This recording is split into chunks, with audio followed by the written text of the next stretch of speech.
position to challenge side. I feel confident that we have what it takes to defend our title. We've got a lot of entries in, the 60, the 2, the 4, 60 hurdles, the things that we do extremely well. So, I think that should be enough to put us over the top, but you never want to, count your eggs before they hatch, like the old saying goes. But on the men's side, it's going to be an uphill battle. Norfolk State is such a great team, has a great group of coaches over there. They're very strong in the distances, and we're just going to probably have to be perfect today in order to trim the gap into their lead. So we're just hoping that the guys can be perfect, and we have 2 titles leaving out of here. That would be ideal. Well, defending champs, as you say, as far as indoors for the women, but you've got the 400 meters race. You've got 4 women in that race for the final day. Mm-hmm. Yeah, we have Jessica Wright, who's a superstar, is All-American 400 hurdler for us. So she leads the way in every aspect. So we're definitely leaning on her a lot this season. So she'll get it done and lead the rest of the young ladies through, and we should see a lot of major points come out of that event. What are the main things that you told your team going into the final day? What is the key points that they've got to concentrate on? Oh, you just compete to win. That's it. At a championship, it's just about winning. Nobody cares what the time is. It's about getting 10 points or as many points as you possibly can, and to help the team win the title. So that's the key. Well, good luck, Coach David Oliver for the Howard Bison, hoping to get double titles for both the women's side and the men's side.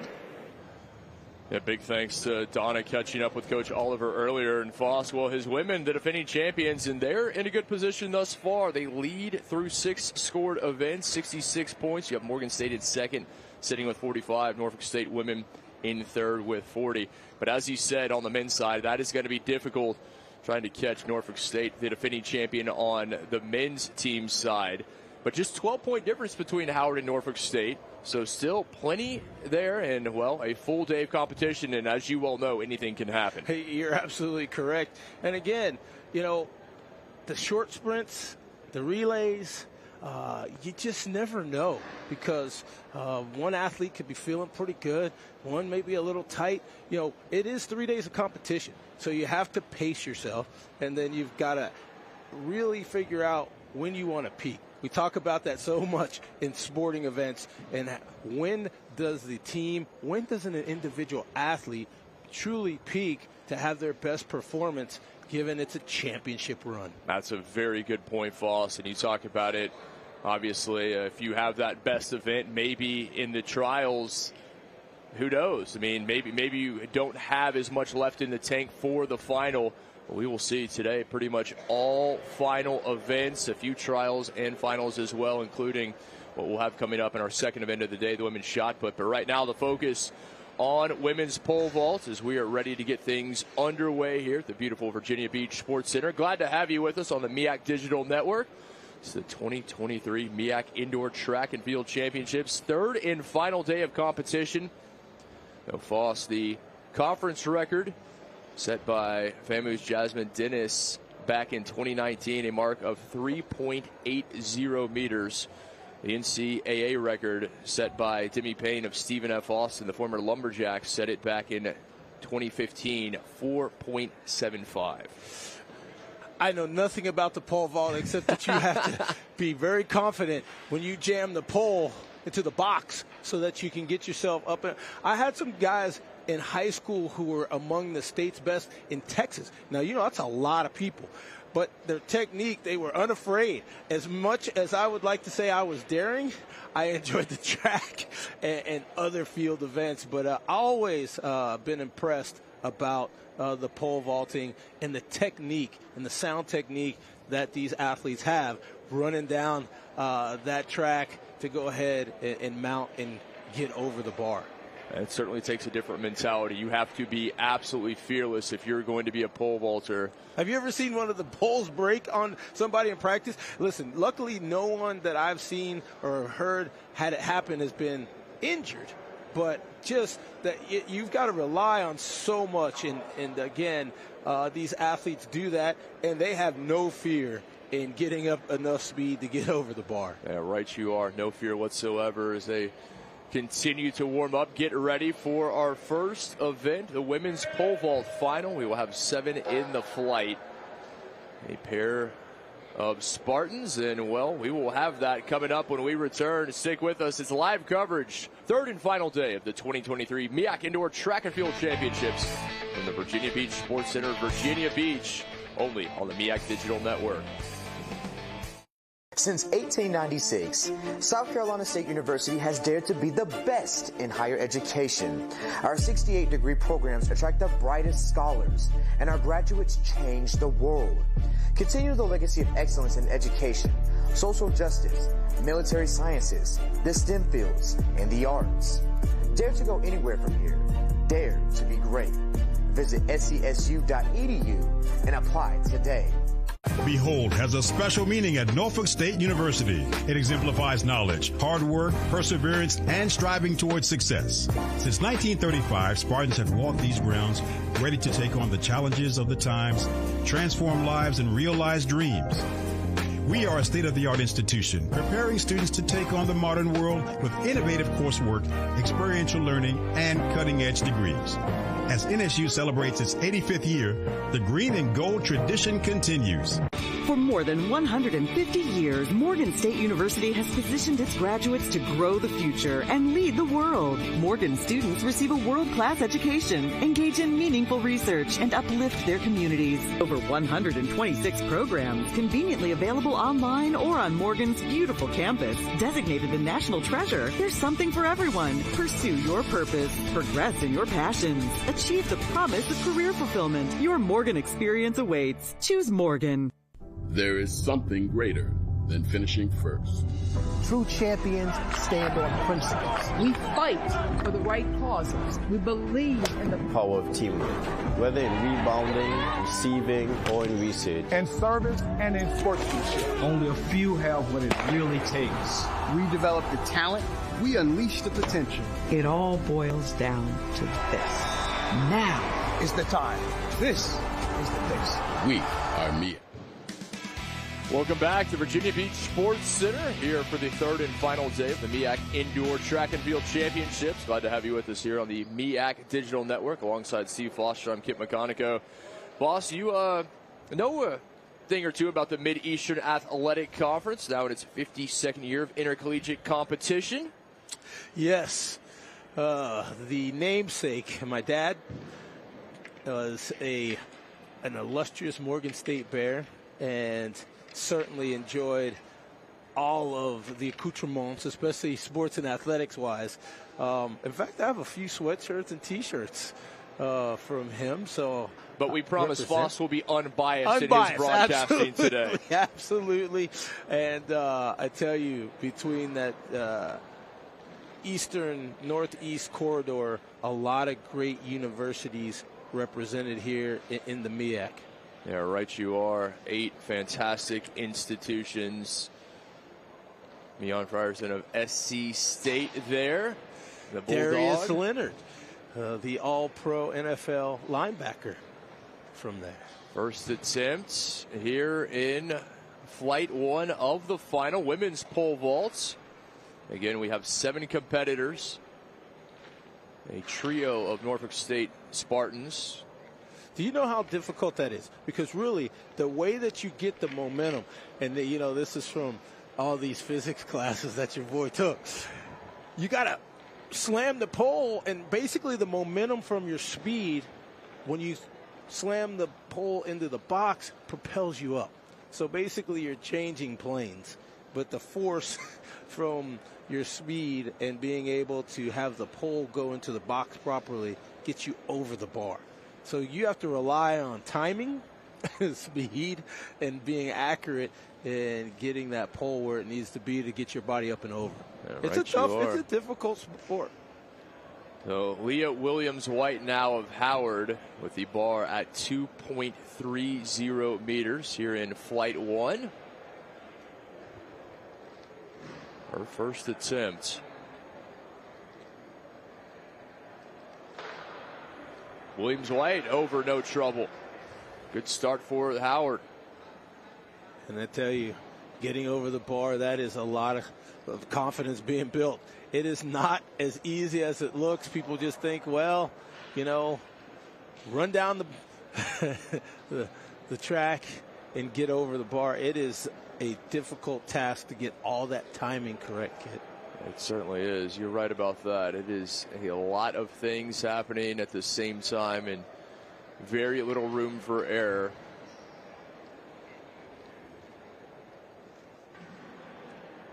And now the first of the trio of Spartans from Norfolk State having an attempt to the bar, 2.30 meters. No trouble there. So again, Norfolk State, the defending champion on the men's side. They're currently third as Sierra Johnson makes short work of that. Both she and Williams White of Howard clearing in their first attempt at the height. And just working on your technique and getting over the bar, it builds confidence. Now back to Frierson of SC State. Oh, certainly an improved attempt there in her second, but unable to clear. She will have one more remaining at the height. Right. And you can see a little more body propelled up towards the bar, but again, that bar sits gingerly at the height. Boss, that's a great point. Almost any contact with the bar is going to bring it down.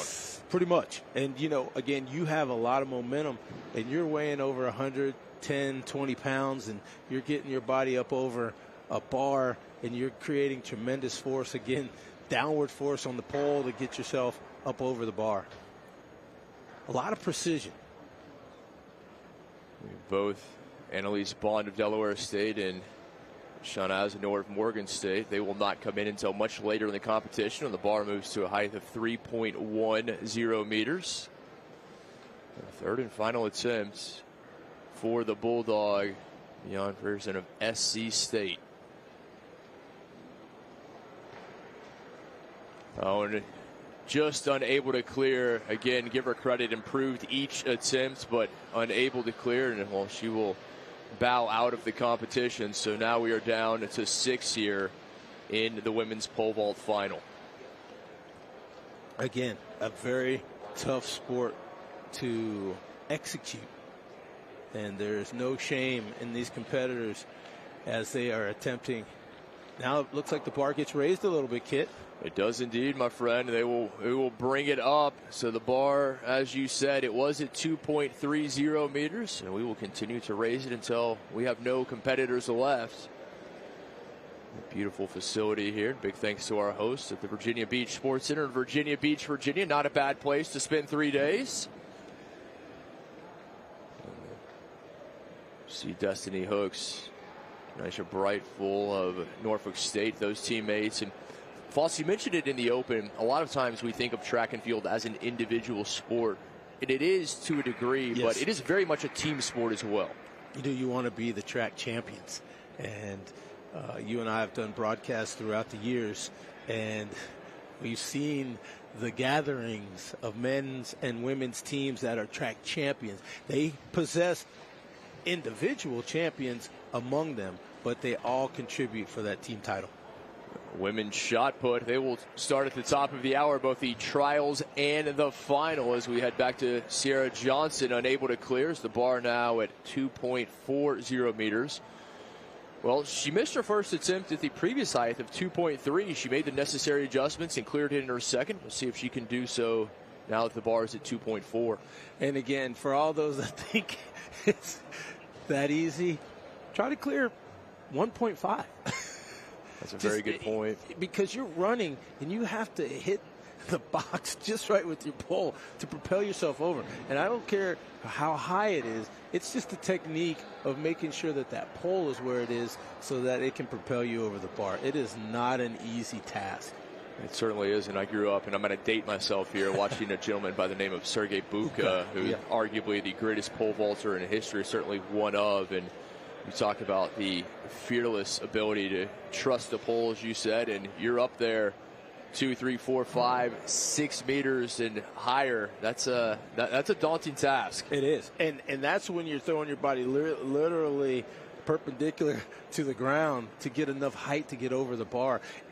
No matter what the height, it's still a technique sound, and you must have it, or you're not going to get over the bar cleanly. Leah Williams-White of Howard, her second attempt at 2.4 meters. Excuse me, rather, this is her first attempt at 2.4. Was able to clear 2.3 in her first attempt with ease. No trouble on 2.4. No, and you can see a little more speed from the athlete and a little more confidence in getting that pole down and getting her body up. And Foss, you said two things that I think are very important there. The speed in the approach, yes, and the confidence. If you're not going in confident, chances are you're not going to get up and over. That's exactly right, because all of that, it's a physics problem. And that's one of the things that I enjoyed, as crazy as that sounds.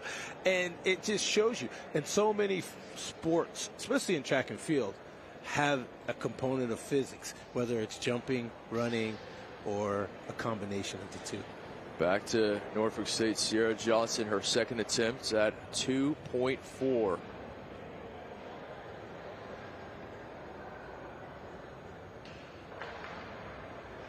Oh, Johnson got over, but then the contact with the bar on the way down. Well, you can see there was more speed as the approach ensued.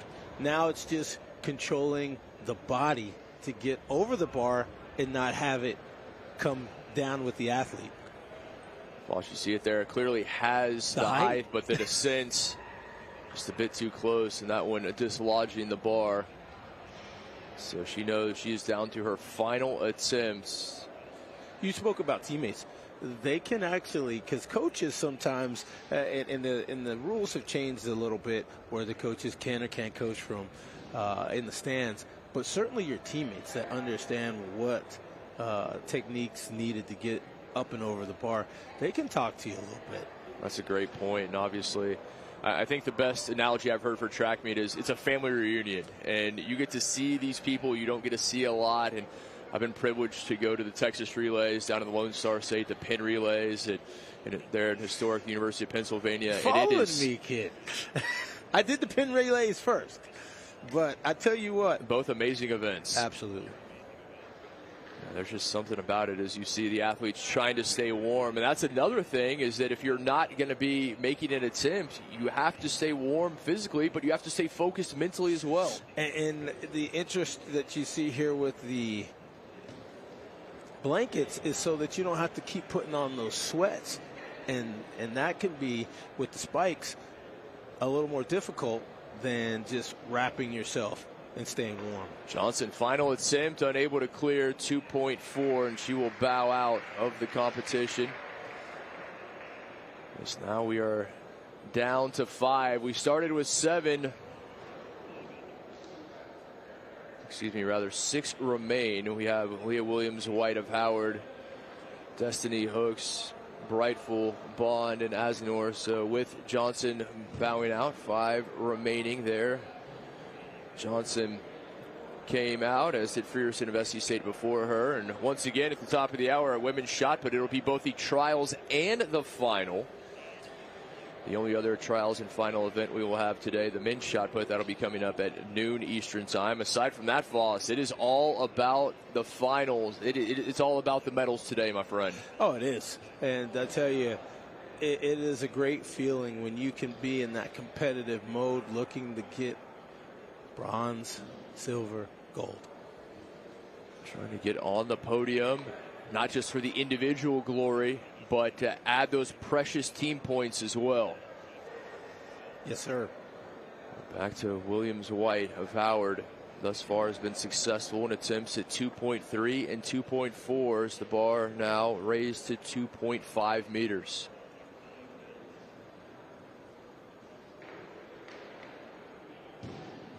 Again, we have Hooks and Brightful of Norfolk State. They will not come in until the bar reaches 2.7.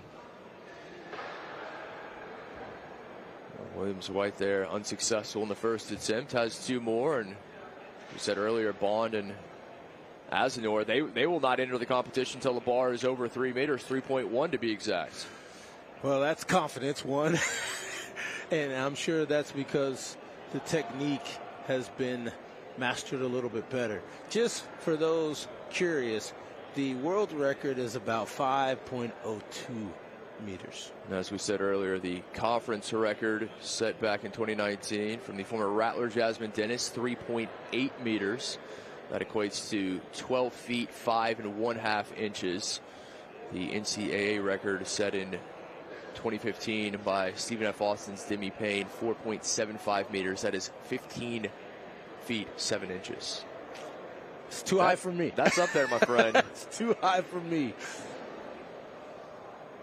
We're back to Williams White. You know, there's certain things that you see in sport where you just tip your cap and how things get going. Williams White, 1 attempt remaining. And I think she can correct getting over this bar if she can get her legs out the way, because she's getting the height. But then again, just like the high jump, you have to get that certain part of your body to clear the bar so that you can have a successful try. It's such a difficult thing. You're trying to make those adjustments essentially on the fly. You know generally where those adjustments need to be made, but knowing and doing it are two very different things. Oh, absolutely. It is not, again, with the technique and the precision, this is not an easy event at all. Again, very happy to have your company here on the MEAC Digital Network. Hope you'll stick with us all day. You can find our schedule at MEACsports.com.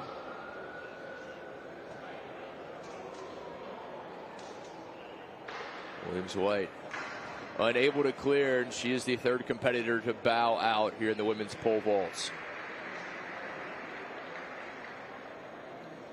Valiant attempt again. It's not about the height, it's about clearing the bar successfully, and that's where the body control and the height and the technique that, you know, they practice all season. So, you know, this isn't something that is unfamiliar, but it all has to come together at the right time. I also think that's a very good point. We've seen two competitors. They've been able to get the height, yes, but that's just a part of it. Correct. Getting your body to get over the bar without knocking it off, that's the secret sauce. It'll be now a height of 2.7, and that will bring a pair of Spartans from Norfolk State into the competition. Brightful and Hooks, they will make their first attempts and certainly make things a bit easier if you have a teammate just about on par with you. Obviously, they know each other so well, practicing every day together. They will be encouraging each other, but make no mistake, they both want to better the other as well. Oh, absolutely. And this is the fun part of it, because you're trying to gather points for yourself and points for your team. You said it. So again, Brightful and Hooks both in the competition now, as the bar has been moved to 2.70 meters.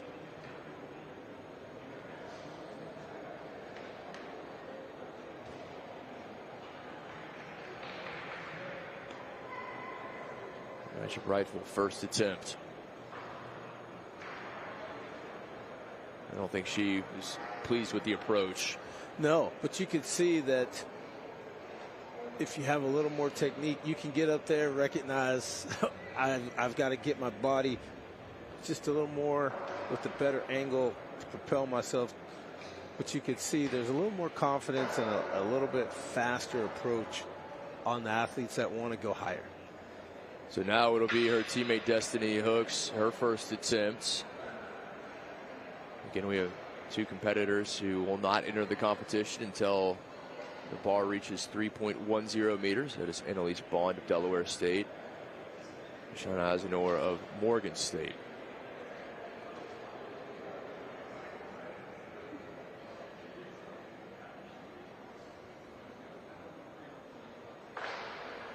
Hooks, no trouble, and had room to spare. Plenty of room to spare. And again, as I said, you can see you hit that speed and you get that pole down in the box, and just propel yourself up and over. And very good body control, as you mentioned, to clear the bar without any consternation. Certainly one of, if not the most impressive attempt we've seen thus far. She made it look easy. Yes, which it is not. We just Far from it. Yes, we want to caution everybody. You just can't go grab a pole and get out there and run down the track. And you can, but you will you'll quickly learn how difficult this is. It is, because your body needs to be in the right place too. Once the bar is set, the pole is set, and you're trying to get over the bar. We talked about the approach and obviously your placement as well for the pole. So many small factors. Prideful there, over. Second attempt, made the adjustments, and she's able to clear 2.7. Not as easy as it looks. And again, the adjustments were made. Get the body up over the bar and land safely onto the pad. You see there at the end, just so many small pieces. Presses the bar away from herself, away from the pole. Yes. Just numerous things to remember. Just it astounds me that they're able to do this at the caliber they are. And now we talk about this bar. It'll continue to move up. Just 4 competitors remaining in the competition. And you can see the coaching. You can do it now. So not an issue here in the MEAC and college sports to be able to get a little adjustments from the coach. You see a lot of that between attempts, yes. Going over to the coaching staff, making the adjustments. I've seen a lot of coaches that'll use a tablet. They're filming their athlete, and they because you get that immediate recognition of what you need. Okay, maybe you took a wrong step here, whatever the case is, that visual confirmation. I just want to keep recognizing the fact that it is not an easy sport to be successful in. You have to have a lot of things go your way. You know, we're going to see the hurdles here shortly. You can hit a hurdle, it can fall down, and you can win your heat or the entire, race in the final. Whereas in the pole vault, if you knock something down, it's over. You mentioned the hurdles, and before that we saw the women's shot putters getting ready for the trials and final. That'll be coming up, and as you said, later today we will have their hurdles. We will begin the women's 60-meter hurdles final. That'll be at 1:10 p.m. Eastern time. Again, you can find that full schedule on MEACsports.com. Hope you'll stick with us for the full day of action. Time to get out, grab a sandwich, walk the dog, do what you need to do. Make sure you check back with us. Absolutely. It's just getting cranked up here on day 3. Just getting started. And again, you got to realize too, Kit, pole vaulting in the morning, a little different than pole vaulting around noon or in the afternoon. Your body, there's different biorhythms, and people may not believe that, but if you don't get used to a morning jump, it's a lot different than practicing and doing things in the afternoon. Back to the pair of Spartans. This will be the nice rifle. 2.80 meters now is where the bar sits. Our first attempt at this new height. Now just a bit of contact, and obviously less than pleased with that. She was able to clear it, but the contact on the descent. Well, that's the thing. You can see pole vaulters get the height, but that's not it. The real magic is getting the body control once you get enough height over the bar and release. And just right there, you see that left lower thigh hit that bar and bring it down. So you kind of have to know once you're cleared the height, then the control of the body to get the legs or anything else out of the way.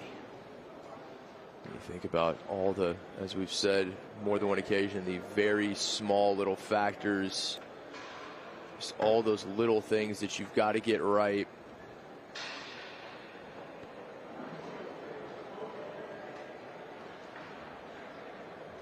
Again, coming up very shortly, we will begin our women's shot put trials and final.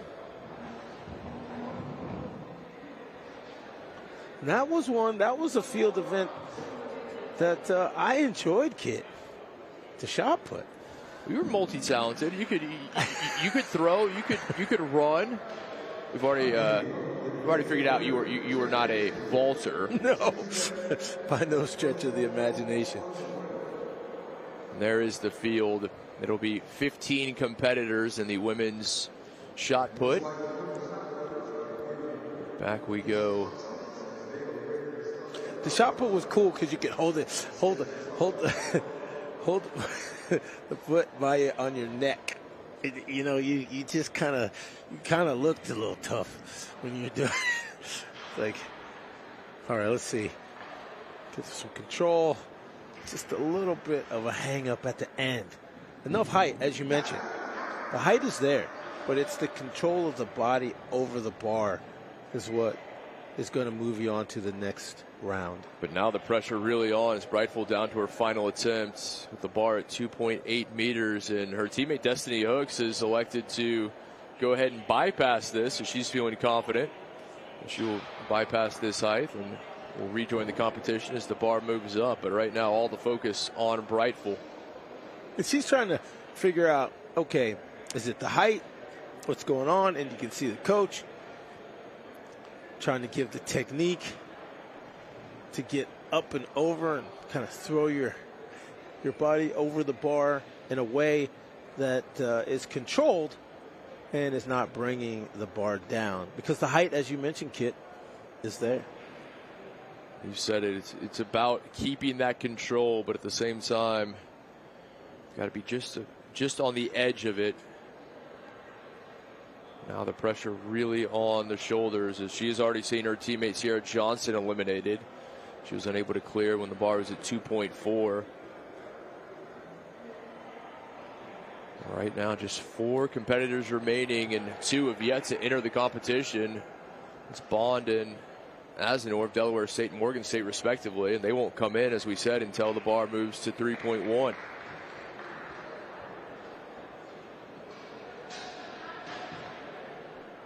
You got to concentrate here.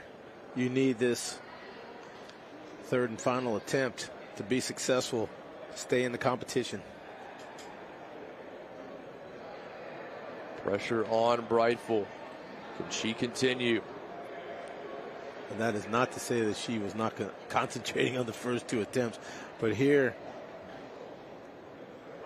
you have 1 attempt left at this height.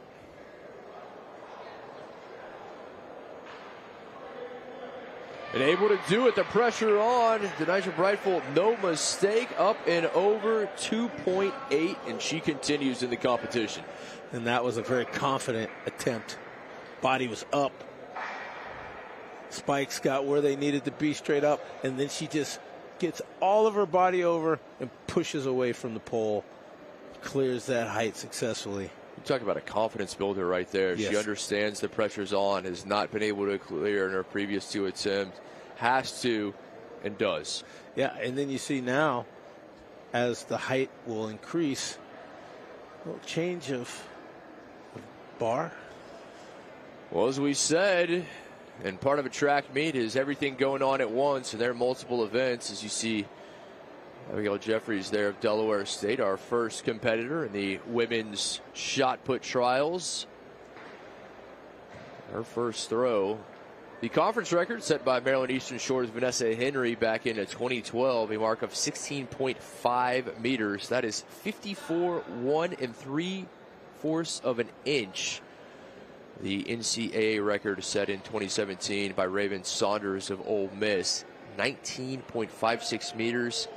That is over 64 feet. It's a long way, friend. That is a long way. It is indeed. So back to the pole vault we go. Bar now at 290. Hooks will rejoin the competition at this height, but first her teammate Breitful with her first attempt.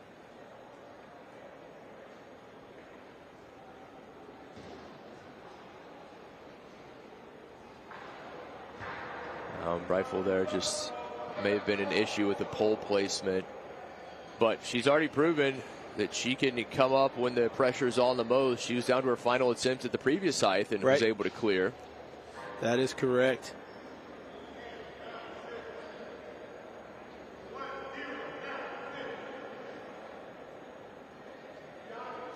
That first mark for Jeffries, 11.04 in her first throw there in the women's shot put. So we continue the competition, keep you up to date. Obviously, a lot going on.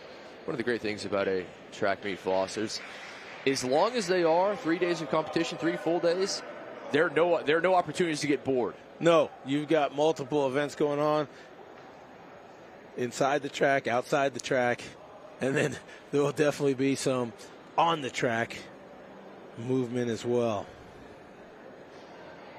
Back to the pole vault, Destiny Hooks, her first attempt with the bar at 2.90. She cleared 2.7 on her first attempt, elected not to attempt when it was at 2.8.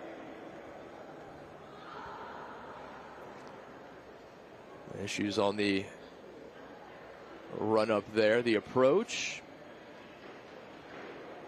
Back and forth we go as Simone Marsh of Howard had a mark of 10.96, our third competitor there. We saw Jeffries has the best mark thus far at 11.04 in her first attempt.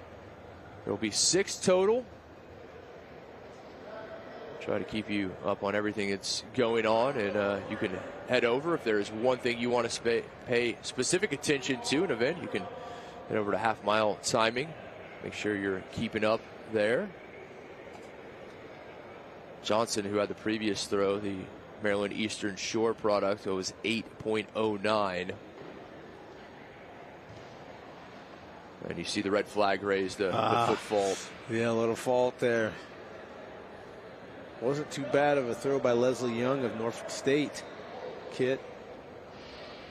But unfortunately, the technique comes in when it comes to all of these events. And right there, she mentioned the foot foul on the shot put. Yeah, Kenya Hall there of NC Central, foul in her first attempts. So back and forth we will go, as we will most of the day. Back to Brightful. And I apologize, you're right. That was Kenya Hall. Brightful will be coming up at 2.90, her second attempt. Is try to keep you up to date on everything that is happening, and that is going to be a tall task. I don't know if it's pole vault tall, but first bad track and field joke of the day. Yeah, well, something to that. There is definitely something to that. The pole vault is not so easy. Again, coaches busy splitting time between shot put cage and over at the pole vault. Attempt there is previously that was Amari Williams of NC Central who had that last throw, now with the best mark of 12.18. Again, this is the first attempt for all of these athletes, and there is Williams of NC Central, though thus far the best mark to beat. Just shy of 39 feet for those Americans of us. Yes, who like feet as opposed to meters. Track and field, all about the meters, but we will we'll do our best to give you both. We're not going to do it in Fahrenheit and Celsius, but meters and meters and feet we'll assist with.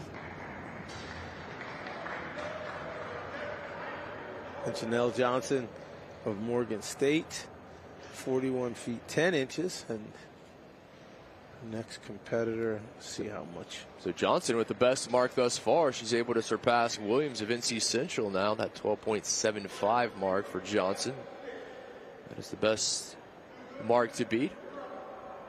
Again, just the first attempt of 6, so a lot of time here, and it's interesting, like who wants to lay down the gauntlet versus who's going to maybe leave a little. And here's our split screen for you. The pole vault in the top two.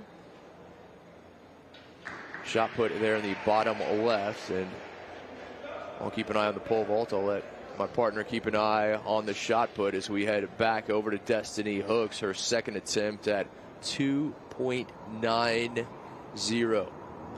Brightful is down to her final attempt, but Hooks still two more. No, just one left at 2.9 for both of the Spartans. Looks like another Johnson. Elise Johnson and Caitlin Too Good, both Maryland Eastern Shore competitors in the pole vault. In the shot put at 8.09 and 7.44 meters respectively. 26.6.5 and 24.5 in their respective throws. There's a contingent of Hawks, four in fact, in this field. They are very well represented. Is Maryland Eastern Shore, as Brightful now back in her final attempts here at 2.9 meters, 2.90 in the pole vault. While when it was a 2.8, she was in a similar situation, was able to clear in her final attempt. Can she here now at 2.9? Well, she seems to, when the pressure's on, get more speed and get a little more deliberate with the pole. And so that's what's going to have to happen again. And it's definitely there because the last height was cleared with ease. Again, Brightful in the top two boxes. Her final attempt, women's pole vault trials and women's pole vault final in the top two. Women's shot put in your bottom left box. Pressure is on. Brightful and Hooks, teammates trying to stay in the competition.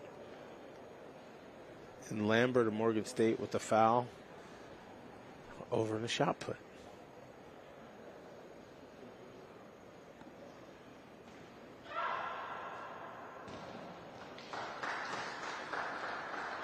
Brightful unable to clear 2.90, and she is out of the competition as that was her third and final attempt. Now, Foss, we are down to 3 remaining in the women's pole vaults.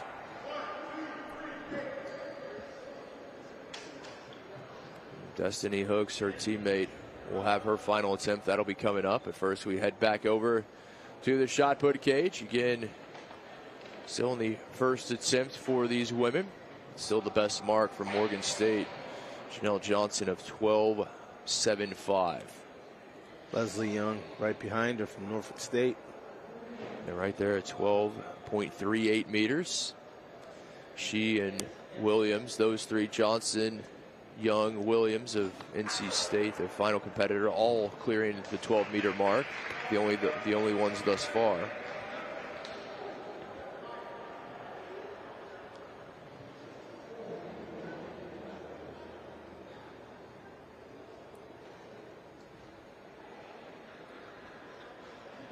Now back to the women's pole vault. Destiny Hooks, her final attempt at 2.90 meters. She saw her teammate Bishop Brightful bow out just moments ago at this height. Can she continue?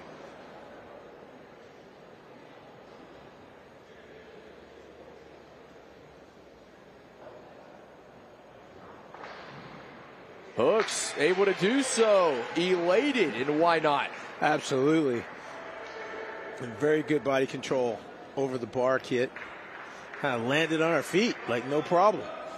It was more of a gymnastics dismount right there. She planted both feet. I'll certainly give her a 10.0. No doubt. And great control over the bar. Got the speed up. Made that kind of look easy. She did, and now the bar moves to that 3-meter mark. It'll be 3.0 meters, and still Annalise Bond of Delaware State, Shauna Azenor of Morgan State yet to enter the competition. They will both come in at 3.1 as we head back to the shot put. Hansley, India Hansley, moved in the fourth with a throw of, I think, that fifth. So now we have 4 competitors who have all surpassed the 12-meter mark, but it is still Janelle Johnson of Morgan State with the best mark on her first attempt, 12.75. As we get to the final few competitors here in the women's shot put. Now we have wrapped up the throws from the first attempt, I should say, here in flight number 1. And can you win it on your first attempt? Oh, you absolutely can, my friend. And I've seen more than one throwing, be it the hammer, the shot put, the discus, where the athlete on both the men's and women's side has come out and just laid the gauntlet down. Their first attempt has been the best, and they are very cognizant when they do it. It is very simply, here it is. Right. Catch me if you can. Right. And now Del State and Abigail Jeffries pulling up in the 7th place. Well, as we said, there are still 2 competitors in the women's pole vault that have yet to come in, and there's a look of Azenor of Morgan State, the Bear, as she and her fellow competitor Bond of Delaware State will come in momentarily, 3.10, and well, here they come as Hooks is elected to not attempt 3 meters flat, so to 3.10 the bar goes. 3 competitors remaining. No Delaware State well scrimmaged them in football. They had the great John Taylor, who was opposite one Jerry Rice, winning a Super Bowl. They have some talent in that university. I think that goes without saying. It'll be Bond to attempt the 3.10 mark first. You see there in the top left, Azenor of Morgan State looking on. Those 2 have battled.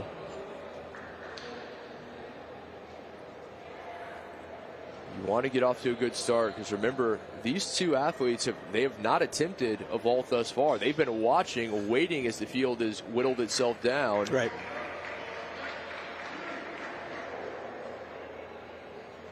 Trying to stay warm, try to stay focused, and what do they have in their first attempts?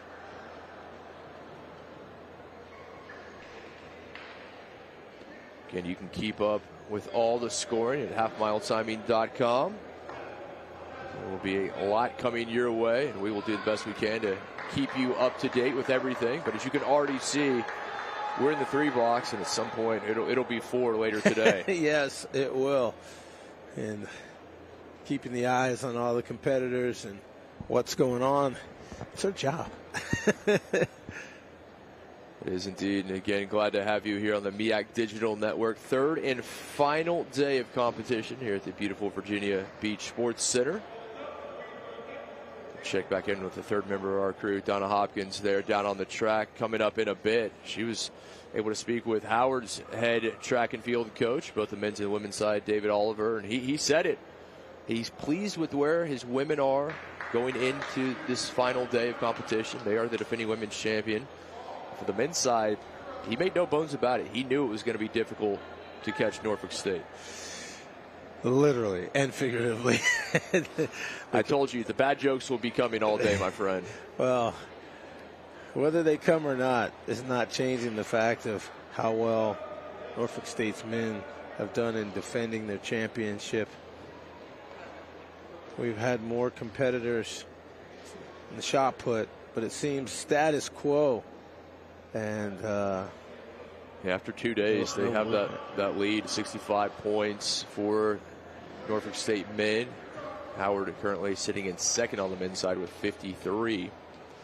Howard did get some big points yesterday as they took the men's heptathlon. Eric Brown, the winner there. A lot of times we think of track and field, you think of the oval, but these points in the field events, so important and equally as important.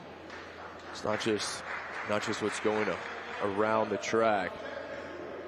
You can find some big points here to assist in that team title.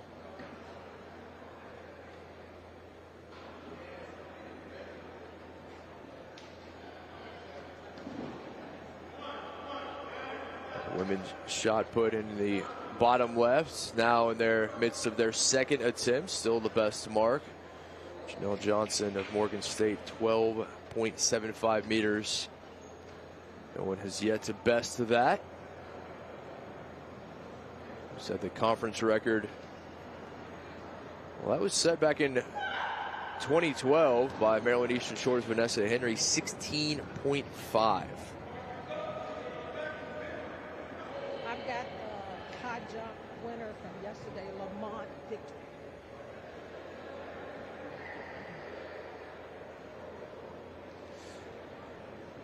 Decathlon kit. 10 events, heptathlon 7 events. You talk about being a versatile athlete, and you don't have to win them all. That was the case. I mentioned Eric Brown of Howard. He won the long jump, he won the high jump, he was second in the pole vault and third in the 60-meter hurdles. And it's about finishing in the top 3 in as many events as you can. Correct. And there are going to be some that an athlete is really good at. And you know you're going to have to concede that, but you're going to have to stay close on their heels. And then in others, you're going to have to just, as you said, try to stay in the top 3. Janelle Johnson of Morgan State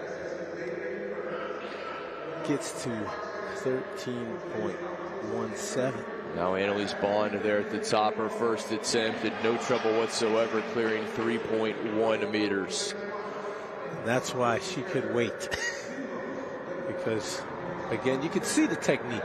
And just get there, have a lot of confidence in what you need to do when you get that pole placed in the box and then get over the bar. And as an athlete, you've been sitting there waiting, watching your competitors. I know it has to feel good for her to come out in her first attempt and get over cleanly. Correct.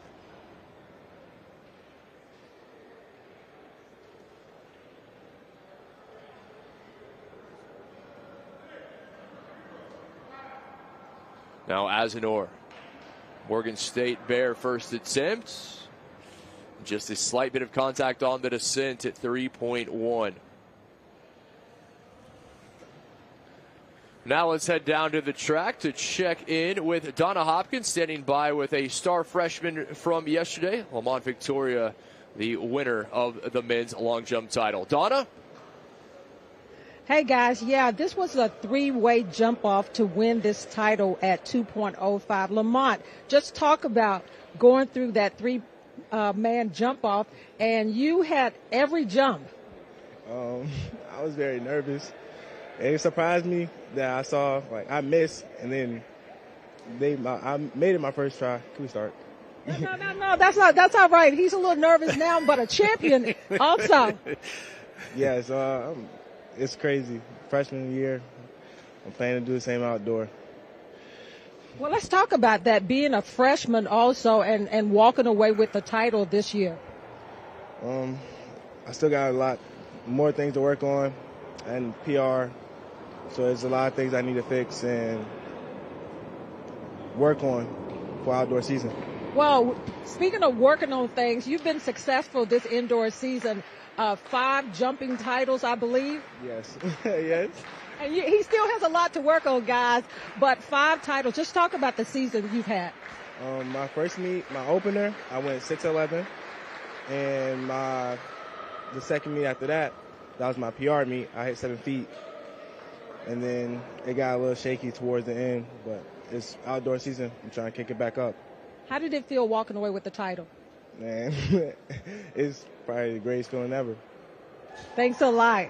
Hey, guys, back up to you. A champion here. Right you are, Donna. A champion, a freshman, a very impressive young talent. North Carolina Central's Lamont Victoria out of Prince George High School there in PGC. And Voss, I mean, you think about what this young man did as a freshman. He set the bar high, literally. I mean, absolutely incredible stuff from him.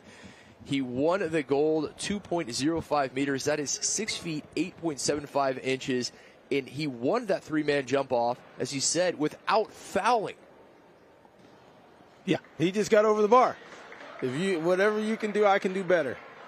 And however many times he needed to do it, he did it. And when anyone talks 7 feet, clearing a bar on the high jump at 7 feet, Kit, you got to understand that that's a serious physics problem. Because not only do you have to get up high enough, you have to get your entire body. And most high jumpers are over 6 feet, which means you got to control a lot of body, arm, and legs over that bar. And at 7 feet, you're running pretty fast to get the momentum so you can spring off of that one leg to get that height. So technique is huge. He was able to win that three-man jump off over Coppin State's James Bell and Norfolk State's Joshua Sutton, a very impressive freshman from North Carolina Central, Lamont Victoria, and expect big things from him. As the pressure now on Azenor as she is able to get over, and now the bar, well, her next attempt will be at 3.2, and I think, as I said, that maybe took some pressure off. The pressure was on her before the jump. And so now she and Bond will both be looking at 3.2 as Destiny Hooks has 2 attempts to join them. She has to get over 3.1. We turn our sights back to the women's shot put. 2 Morgan State Bears now high atop that leaderboard is Tareen Lambert. Best her teammate Janelle Johnson as she goes 13.33. And what a job from Lambert after a foul on her first attempt. Comes back in the second, a best throw thus far in the field. Johnson also bettered her first attempt and her second, as they are the only 2 competitors to best 13 meters thus far. Hooks, second attempt. She will have 1 remaining. Destiny Hooks, 1 last shot at 3.1 if she is going to join Bond and Azenor at 3.2 in the women's pole vault.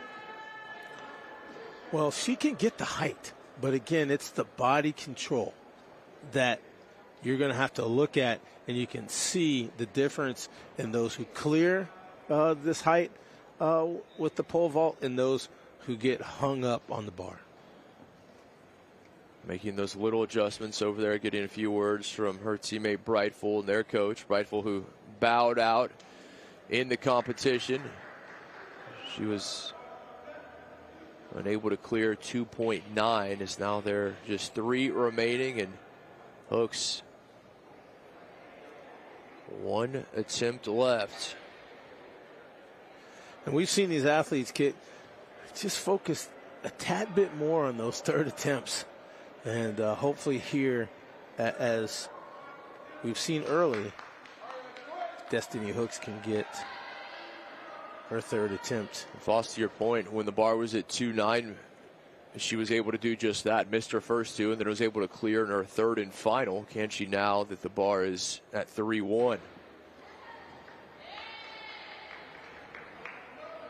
Doesn't sound like a big difference, but still, in technique, it can make a world of difference.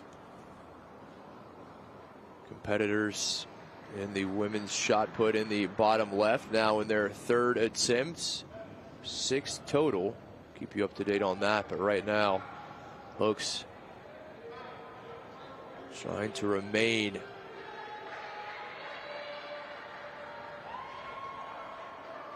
pressure on the Spartan.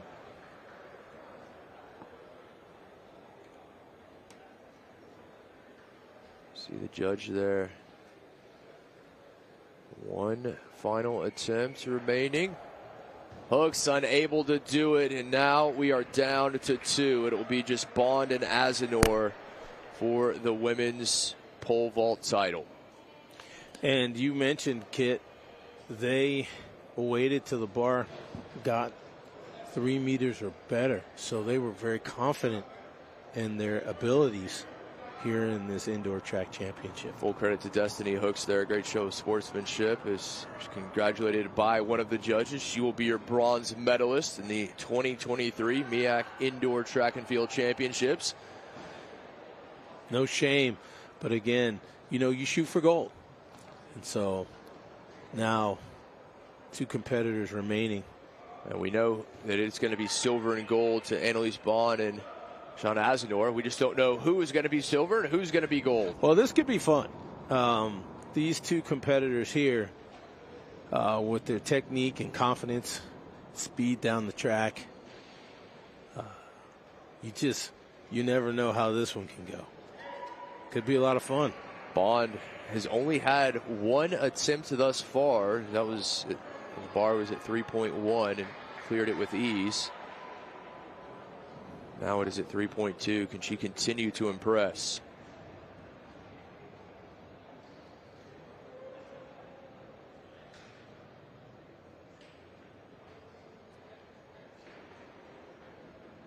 Annalise Bond, no problem, 3.2 up and over on her first attempt. You see the confidence. You see the fact that when it's time to get the body up and over the bar, there is no issues.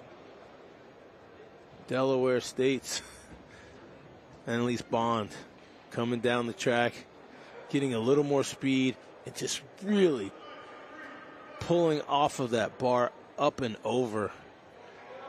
Or a pole up and over the bar. Be specific. And second clearing. Back to the shot put.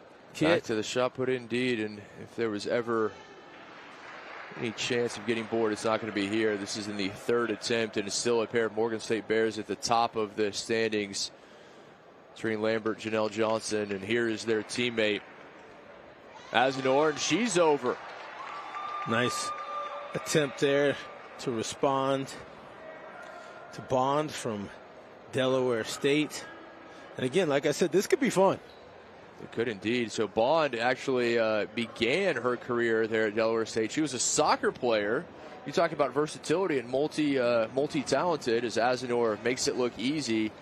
And I really like the competition we're seeing between Bond and Azenor. The bar will now be at 3.30 meters.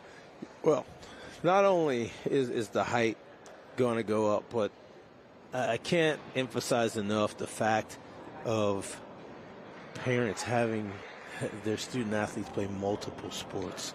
To be able to switch from soccer to now track and pole vault, it's just because the body has taken on a lot of muscle memory and coordination from the variety. Who knows? She could wind up being a professional basketball player. You just don't know. A point guard. But she's got it. Keystone State native, first attempt at 3.3, and that is her only one she's missed thus far. And that was probably because the body control at the very top just got a little loose. Foster, your previous point about playing multiple sports, and that is something that you hear so often in the age of specialization, athletes younger and younger specializing on one sport. And you hear coaches, you hear doctors, you hear physical trainers, everyone's saying play multiple sports. Not only do you cut down on the overuse injuries, it makes you a better athlete. Yes. And the best example of that is in the NFL draft. It's something like 85 to 90% of first-round draft picks played multiple sports in high school. That's absolutely right. That is, there's no doubt. And it's interesting because a lot of the folks that I've talked to, they didn't start playing football till middle school. And that's just so surprising. And they're still getting to the NFL. Why? Because prior to football, they were playing soccer, they had played basketball, they had played baseball, they had run track. Some had done wrestling. It's just amazing. Azenor first attempt at 3.3, and like Bond before her, unable to clear. Also, you talk about Super Bowl winning quarterback Patrick Mahomes. He was a football player. He was a baseball player. I believe he competed in track and field as well. Yes. And again, it's just getting your body stronger and coordinated, because you really don't know. What if you're up? We see some great hardware. You got to love that. That's what it's all about, my friend. That's what they're looking for. Norfolk State hoping to take that home again. They're the defending men's champion. Howard hoping to bring another one back. Bison, the defending women's champion. So some hardware on the line, and that will obviously be displayed prominently in some trophy cases. We don't know where yet. We'll see. And no movement at the top on the shot put.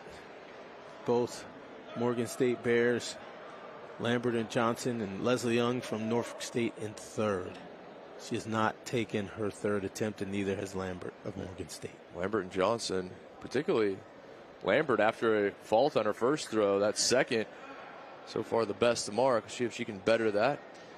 As Bond able to get over a second attempt, clears 3.3.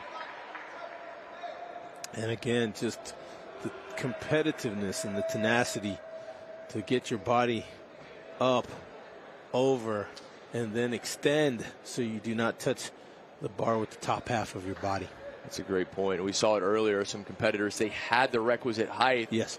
But that descent is a complete, it's just, got to get the body out of the way. You're right. It's not a big bar, but it's still there. And you can't touch it. Or if you do, touch it gingerly because it will fall to the ground. Very gingerly. Now Azenor looking to clear 3-3 in her second attempt. The lone 2 remaining here, the women's pole vault. Destiny Hooks of Norfolk State will be your bronze medalist. Still determining who will have gold and silver as Azenor. 1 attempt remaining, or it will be Bond taking gold back to Delaware State. Well, here's the thing. It looks like just at the top, you see a little bit less power for Azenor as trying to get over that bar that's, as you said, sitting at 3.3 meters. As we've seen so many times between attempts, making that immediate move over to the coach. The coach, you can lean over, but you are in your coach's box, so to speak. And no restriction. That's a good thing because very soon we're going to have some athletes rounding that track at very high speeds. Right, and that will be great to see. Lambert over in the shot put fouled on her third attempt, but still her 13.33 second attempt keeps her atop the leaderboard in the shot put. Still, she and her teammate Janelle Johnson, the only athletes to have surpassed 13 meters. The two Morgan State Bears at 13.33 for Lambert in first. Johnson 13.17. Leslie Young of Norfolk State remains in third. The mark of 12.41 came on her second attempt. Have you ever tried the shot put? Have a little fun with it? Not really. I was a middle distance man. I was a decent hurdler, not in the short distance, but 300. Right. That was about it. The longer hurdles, the middle distance, I was okay. So Foss, a change in the shot put. We'll tell you about that coming up after this. Azenor's final attempt, unable to clear, and she will finish with the silver in the women's pole vault. Gold will go to Annalise Bond. Destiny Hooks of Norfolk State will take bronze. Well, Norfolk State, as you mentioned, taking bronze in the pole vault, but vaulting up to first in the shot put. Well, you took my thunder, my friend. You're right, exactly. I alluded to before that final vault from Azenor. Leslie Young, Norfolk State, her third attempt, the best mark thus far, 13.43. She now sits in first place. Lambert and Johnson of Morgan State have been knocked back to second and third, respectively. Yes, and the question now is Annalise Bond going to go for more height? That's it, and why not? She's been good thus far. Has missed just once. That was her first attempt at 3.3. Cleared the second. It appears that she will give it a go at 3.4. She has already secured first place. Azenor second, Hooks third, and there's the confirmation. Bond will continue, and you wouldn't imagine anything else. Well, the MEAC indoor record at 3.8, but 0.5. I don't know. That's a lot of distance. Yeah, she's at 3.4 now, so you're right. That is a considerable bit of distance. That was set by Jasmine Dennis back in 2019, 3.8 meters. Is she going to raise it? She may raise it a little higher than 3.4. She may go 3.5 or 6. She can do whatever she wants at this point. She's playing with house money at the gold. Right, you are. Already has the gold in the back pocket. I would encourage her not to attempt the vault with the gold in her pocket. Doesn't need the extra weight. No. and wisely put. Yet another shot of the women's shot put where we have seen a change at the top. Leslie Young of Norfolk State now sitting in first. These athletes, 3 attempts, and we will have 3 remaining. The women's shot put trials and final. Take a look at Leslie Young of Norfolk State. This is the best throw thus far. Just a few moments ago, absolutely blasted that one. 13.43. That is 44 feet and 3/4 of an inch. And again, the height and the angle too. You know, there's a, you kind of want to throw it at 45 if you can get it, because that's that perfect split, that 90. So you got the height and you've got the length going at the same time with the power behind the throw. Never know what you're going to get from Steve Foster. We had physics earlier, a little geometry lesson here. I didn't like geometry. I'm just going to tell you. I was a fan of geometry. You were? I was. Opposites, well, make a good pairing. As Bond attempting 3.4 and just not at all what she was looking for in that attempt, but she will have 2 more should she choose to use them, which you would imagine she would. You see some of the track athletes warming up. I don't know if she's going to do any more. You think that's enough? I don't know. She's got the gold in her pocket, but we will see. Only time will tell. We'll have our men's pole vault coming up, along with the women's triple jump. You can find that full schedule, as we said. It'll be on the MEAC website, MEACsports.com. This is the 52nd year of intercollegiate competition here in the Mid-Eastern Athletic Conference. Well, Annalise Bond looks like she can go back. Has 2 more, and she's at least going to use one of them. These 8 schools up and down the Atlantic coastline: Coppin State, Delaware State, Howard, Maryland Eastern Shore, Morgan State, Norfolk State, North Carolina Central, and South Carolina State comprise the MEAC. We've seen great representation, as we will all day long.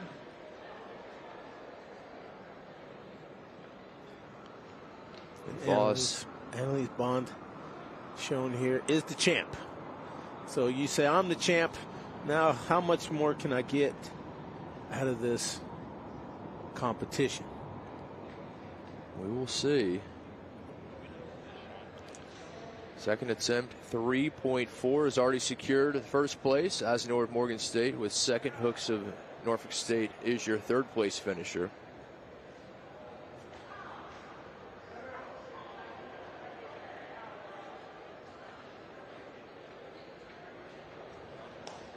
She got up there. It's just, again, controlling that body.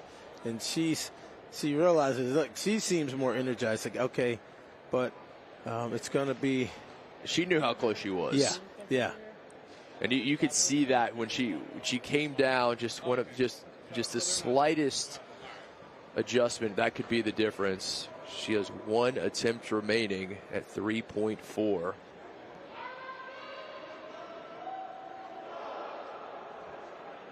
We said the Pennsylvania native, former soccer player.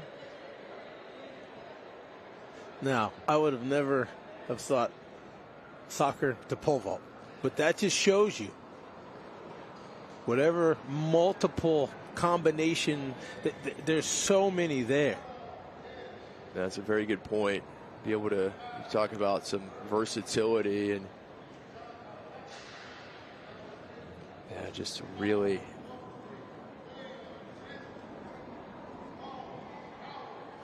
And do we know if she's still playing soccer? She's a multi-sport athlete. That is a very good question. I will see if I can answer that for you. And she's been a dual sport athlete from her first time she stepped on, a defender on the soccer team. Why not? She's used to stopping things, and that's just impressive. Not to be here. able to. It's incredibly impressive. Go from the soccer field to winning the pole vault. Because you know she's going to compete probably in outdoor, you would think. And you said it. I mean, that is just the versatility from that is. I would have never made those 2 links, but you know what? It exists. No, it absolutely does. And as we said, just being an athlete, it makes you better, having to use those different muscles, learn those different skills. Good athletes are good athletes, and it translates. Why not do a couple?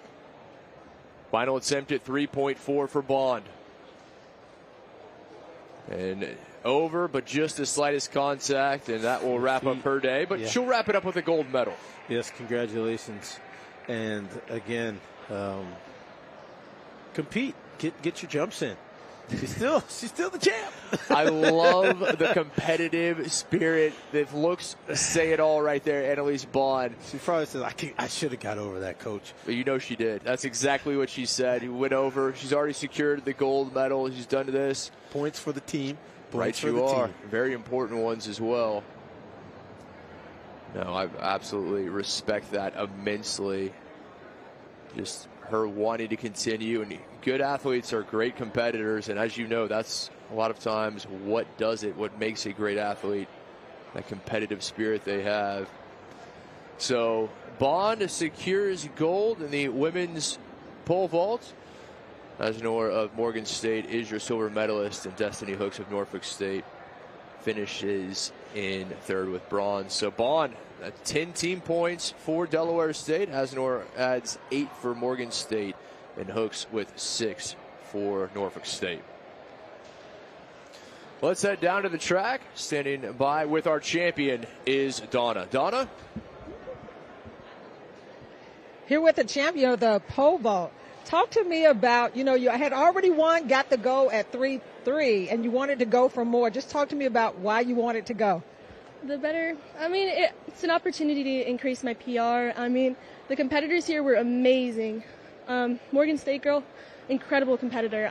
I just wanted to go higher, see if I can advance my PR and see if I can just get up there, build my way. It's building blocks. Talk to me about winning it all, though.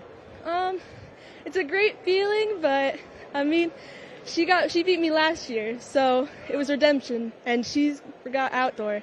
It's a great feeling. I'm waiting for my teammate, the boy pole vaulter, to win. Hopefully, cross my fingers, but it's a great feeling, and I'm really proud of myself and my coach, and I'm happy to do it for my family and my teammates. Take me down the runway as far as that winning jump. You got it on your second one. I was just thinking about planning.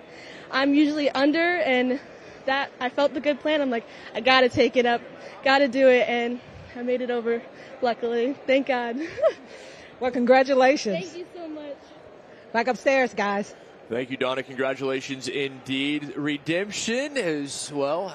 Asnor bested her last year, not this year. Don't forget, still have the outdoor track and field championship. So she's another chapter coming. Absolutely. And congratulations again. And that plant is what really can make the difference, and what just to be in college and to be able to be that versatile in your athleticism, that's such a difficult sport, pole vaulting. It's a niche, and Kit, you and I, we just applaud and wonder. Right you are. Congratulations, Annalise Bond, our women's pole vault champion. Stick with us. Live coverage of the 2023 MEAC Indoor Track and Field Championships continues on the MEAC Digital Network.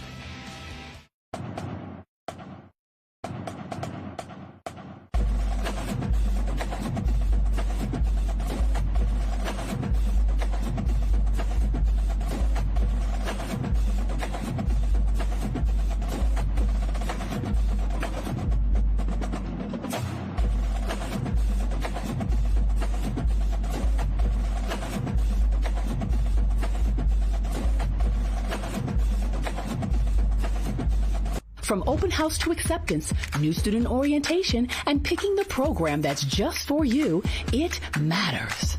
From scholarships to meeting with advisors and making new friends, and all of the campus life and activities, it matters. With continued one-on-one support, student success planning, internships to graduation, and landing your dream job in your career field, it matters. Because at Delaware State University, it all matters. Here, we educate tomorrow's leaders today. The Howard Experience allows students to engage in self-exploration through sports, music, dance, and debate. a journey towards excellence in leadership for America and the global community. This is the Howard Experience.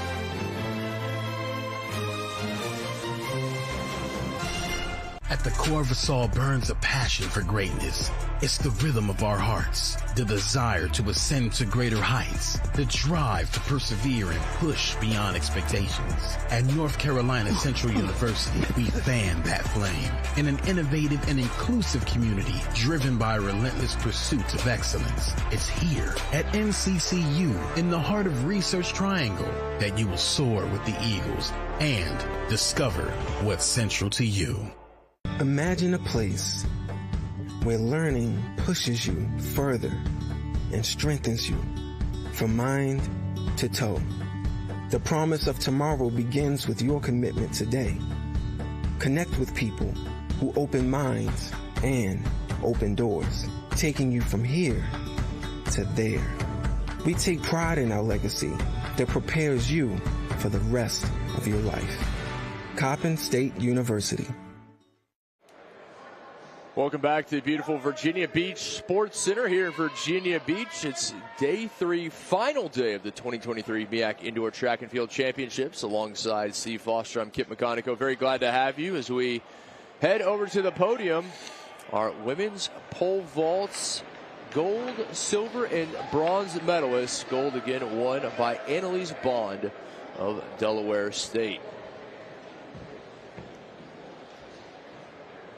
And Kit, we saw that the top 2 competitors know each other very well.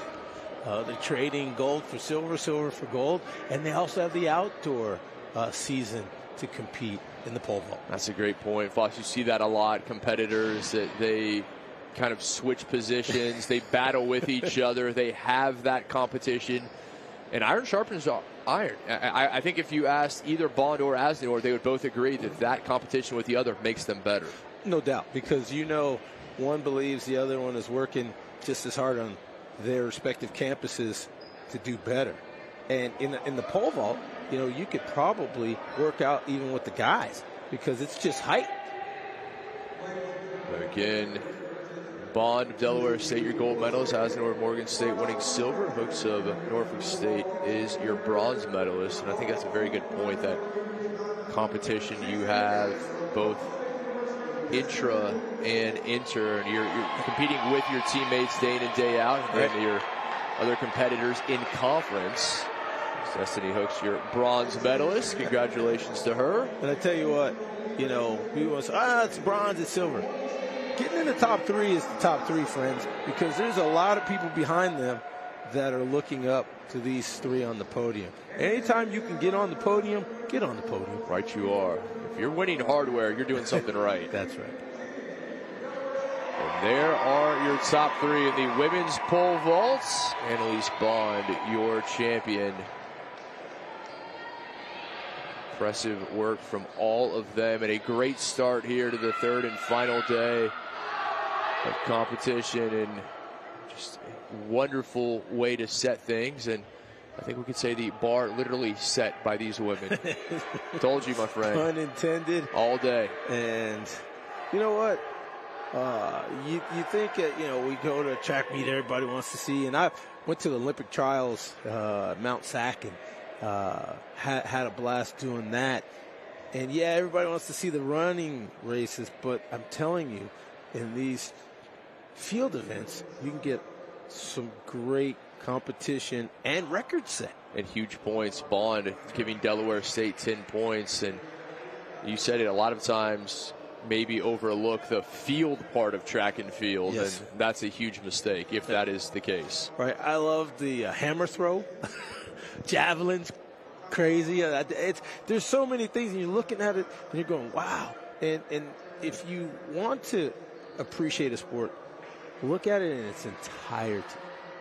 The great thing about track and field, in my estimation, or one of the great things I should say, is there's a place for everyone. Yes. All kinds of competitors can find a place in track and field. As you see our men's pole vault competitors warming up, we'll see them coming up at the bottom of the hour. Already seen the women, and now see what the men have in store. Well, they'll be going down the track a little bit faster, They'll probably have more force on that plant, as Annalise Bond said. We got to make that plant, and then you got to get that push and get over the bar, control your body, and let's see how high the men can go. Another look as we head back to the women's shot put now into their 4th attempt of 6. Again, Leslie Young of Norfolk State has the best mark thus far. Came in her 3rd attempt, 13.43. She's followed by Trin Lambert of Morgan State and Janelle Johnson of Morgan State. Those are the only 3 we've seen throw above 13 meters thus far. Right. And interesting, in the indoor, you have a hard surface as opposed to outdoor. You have that either that grass or the dirt or something like that. It's just, you make that mark, it's bam, it's it's solid. Sometimes, depending on what that surface is, the grass, you're trying to dig that shot put out. Right. Not here. It'll hit and roll. Yeah, here in the cage. Again, this beautiful Virginia Beach Sports Center. Great facility, and glad to be here. It's just that time of the year, Floss, that winter sports starting to wrap up. We've got the end of basketball season, a lot of conference tournaments coming up the next few weeks, and we'll turn our sights to the spring sports. So that means outdoor track and field championships, but let's not get too far ahead of ourselves. I would agree, but however, you are wholly correct. Yeah, we've seen some impressive competition, and you and I were talking earlier. Basketball, Howard, the men, they have a chance to do something they haven't done in 40 years. That's win an outright conference title. I believe in 91, 92, they had a piece of the conference. They shared it, but they haven't won it outright in 40 years. We'll see if the Bison can make history this season. It's been a while, as they say. 40 years it's a bit. Here in attempt number 4, Lambert, her previous throw, 13.08, unable to better her mark of 13.33. Well, she gave it a go, and it is a good attempt. Now the thing is, what's the distance on this one? Yeah, Leslie Young, your leader thus far. There was her 4th attempt, and we will see what is the mark. And she better 13.43. That is, I don't think so. I believe I saw 12.64. Wait for confirmation on that.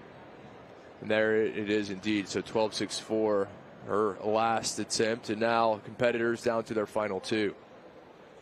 And again, this takes a little bit out of you because it's an explosive move, whether you spin or do the hop, hop and let go. And you have to get not foot foul. That's the important thing. You can get a great throw, but if you foul, all for naught. Boss, that's a huge point, and obviously you're trying to get that momentum, trying to get that speed, but you have to stay in the circle, and that is we talk about how difficult the pole vault is. With body control, that's right. Well, same thing for shot put. Right, you are.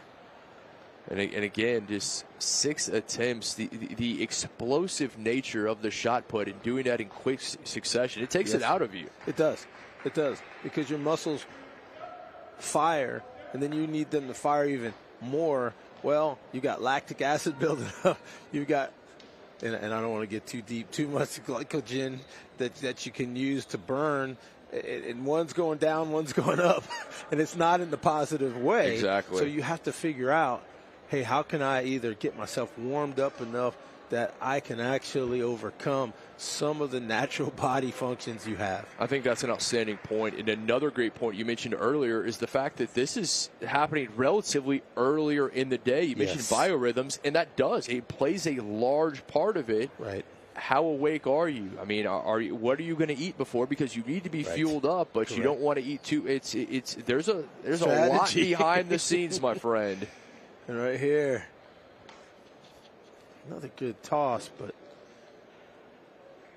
the ladies out in front from Morgan and Norfolk State. Yeah, so far, Young, Lambert, Johnson remaining 1, 2, and 3. You've got Michaela Rogers of Howard in 4th. Do you change your training? Do you say, do I come and work out before classes?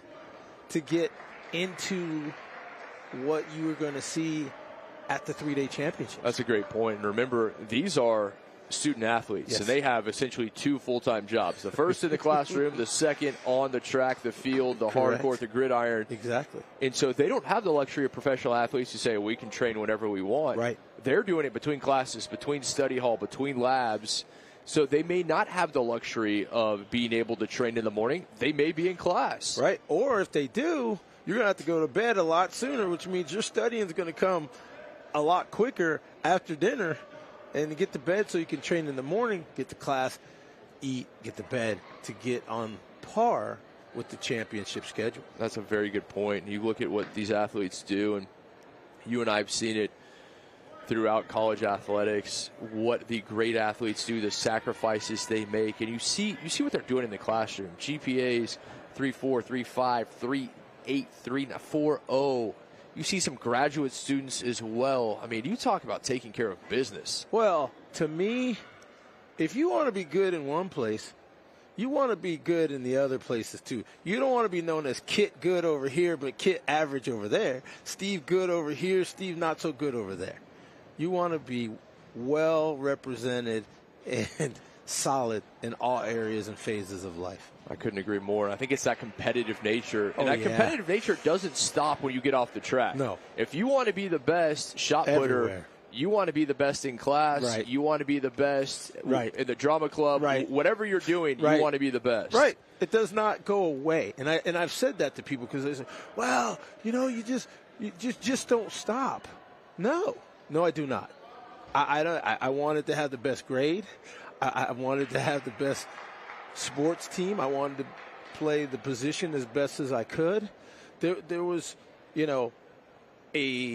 a situation where they said, you will do this well, and this is all we expect. This is the bar for everything. That's a great point. And you look at the very bright future of these athletes, the foul there, and what they're learning as athletes that makes them successful, be it in the cage, on the track, whatever sport they're participating in. That is ultimately a large part of what will make them successful later in life. Yes, and I really don't see even athletes that have gone back to get their degrees, like Michael Jordan and Shaquille O'Neal, and they went back and they got that degree. They did. They didn't say, "Oh, I've got $1 billion. I don't need this." It still was important to them as people because they wanted to be best on and off the fields of competition. And even if these athletes aren't professional track and field stars, maybe not in the Olympics, right? They will be successful in whatever they choose because of the lessons they've learned pursuing their athletic endeavors. They know what grinding feels like and what it means. And to me, people say, well, was it harder to do 2-a-days, 3-a-days for college football and seeing that as opposed to being studying in the for the bar classroom exam? For a bar exam. Well, I see them the same. You got to attack them all the same way in getting over the hump. Getting to our top competitors here in attempt number 5, 1 remaining. And again, Leslie Young, Norfolk State leading the way. And is it interesting that the best marks are coming in the first and second attempts? Because they got their bodies warm, figured it out, and let it fly. Right. And here's the aforementioned Young, and coming up in attempt number 5. We'll see if she can best her mark. Now, can she prove? Could she have the kinetics to say, well, you know what? When you're getting ready to be on the podium, you can have your 5th attempt be better than your first 2. Her best came in attempt number 3, 13.43. Can she best that here at attempt number 5? Just 1 remaining after this.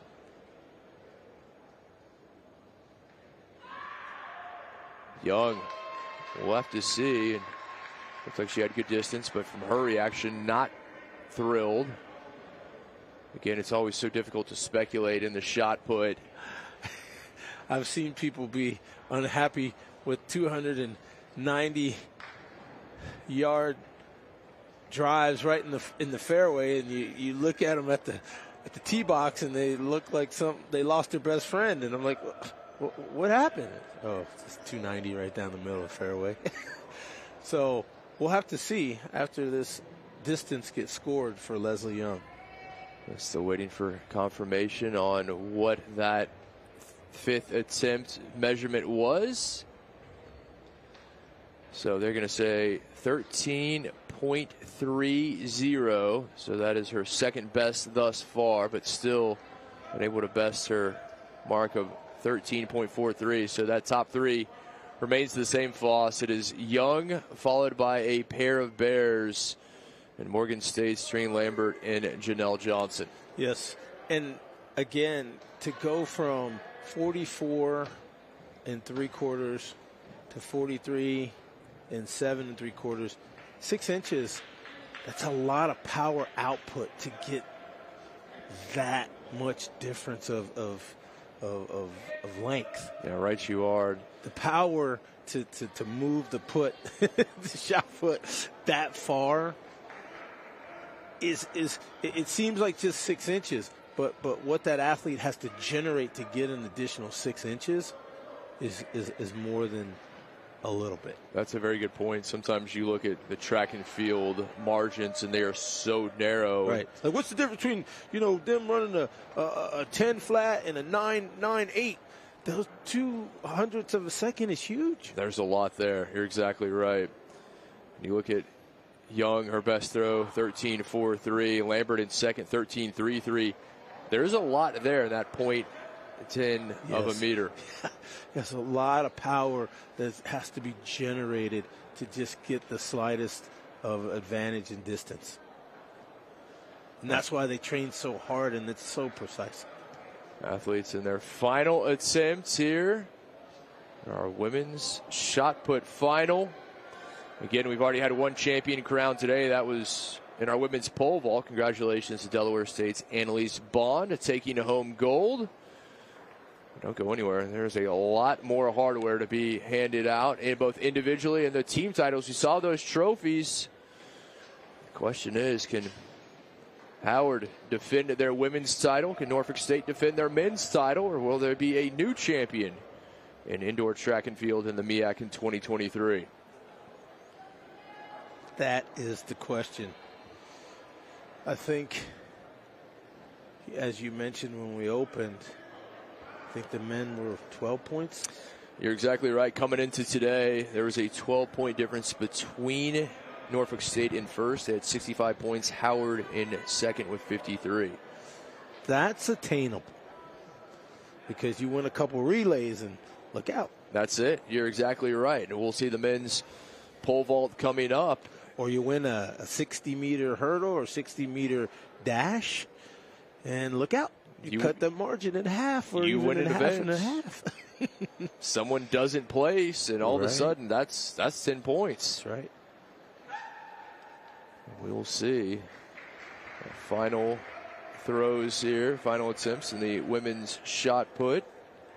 Well, it's pretty huge that if the Bears, the Morgan State, can hang on to get second and third, that's points. You're exactly right. So coming into today on the that was your strategy. If you can't get first, take second and third. And I've seen that on more than one occasion. And you and I were talking about the heptathlon, the pentathlon, and you look at those kind of multi-sport events. You don't have to win every, but if you can finish in the top three, if you're second, if you're third, if you can just hang around there, that point accumulation, and it works in the team scores as well. I like that, point accumulation. Yes, that's the key. But on the men's side, there's a big gap between second and third. Howard with 53 coming into today. North Carolina Central in the third with 30.5. They picked up. They did. Some, at least yesterday. They did. The high jump. And on the women's side, well, Howard with a sizable lead as they had 70 points coming into today. Norfolk State with 54. But Norfolk State just 1 point ahead of Morgan State. The Bears had 53, so that battle for second and third is very real. Do you think that could the momentum of battling for second, actually put one of those second or third place teams 1 point away right at the heels of Howard that's leading. It's a great point. Now to Janelle Johnson, Morgan State currently sitting in third. Her best throw thus far was 13.19. Her teammate Tareen Lambert will come up, and then our leader Leslie Young. The final 3 attempts for these women. Can anyone best Young's 13.43 mark? And there's going to be tough. You're going to say that is 12.52, I believe. No, that was the previous, so we will see 13.52, and well, that is going to be the best mark, and we will wait. Johnson. Yeah. Well, so Janelle Johnson on her final attempt. Say it isn't so, but it's so. Well, the pressure on as Lambert saw what her teammate did before her. What can she do in her final throw? Wow. Johnson, 13.52, moves into first. Lambert still 1 to go. Now she's in third. It's a good throw. It is. We'll see the mark from Tareen Lambert. You gotta love competition, kid. You gotta love competition. There's nothing better than it because it brings out the best. You're exactly right, my friend. I could not agree more. Life's a competition. It should be. Everything is a competition. You want to be in it? Be in it to win it. Oh my goodness. 13.82. Tareen Lambert, her final attempt. Yikes. A monster throw puts her in first. And actually, they're going to say 13.90. 13.90. There is the official number. Lambert, what a throw. That's adrenaline. Maybe these ladies, once they get warmed up, they say, hey, we can show out. Now the pressure on Young, who had been in first almost the entirety of this. Now she's slipped back to third behind Lambert and Johnson. That's a good throw, too. That's a good throw as well, kid. We will have to wait. What a final attempt from these 3. Johnson through 13.52. Wow. That put her in first momentarily.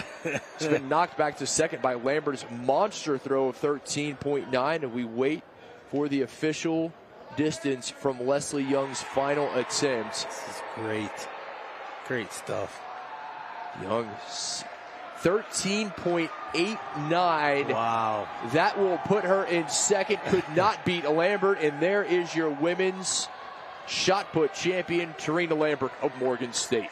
Congratulations there. But wow, Leslie Young, you can't get much closer than that. She was coming. But Tareen Lambert on her 6th attempt, as you mentioned, holding off the Spartan of Norfolk State. Foss, what a way to wrap things up. Oh, yeah. There was a bit of a lull in those the 4th and 5th attempts. You didn't see any spectacular throws, but they knew they had one remaining, and a show put on by Johnson, Lambert, and Young as Tareen Lambert over to congratulate Leslie Young. We'll take a break. Tareen Lambert of Morgan State, your women's shot put champion.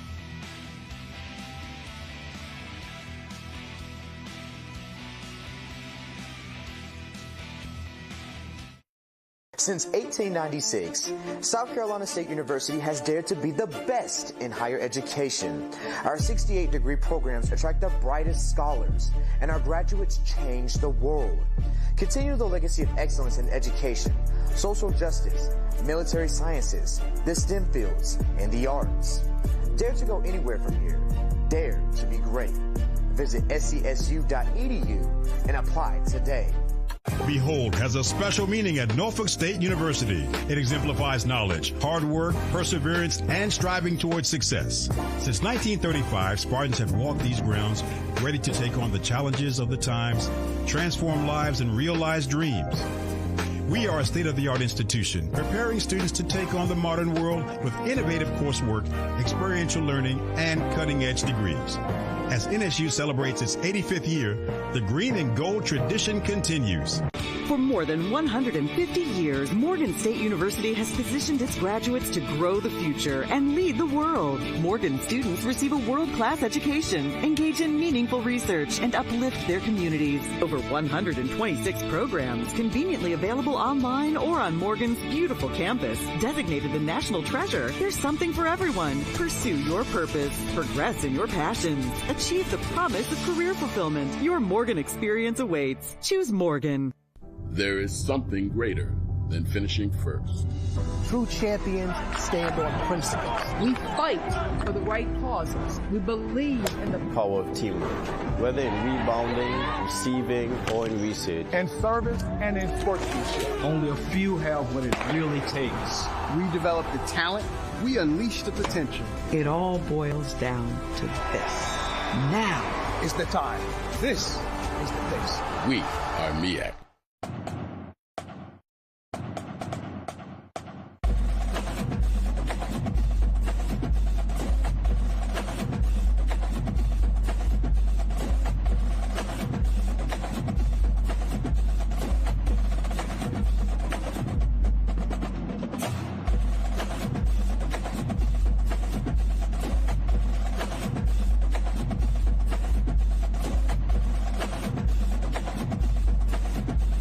From open house to acceptance, new student orientation, and picking the program that's just for you, it matters.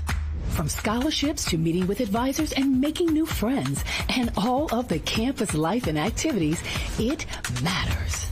With continued one-on-one support, student success planning, internships to graduation, and landing your dream job in your career field, it matters. Because at Delaware State University, it all matters.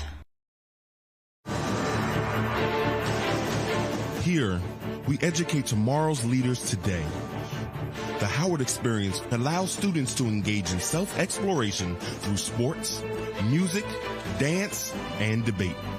A journey towards excellence in leadership for America and the global community. This is the Howard Experience.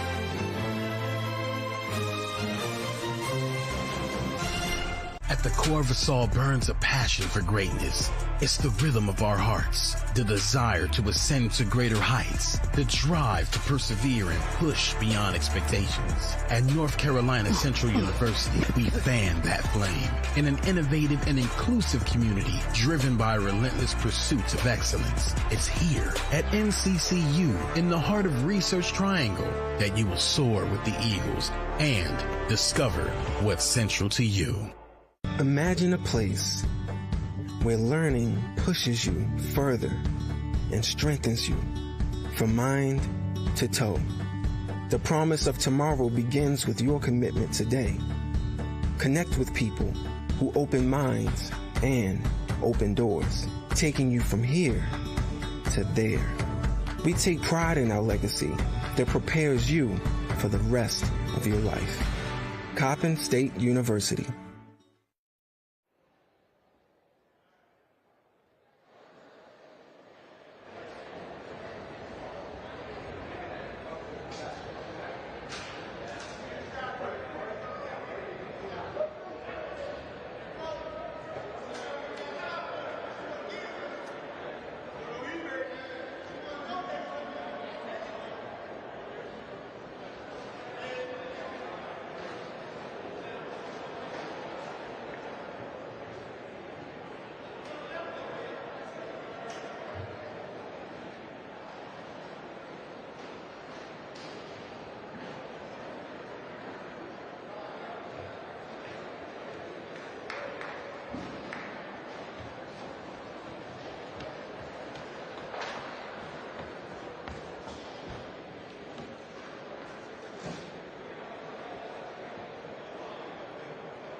Welcome back. Live coverage of the 2023 MEAC Indoor Track and Field Championships continues from the Virginia Beach Sports Center. Glad to have you with us here on the MEAC Digital Network. Another champion crowned. This time the women's shot put. Tarina Lambert of Morgan State, your winner. A very impressive final attempt from all three. Her teammate Janelle Johnson finishing in third. But Foss, it came down to those final three throws, and what three throws they were. Down to the final .01 as Leslie Young of Norfolk State pressed as close as you could get. Young, who had the lead from her throw in the third attempt all the way until the final throws from Johnson, and your champion, Tarina Lambert, had one last attempt as Lambert before her threw a 3.9, Young 3.89 to finish second. Yeah, as close as it gets. Incredible. And, you know, we were thinking it'd be tough to possibly muster up that type of explosiveness towards the end of the competition, but all three of these student athlete ladies showed why they're on the podium. Yeah. And they led the three of them throughout the competition. They absolutely did. And remember, Morgan State, who came into today second place in the women's team standings, get big points there with Lambert winning and Johnson finishing third. Excuse me. Yeah. And so, as much as we said the men's competition for the team championship was 12 points, Morgan State trying to make it interesting in the women's arena as well. They certainly are. Big team points. Tarina Lambert showing up in her final attempt. Janelle Johnson as well. The two of them with an impressive performance, and they are now standing by with Donna. Here with the winner of the shot put, Ty. Talk to me about what it came down to in that finish and getting the win. What it really came down to was just trusting in my ability to, move mountains even when it seemed impossible, through God. And also listening to my coach, the instruction he gave to me, and staying locked in and just going out there and executing. Talk about just this season for you. This season, oh my God, I'm so grateful for the breakthrough, because this season I had a lot of setbacks from one injury to the next, and there were times when I was just down, so seeing that God delivered me how he did today, it's really a great feeling. What a way to put it together on the championship day. Yes, indeed, to God be the glory. Talk a little bit about your teammate that ends up with the bronze. Oh my God, she is really a blessing. I remember when she saw me, my warm-ups were fine, I was just out there, and then she saw me not moving with the same, energy that I was in the warm-up. She's like, come on, Taryn, get it together, I know you can do this. So I'm grateful that she really pushed me today. So we're talking about pushing, you pushing your teammate, you end up on the podium too. Talk to me about just winning that bronze. Well, first, I want to thank God for everything, because this season I've been a setback, really, because I've been injured all season around, and to get on the podium, I'm very grateful, and that's only it. What a competition that it comes down to those winning throws from both you and your teammates, and she ends up with the gold and you the bronze. I'm very thankful for that, because this season I see major things for her, and I'm very grateful for her and everything that we've been through this season. So I'm very grateful for the bronze, and I'm so happy for her. And today's her birthday, and happy birthday, Taryn. And I thank my coach for everything, because this past season is very rock and it's truly a blessing to be on the podium. Well, on the podium, and then birthday also. So happy birthday with the goal. Back upstairs to you guys. Happy birthday indeed. Cannot think of a better birthday present, as Morgan State finishing with bronze and gold. A pair of Jamaicans in Johnson and Lambert. Big points for the Bears. Stick with us. Coverage continues when we return. Behold has a special meaning at Norfolk State University. It exemplifies knowledge, hard work, perseverance, and striving towards success. Since 1935, Spartans have walked these grounds ready to take on the challenges of the times, transform lives, and realize dreams. We are a state-of-the-art institution, preparing students to take on the modern world with innovative coursework, experiential learning, and cutting-edge degrees. As NSU celebrates its 85th year, the green and gold tradition continues.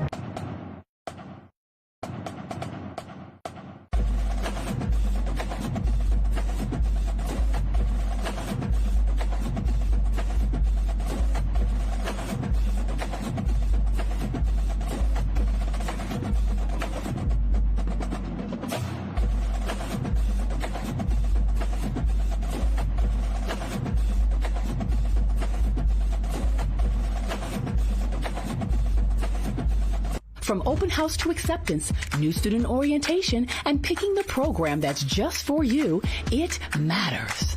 From scholarships to meeting with advisors and making new friends, and all of the campus life and activities, it matters. With continued one-on-one support, student success planning, internships to graduation, and landing your dream job in your career field, it matters. Because at Delaware State University, it all matters. At the core of us all burns a passion for greatness.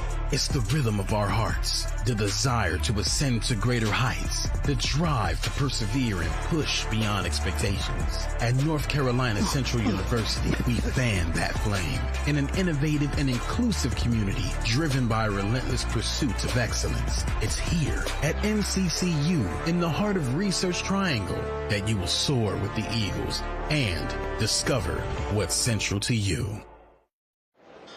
Welcome back as we get ready for the men's pole vaults here in the 2023 MEAC Indoor Track and Field Championships from the Virginia Beach Sports Center. Third and final day of competition here on the MEAC Digital Network. Also, we've already seen a women's pole vault champion crowned. That was Delaware State's Annalise Bond. And now we turn our sights to the men. The conference record that was set way back in 2009 by Shane Smith of Coppin State, 5 meters flat. The NCAA record set by Casey Lightfoot in 2021, the Baylor Bear, with a mark of 6 meters flat.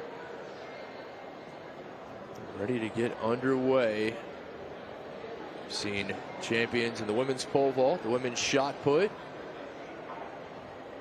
We will head to the track coming up a bit later. We'll have our men's shot put. That'll be coming up in the less than 30 minutes there at the top of the hour. And our first track event, the women's mile run, that'll be at 12:30 Eastern. Yeah, and again, I think the interesting thing with distances over 200 meters is you got to circle that track more than once. It's a very good point. The indoor to outdoor, it's a different feel, obviously, and even two sets of turns for the 200. And how you strategize for that different as well. And short on the first attempt was the Spartan.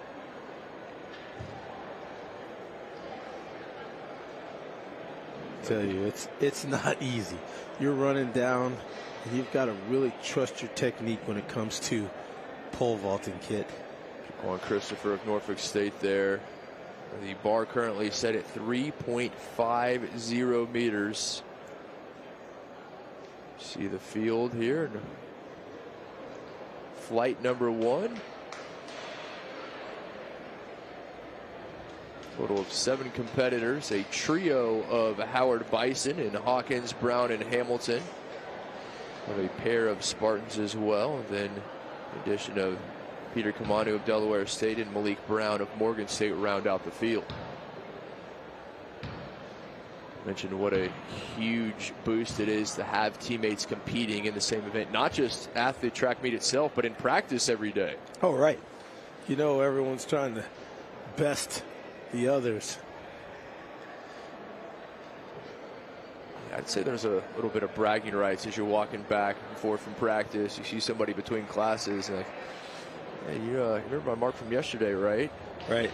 That just spurs you to improve. And Brown unable to successfully get over 3.5 in his first attempts.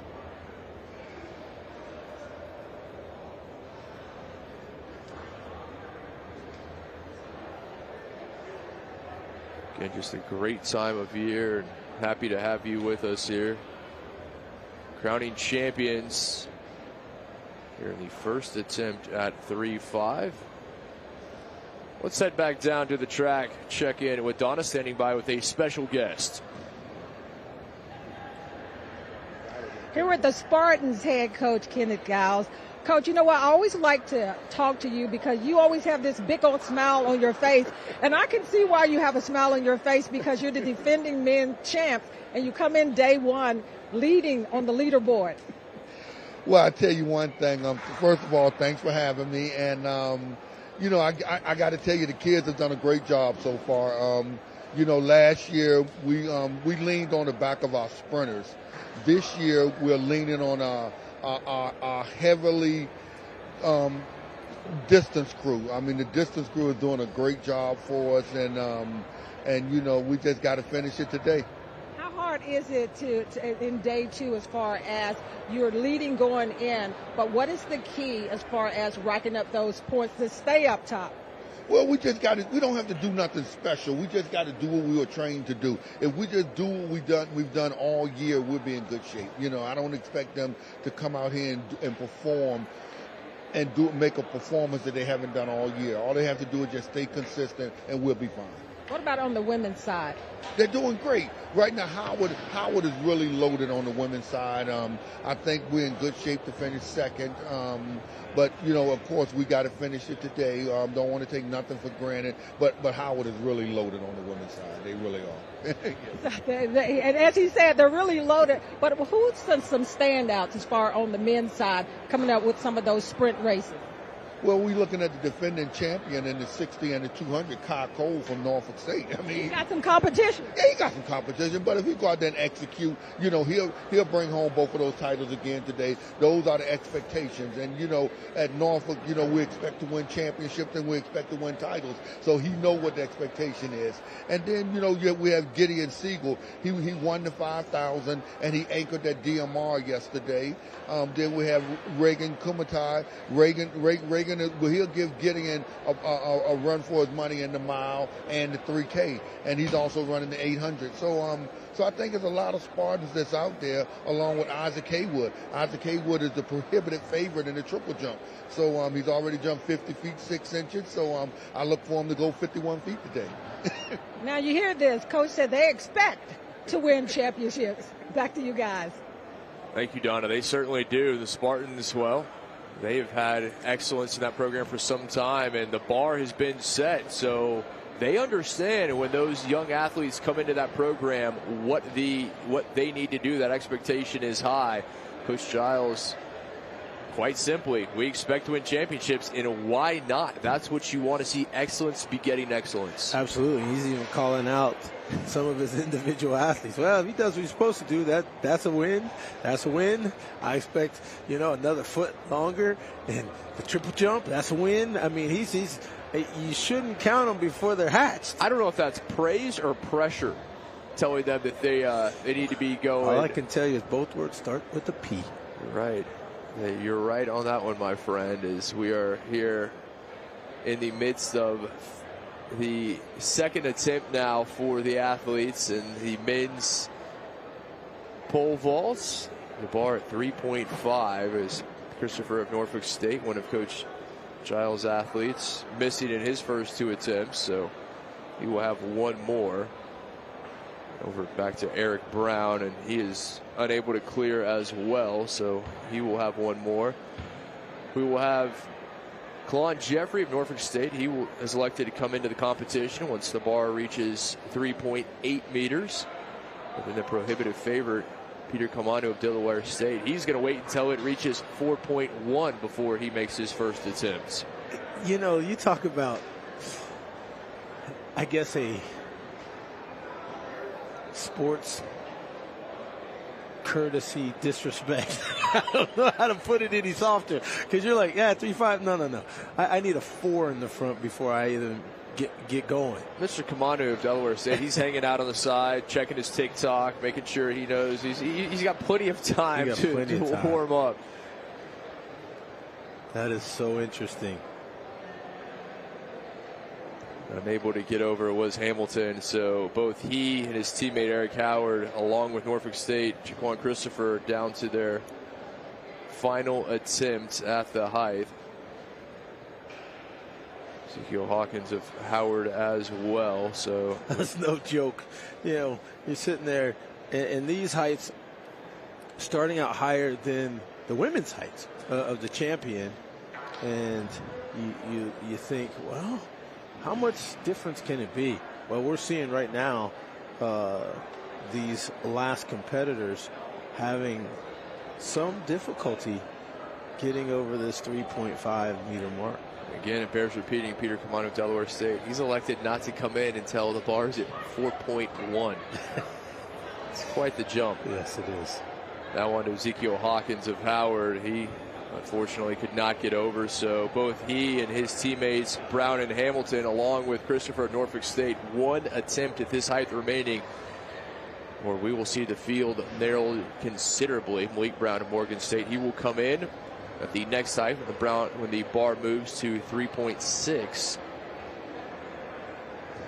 Always a game of chess to me in the pole vault and in the high jump. You're kind of like, okay, this is where I feel comfortable, but we've seen it backfire at times. Some of these athletes maybe overestimating.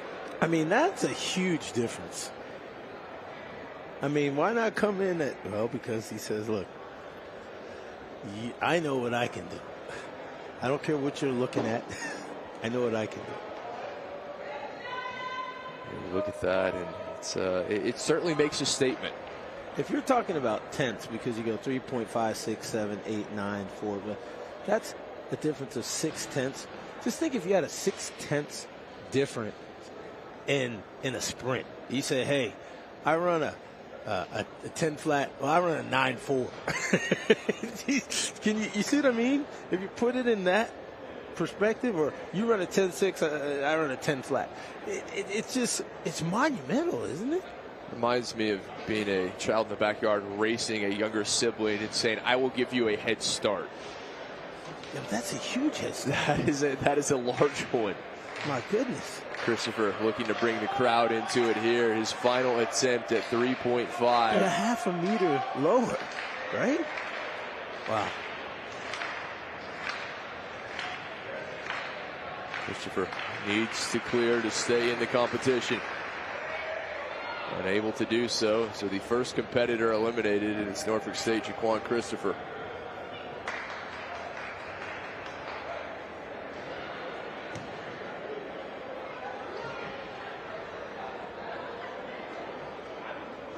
And again, this sport is tough. This one right here, the sport, the pole vaulting is no joke. And what happens if, in fact, you do crack the pole a little bit when you're practicing or whatever? How does that play into your mindset? Just having to plant that pole in the box. The good news is, well, first we hope very much that does not transpire. Second, that's correct. Most of these athletes have a backup if need be. Now Eric Brown, final attempt at 3.5. So he, like Christopher before him, having been eliminated.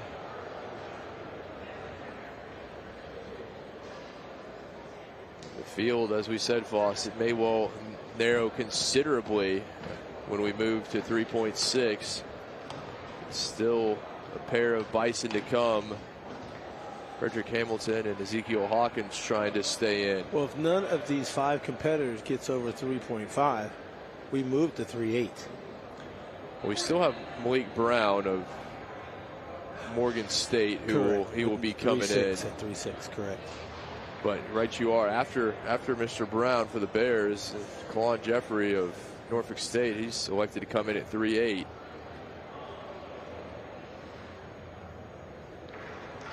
Another bison eliminated as Hamilton joining Brown. Now Ezekiel Hawkins hoping not to join his teammates. He wants to continue if at all possible.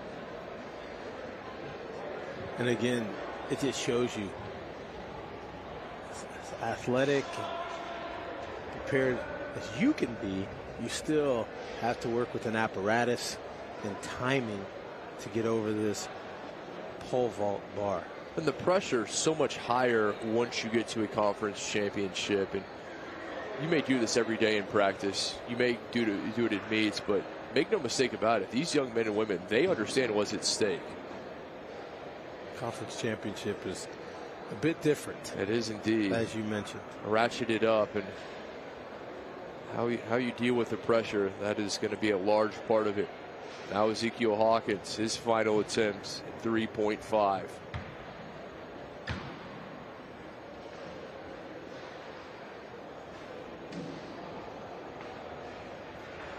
And Hawkins, unfortunately, joining Mr. Brown and Hamilton before him. And Jaquan Christopher of Norfolk State, as those four all eliminated. So Foss, more than half the field going out at 3.5, and only 3 remaining as we move to 3.6.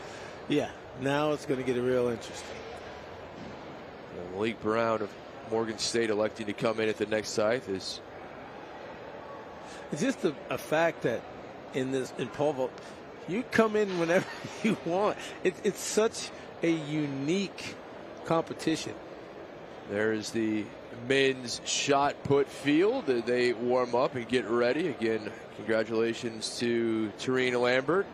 Not just a gold medal as your MEAC indoor women's shot put champion, but a not a bad birthday present as well from Miss Lambert. Oh my gosh, what a great deal, huh? When you find that out. She and her teammate Janelle Johnson finishing first and third respectively, the 2 Jamaicans. And obviously Jamaica very well known, the island, for producing fantastic track athletes, maybe less so field athletes. You've seen some jumpers, some vaulters, but Lambert and Johnson saying, no, we got throwers as well. Yes, you do. And we get to see them. And I saw Annalise Bond, the women's pole vault champ, watching the men as well as she should. And she said that about the camaraderie and had a teammate that she wanted to be able to cheer on. And, well, her teammate Peter Kamanu, he's the man who will come in the last of all the vaulters, as we get a first look here at Malik Brown with the bar at 3.6. Oh, he was over, but just a bit of contact on the descent, too much. But he still has 2 more. He's saying it's the bar's fault. And I like that because, you know, you can tell the confidence, got the cupping. That means that trying to get all of his joints and muscles situated for these attempts and ready. I didn't do any cupping to prepare for our broadcast, but I saw you come in with some kinesio tape, and I'm happy that you're prepared. You've got the tape on. You're ready to go. You know, Thank you for not wearing the track spikes, by the way. You're welcome. You know, they have the tape now that's already preset for your body and whatever you need. I found this out over my travels during the Super Bowl, that you can just place it. Here's elbow already cut and set for you. Here's shoulder. Here's back. Here's knee. You know what? Here's hip. It's unbelievable what they can do now for the athletes, and just ready click and help your body perform. Things have come a long way from my days of salt tablets and Bengay, my friend. Exactly. And Johnson & Johnson athletic tape. Stuff can stick to everything. It's like, wait, I didn't want it there. Too bad. But in all seriousness, I mean, what we're able to do to keep these athletes healthy, keep them competing, is just, it's incredible. I was going to go with the Absorbine Junior. Fair enough. You're more of a Flexol man, I know.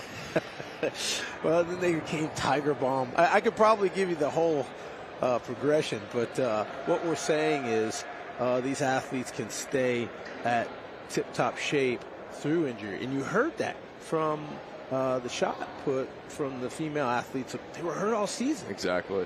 But yet they perform here during the championship.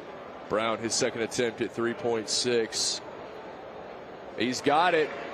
That's nice adjustment made by Malik Brown. I just love his matter of fact, like, you know, hey, that's what I'm supposed to do. And the confidence here, especially if he's going to go against his other 2 remaining competitors. Nice body control. Turned, got to see where the bar was. Got over and said, yeah, that's what I'm supposed to do. As indeed, he made the adjustments after missing his first attempt, so he will continue as the bar be moved to 3.7 for Mr. Brown. Again, Klon Jeffrey and Peter Kamano yet to enter the field. Norfolk State, Klon Jeffrey will come in at 3.8. Peter Kamano of Delaware State will wait until the bar is at 4.1 to make his first attempt. Yeah, that's a lot of confidence, my man. 4.1. Again, a whole half a meter plus than competitors that have already completed their championship pole vaulting attempts. He says, hey, child's play. And so I can't wait. Cannot wait. Well, Foss, as we said, we've got the men's shot put coming up. Well, we've got the women's triple jump as well, the final there. So a lot to keep an eye on. We will quickly get you that multi-box so you can stay up to date on all of the results. And as well, you can head over to halfmiletiming.com to stay up to date. As Brown, nicely done, clears 3.7 his first attempt. Now he will be joined by Kalon Jeffrey of Norfolk State as the bar moves to 3.8. Triple jump. Did the long jump. The triple jump, I'm not sure if we had that during my tenure in the track and field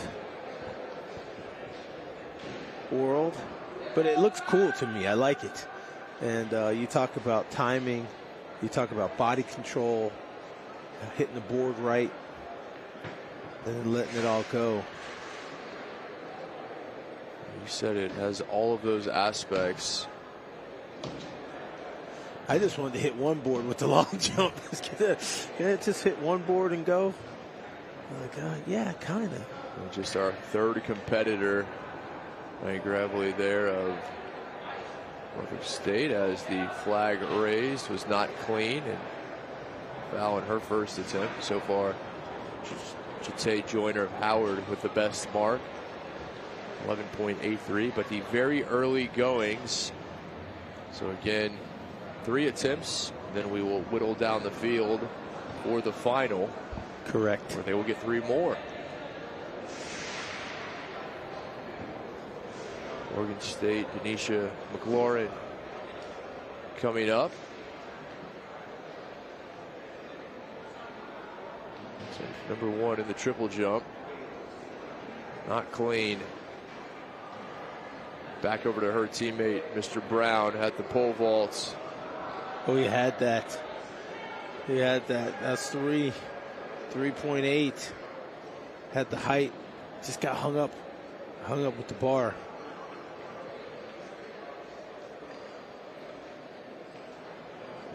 He did indeed. He was right there, was Malik Brown.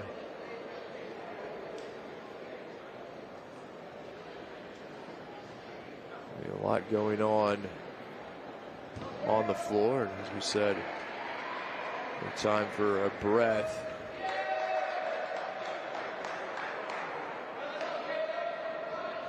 We will keep an eye on everything that is happening for you, and again, so much. And well, we alluded to it earlier. Now your multi-box, the men's pole vault top left, the women's triple jump top right, and the men's shot put in the bottom left. Those gentlemen still warming up, getting ready.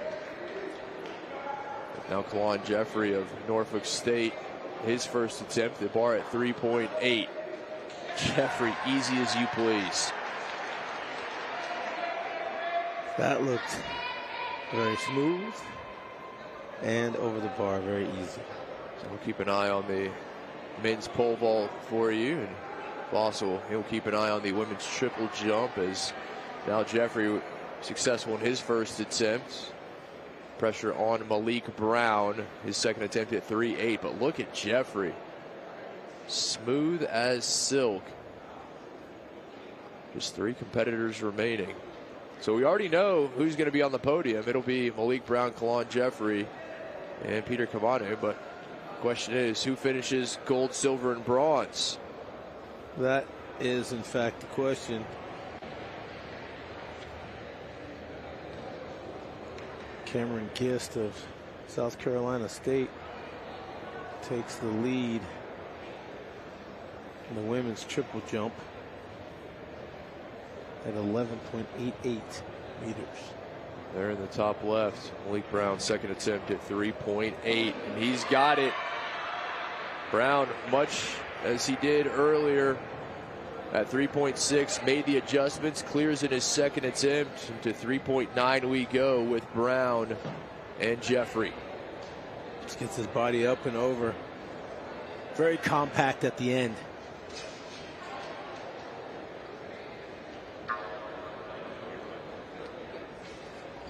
All smiles from Malik Brown, rightfully so. Kalon Jeffrey, something about that pole vaulters fraternity.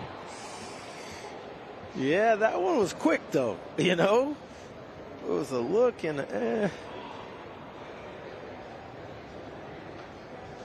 Aaliyah Robinson for Delaware State, 10.64 in the triple jump. She's in 5th. Again, things starting to get busy here.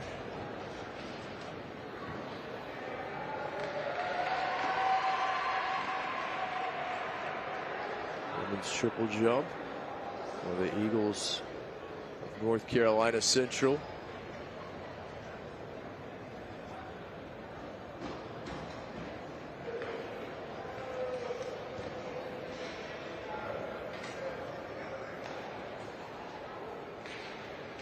That looks like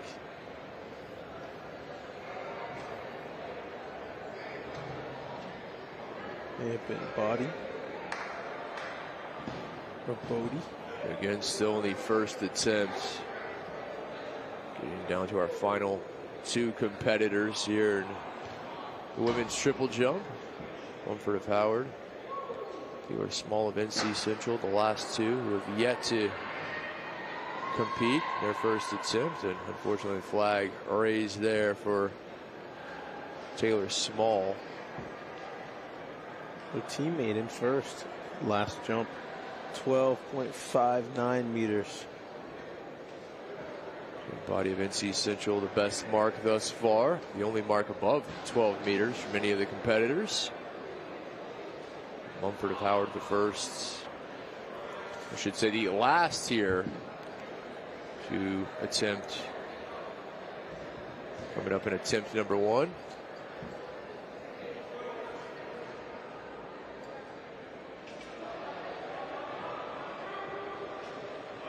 Mumford. A white flag, so a good sign. Now we just have to wait for the mark. Back over to Malik Brown at the pole vault. Brown, who after some trouble early, he has been soaring of late. No trouble. His first attempt at 3.9. Interesting. This could get fun. It could indeed. So right now it is Jeffrey and Brown battling the Bear and the Spartan. As Peter Kamano of Delaware State still watching, still waiting to come in when the bar reaches 4.1. Not yet. Not yet, fellas. I'm coming to a pole vault attempt near you. As we turn our sights to the second attempt. Again, the men's shot put in the bottom left. That'll be coming up momentarily. The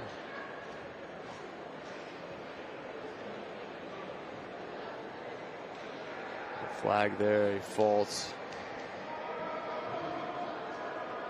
And back over to the men's pole vault, and Kalon Jeffrey sees Malik Brown as they both clear 3.9, and now to 4 meters we go. And that was slightly touched, but not to affect the bar, if at all any. And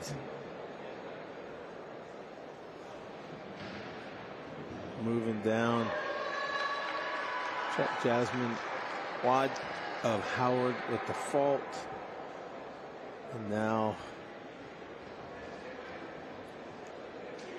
our men's shot put competitors there in the bottom left as they get a final few words of instruction from the officials. They get ready.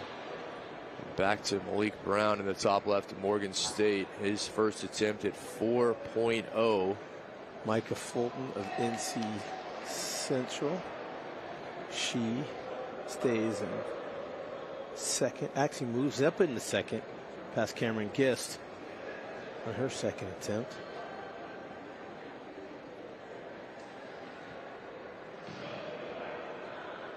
Women's triple jump competitors in their second attempt. They will have 3 here in the trials, and the field whittled down for the final, where they will have another 3. A pair of Eagles, Wynn Body and Micah Fulton, currently in first and second, respectively.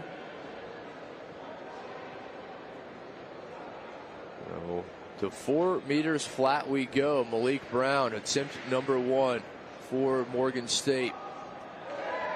Brown, he has made his last 3. Remember, he missed his first attempt at 3.6, missed his first attempt at 3.8. But he's gotten better as the bar has been raised. Well, he's starting to get a little more speed, and his body control, just what the Bears ordered. Now over to Kalon Jeffrey. We'll see if the Spartan can respond.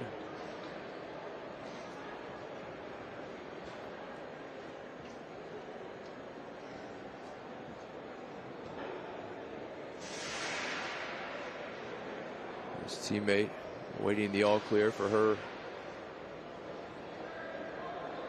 triple jump attempt.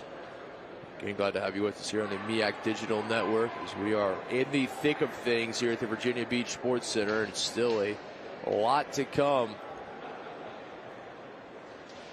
Jeffrey. Oh, he had it, but he was short. Some issues there from Kalon Jeffrey, and you would imagine he'll make the adjustments for his second attempt to come. They've had an equipment issue with the shoe. Unfortunate. Looks like Denia Gravely of Norfolk State ready to get her triple jump going, faulted. Fouled, I should say. Mentioned the coaching instruction, and these days with the mobile devices, the phones, the tablets, you can get that almost instant feedback. Come over and say, this is all right, here's what you did. Coach is not just telling, but showing. White flag for Gravely. Yes, indeed.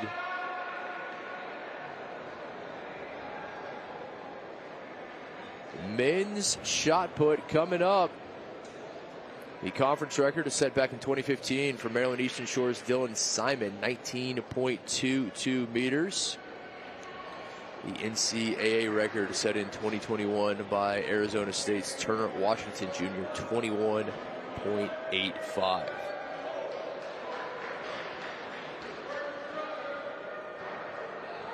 Jeffrey missed on his second at 4. Pressure on Kalon Jeffrey. If he can't clear, he will be your bronze medalist in the men's pole vault, and it will be down to Malik Brown and Peter Kamanu. Kamanu has not yet attempted a vault.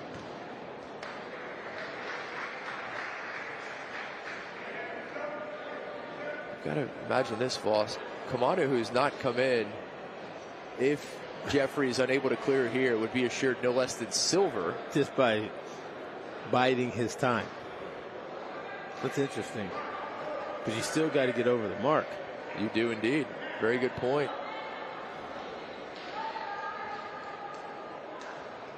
My thing would be this, and of course I'm no track official, but if you wait and then you can't clear any height, it should go to the guy who got at least cleared one height. You know what I mean? I know they didn't ask me. I'll leave that to the officials on the floor, and I know they didn't. U.S. track and field.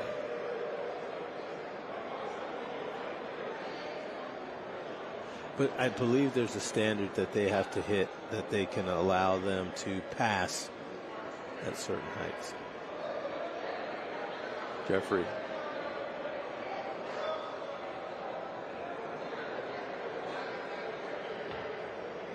So 3.9.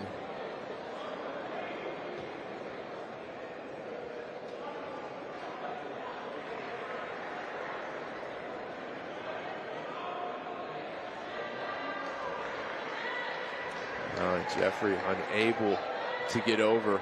Bit out of control there at the top of the vault. men's shot put competitors involved in their first attempt. We'll keep an eye on that again. The final, so we'll have 6 attempts total. Our women, both the trials, excuse me, final for the triple jump, 6 attempts. So Kalon Jeffrey will be your bronze medalist in the men's pole vault, as he finishes the mark of 3.9. And now it is down to 2, Malik Brown of Morgan State and Peter Kamanu. And we have yet to see Mr. Kamanu make an appearance. He will very shortly.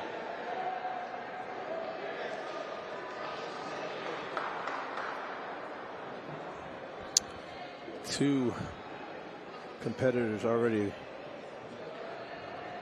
shot put for the men. James Perkins and Matthew Simpson.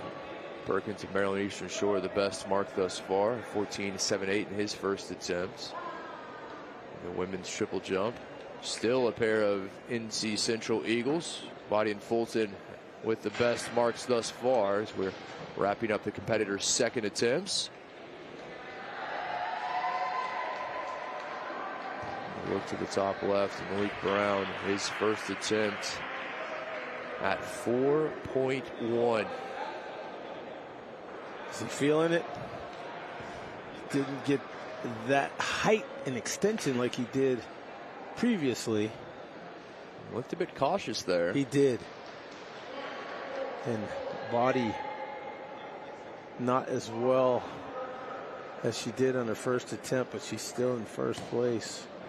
And now Foss, the long-awaited appearance of Mr. Kamanu, who, yes, does exist. I was not teasing you. He will come on momentarily for his first attempt at 4.1. His first attempt thus far in the men's pole vault.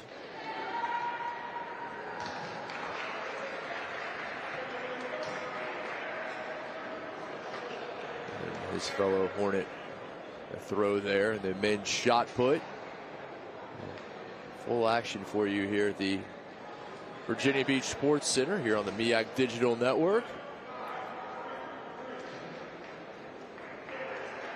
Again, you can keep up halfmiletiming.com and full schedule MEACsports.com. Come on, first attempts.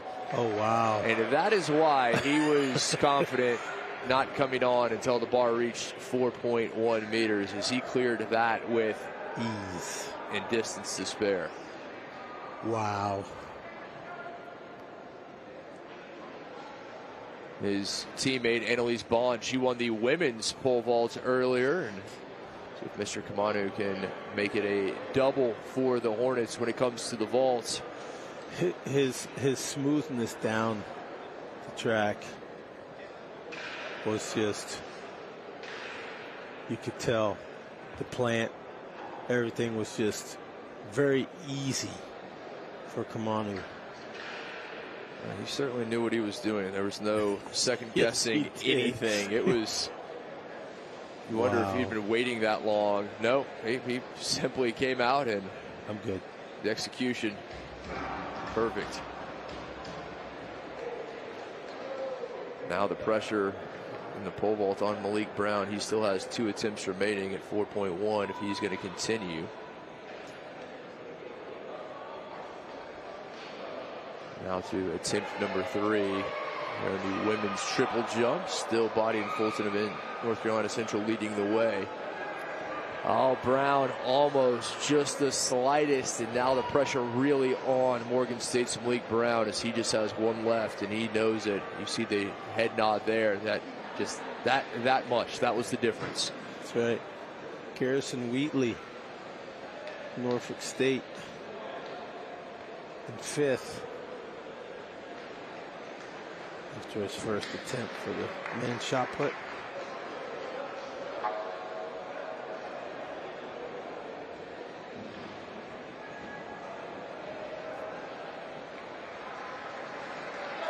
Attempt number 3 for the women triple jumpers. They will have 6 total.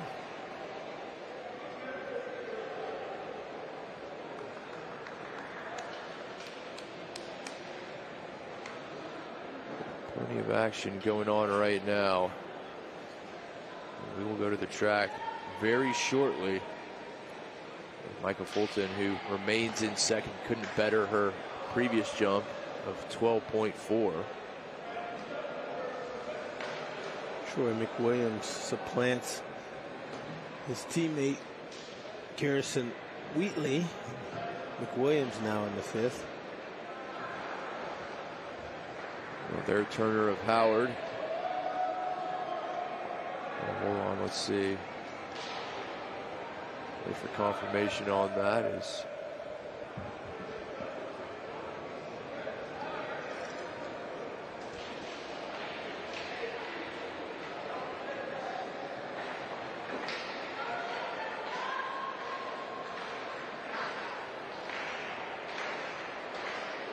now back to Malik Brown. We go. Final attempts. He's unable to clear. His Joyner couldn't better her previous mark in her third attempt in the triple jump. Now Brown, one remaining, has to clear to continue, and he cannot. So Malik Brown will win silver. Kalon Jeffrey, your bronze medalist. Peter Kamanu will win gold in the men's pole vault, and we'll see if Mr. Kamanu wants to continue. I'm sure he'll make another attempt, although he's got his jersey top on. He's just staying warm between attempts. Well, he comes in, clears the bar with ease at 4.1 meters. You said it. He made it look easy.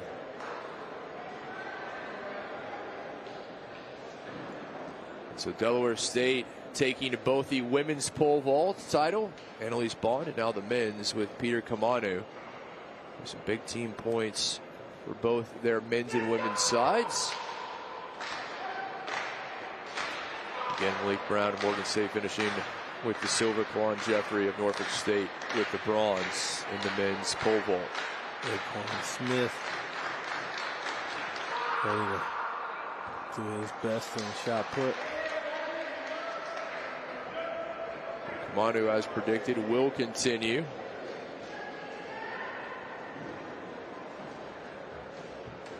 We'll see. Is the bar now at 4.2?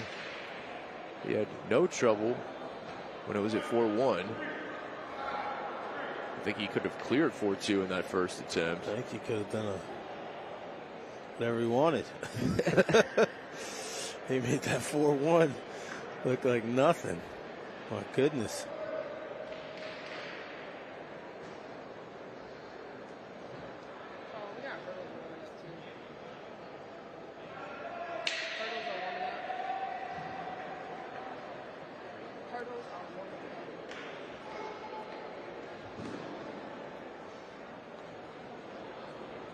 The sophomore out of Frederick, Maryland, Kamanu has already secured the gold. Now looking for a PR, you would imagine. 4.2, no trouble. There's also another gentleman out of Frederick, Maryland, who I idolized growing up, and one that went to a university who you happen to support, that being the U down in Miami, Chuck Foreman, the great Minnesota Viking from Frederick, Maryland as well. He certainly produced some talent in numerous athletic sports. Yes. Chuck Foreman ought to be in the Pro Football Hall of Fame. A women's triple jump in their third attempt in the top right. Men, the shot put, they're just in their second. Excuse me, still in the first. There are three competitors attempting, still waiting to attempt their first. And John Purvis of Morgan State leads the way, 15.55, the best throw thus far. He and Can you give him Never Nervous Purvis? Referring to Purvis Ellison, the great Louisville basketball star. Tyrell Martin of Delaware State, second, 15.33, the only two athletes above 15 meters in their first attempts at the men's shot. And let me tell you, it's certainly worth the wait to see Peter Kamanu, because he is clearing every height with relative ease. So the bar now at 4.2. The MEAC conference record is at 5 meters flat. That was set back in 2009 by Shane Smith of Coppin State. That is still a ways off. We'll see if Mr. Kamanu can vie for a new conference title. Hasn't he cleared 4.2? He's gone twice. He indeed has. You're correct, my friend. Things continuing. So where is he now?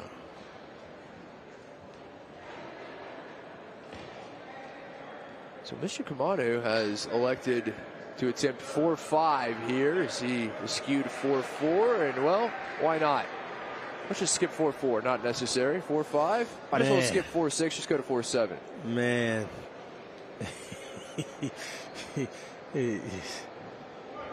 He's having fun. He certainly is. He is having fun. Over higher? Is that higher? Over 4.5. I believe if I'm his coach, I say, continue to do what you've been doing. Like that. Do that again, please. As you can tell, there's no tablet mobile device to show Mr. Kamanu He's going off the phone. What he needs to improve upon. Letting the administration know what's going on. I say this in jest, but just such an impressive performance from him. He's already secured a gold. Malik Brown of Morgan State with silver, and Kalon Jeffrey of Norfolk State with bronze in the men's pole vault. Turning our sights back to the women's triple jump. And wrapping up their third attempt. It is still a pair of Eagles from North Carolina Central atop. Bodie and Fulton 1 and 2. Bodie's 12.59 came in her first attempt, the best mark we've seen thus far in the triple jump. And the men's shot put still Mr. Purvis of Morgan State, Mr. Martin of Delaware State 1 and 2.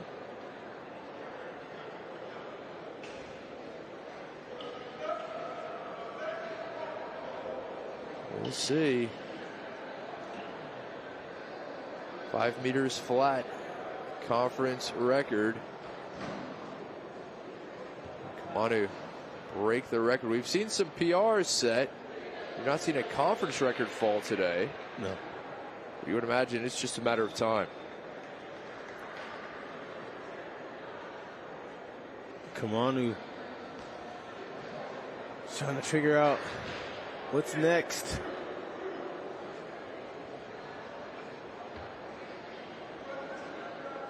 And Kamanu, the sophomore out of Frederick, Maryland. Governor Thomas Johnson High School.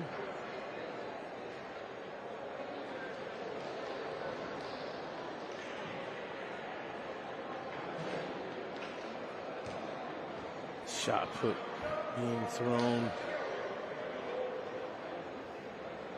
It's Mumford rounding out the third attempt for the women's triple jumpers. Howard Bison wrapping up things as there are 3 attempts remaining. Still Bodie Fulton 1 and 2, and Kamanu his first miss of the day and his first attempt at 4.6. Got just a little bit ahead of himself, it looked like.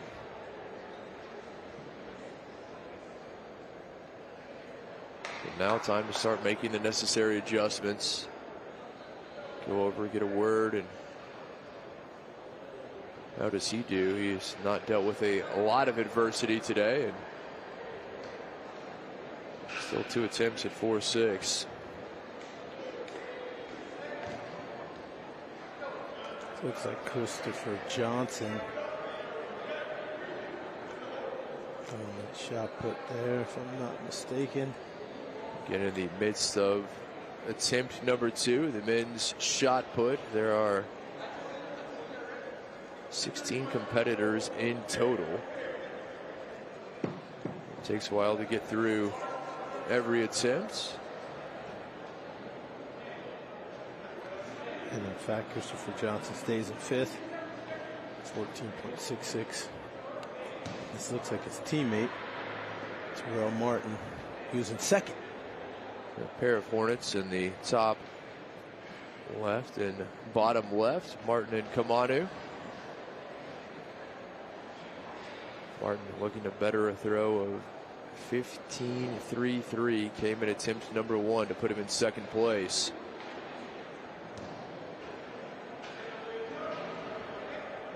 Furthest top mark in the shot thus far, 15.55. So through 3 attempts in the women's triple jump. Officials taking care of the pit, getting things ready for the attempt number 4 to come. Body Fulton of North Carolina Central 1 and 2. Jate Joyner of Howard sitting in third.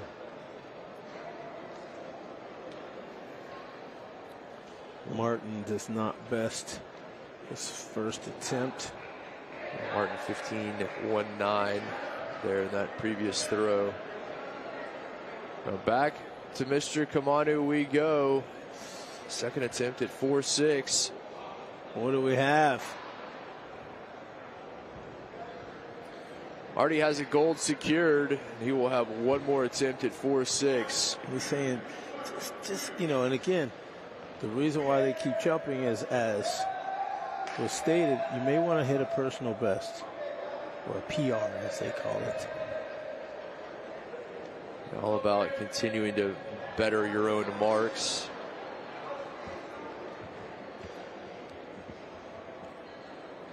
Continuing to impress and improve. Troy McWilliams there with the shot. Currently sitting in ninth. 13.43 was his first throw.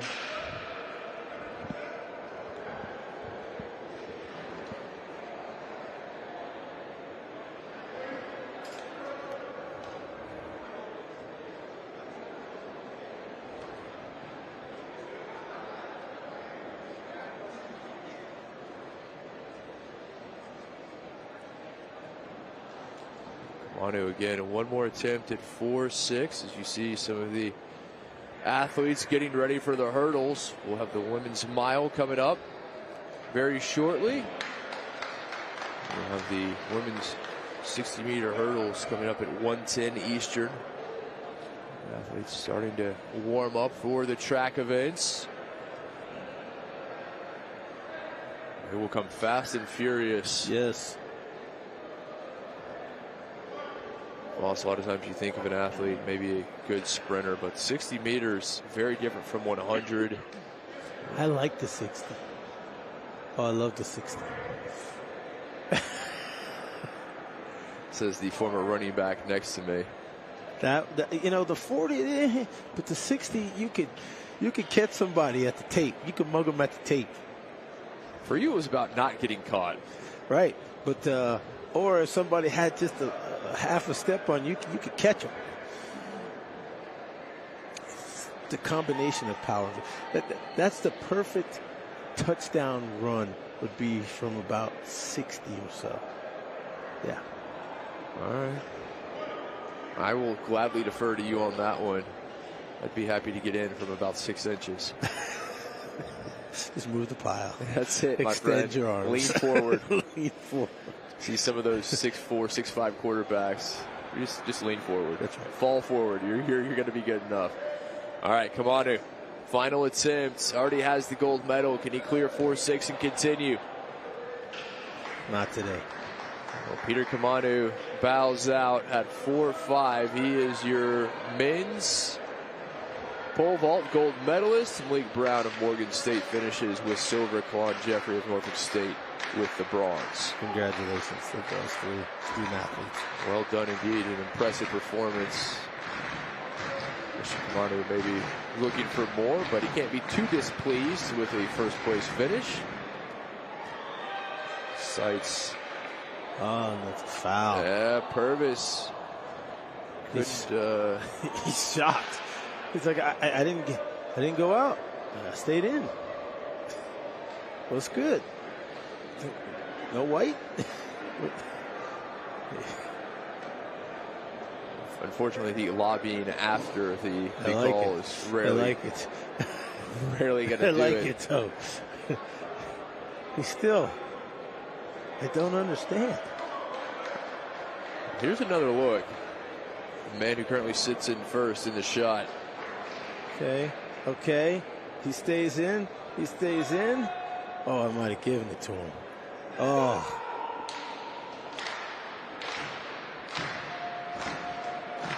Some of those are tough graders. Guys that thumbs down. I'm like, we got more purpose on this. Voss is all about rounding up, he's saying. Good throw. See Raekwon Smith there. Check his distance. Currently sitting at 9th. 13.53 was the mark on his first. Well, we said it, a lot going on, and very shortly it will be the women's mile. No time to rest.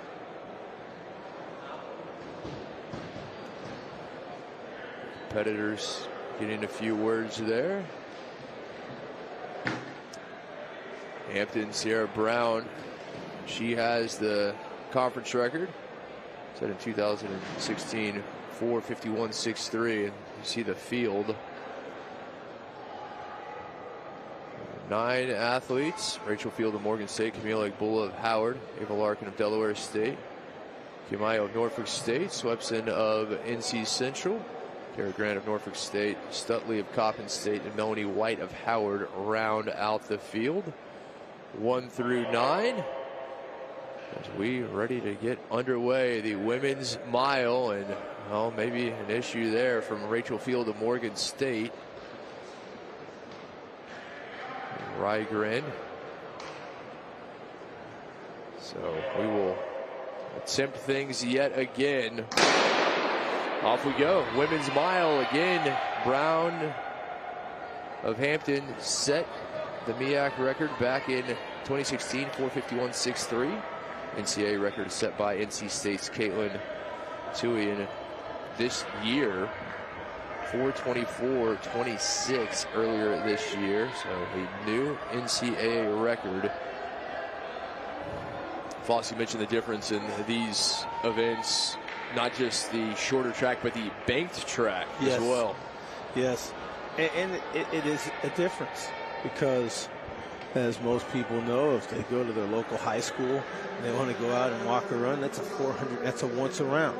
So 4 of those, and you've got your 1600 effectively. But here with 200 meters, it's several times around to get that 1500s. So it's a little more than 7 trips. So maybe in your first 3 laps, you may not be up at the front, but if you have a stronger kick, you can start closing in on the leaders.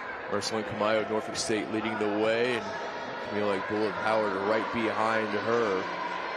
Tori Swepson and Kara Grant rounding out the top 4 as there is a gulf between that first 5 and the rest of the field. Again, Kit, you don't have to be leading this race the whole way. You can allow 2 or 3 laps to occur so that, you know, someone whose pace quickens as the race goes on. You don't have to go out there and burn it all up in the first 3 to 4 laps. As you would imagine, the 2 with the best time coming into today, Egbulla and Kamayo of Howard and Norfolk State, they are there at 1 and 2. That's a very good point, Foss, particularly for the middle distance races, the distance races. There's so much strategy in how you come in. Are you the rabbit, or do you want to lead from wire to wire, or do you prefer to hang back a bit? Because you don't know how much your competitor has in his or her legs. And if you're out there, you know, unless you know you can kick it in, they may just run you down at the end, which is, you know, you see it so many times, and you're like, oh, wow, she was leading, or he was leading, you know, 6 out of the 7.5 laps. No one cares about the first 6 laps. They only care about the last lap and a half. Well, you have athletes that obviously they're maybe more proficient in the kick. You have some that are more proficient coming out. Some like to sit back, some like to lead, and you see Egbulla now making a move on Kamayo. And those two I would just sit back. I'd like to sit back and see what's going on, because when you make your move, that leader can't see it, and they're going to have to go with you, kid, right? I think that's what Camila Gulov-Howard is doing. Is you see Kara Grant, Norfolk State, coming up to pass her to join her teammate. Bullock dropping back into third, but has the best time this year, 5:06.9 for the Howard Bison. She now may be passed, and she will. She goes into third. So again, Kamayo and Grant, Norfolk State 1 and 2, and now a move on the outside. Coming around, and I believe that is Swepson of NC Central, who has now moved into second place. That's okay, as long as you don't let them run away from you. And none of these competitors have eclipsed 5 minutes this year, so just over a minute remaining. That top three pulling away. Agbola dropping back. Agbola there in fourth, and there's a gulf between the top three. Kamayo starting to put things on, and a move for second. Grant by Swepson, so a pair of Spartans 1 and 2. Swepson into third. Kamayo starting to extend her lead on the rest of the field. Grant looking to keep pace with her teammate. Bell lap, 1 to go, Foss, and here, how much do you have left in the tank? Kamayo starting to put the hammer down. Grant there as well. Just to lapping some of the other competitors. Kamayo really using those long strides. Now she's kicked it in, and she's running away from her teammate. Ursula Kamayo leading the way ahead of Kara Grant.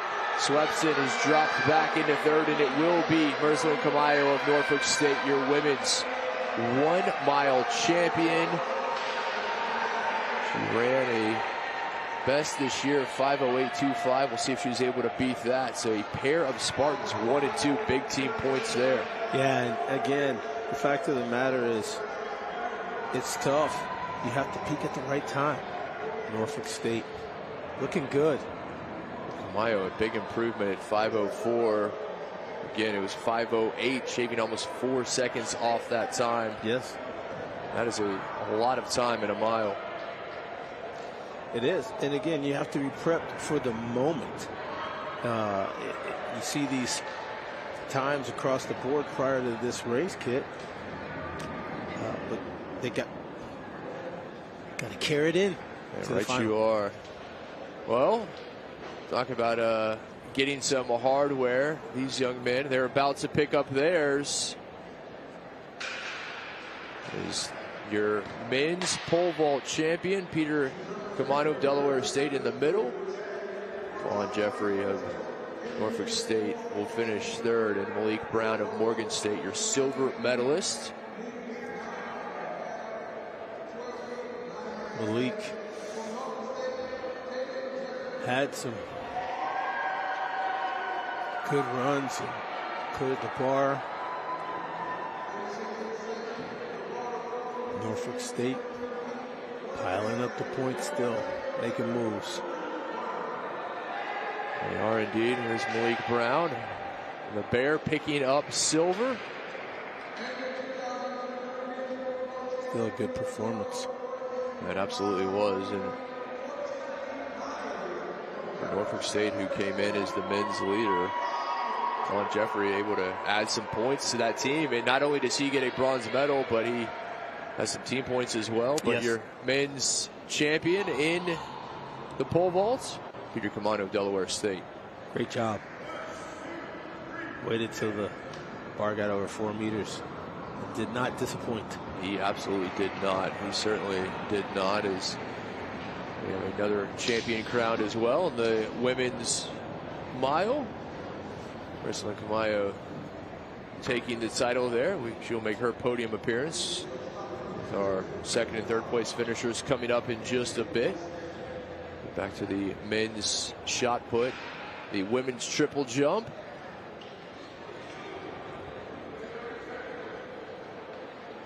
Women triple jump in their now 4th attempt. but it is still a pair of NC Central Eagles at top. But before we tell you about that, let's head down to the floor, check in with Donna, standing by with our men's pole vault champion. Here with the winner of the pole vault, Peter, congratulations, 4.5. You just skipped right over 4.4. Yes, I did. I knew I could get it. PR, almost got a PR at 465, so that's what I was trying to get to. I was trying to reserve some energy at the earlier heights. Well, talk about the instructions that you got from your teammate as far as the women's pole vault. She gave you some instructions when you jumped that 4.5. What did she say, and what did the coach say in helping you to get over there? So they were both kind of saying the same thing. Technique up top, technique up top, technique up top. Keep my legs straight, make sure I get my hands out in front of me and stay tight to the pole, and I'll have it. What does it mean for you to win today? It means 3-time MEAC champ. Very happy to say that. Hoping to come out outdoor, do the same thing again. Hey, guys, you don't know, but he came close to getting a record today. Just missed by a little bit. Just missed it by a little bit, but I'll be back. Don't worry. Thanks a lot. Congratulations again. Guys, back up to you. Thank you. And, confidence looming large here in the 3-time champion, and almost not only a personal best, but could have possibly caught that 5-meter mark and really had this crowd going crazy. Well, it's clear he certainly knows what he's doing. 3-time MEAC champion, and you heard him, boss. I think he was a bit disappointed there, even though he won gold, that he was looking for that PR, and he was just off that mark of setting a new personal best. But we will see if he can do that, as he said, outdoor coming up very shortly. It's interesting when you see a very specialized and unique sport as pole vault, and Delaware State owns it right now. So they won the women. Annalise Bond, the men. Peter Kamanu, I would say that title resides there with the Hornets. Yeah, and I think I would believe they could feed off each other in how they go about in their practicing, because they are high atop, and you can see the technique is very smooth. And as mentioned, the very importance is that apex when you're getting over the bar. That's what his coaches were saying. That's what his teammate Annalise Bond was saying. She knows a few things or two. They got them all up on the championship podium there, as we mentioned, Delaware State. Yeah, well, again, congratulations to those two. Our women's triple jump in action as well. That continues now in the midst of our 4th attempt. John Purvis, the leader in the shot put, up again.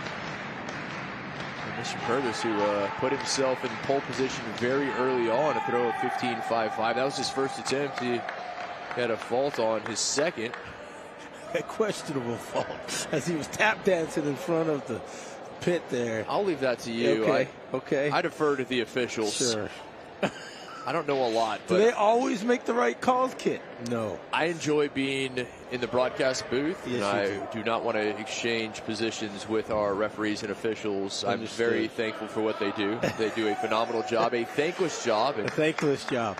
I'll agree with you wholeheartedly. We don't have this, so I will give them full credit and full deference, as I'm very happy to let them continue. I'll let you go ahead and go into officiating as a side gig if you so see fit. Oh, no, not a chance. 15.69. John Purvis extends the mark. 15.55 was best, and now he extends that by 0.14. Purvis doing a good job getting some breathing room on his second place competitor, Mr. Martin of Delaware State. Yes. So we will see. He'll find just a bit of space there, and he will certainly take any he can possibly have. And I don't know if there's any breathing room what we saw in the women's shot put. Remember, that one came down to the final throws, and it was back and forth. Trey Lambert of Morgan State ultimately won by 0.01 meters. She was able to best the silver medalist.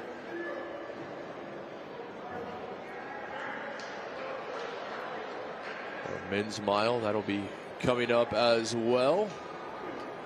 Just about 10 minutes.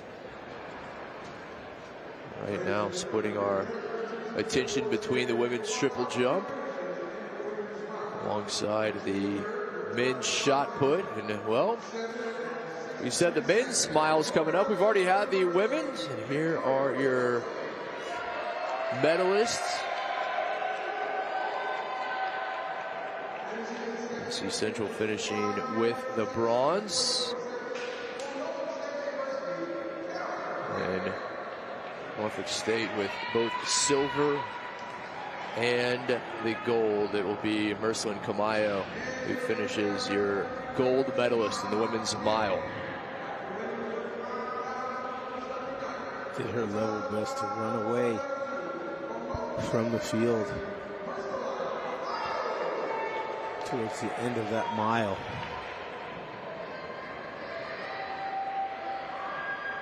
Yeah, she really did, and it was impressive that she got off to a quick start, but she was able to hold on. Yes, she kept up the pace and her speed throughout the entire race. Back to the women's triple jump, still North Carolina Central, Podium and Fulton 1 and 2. Both of those jumps came early. Body her first set a mark of 12.59 and Fulton 12.4 in her second.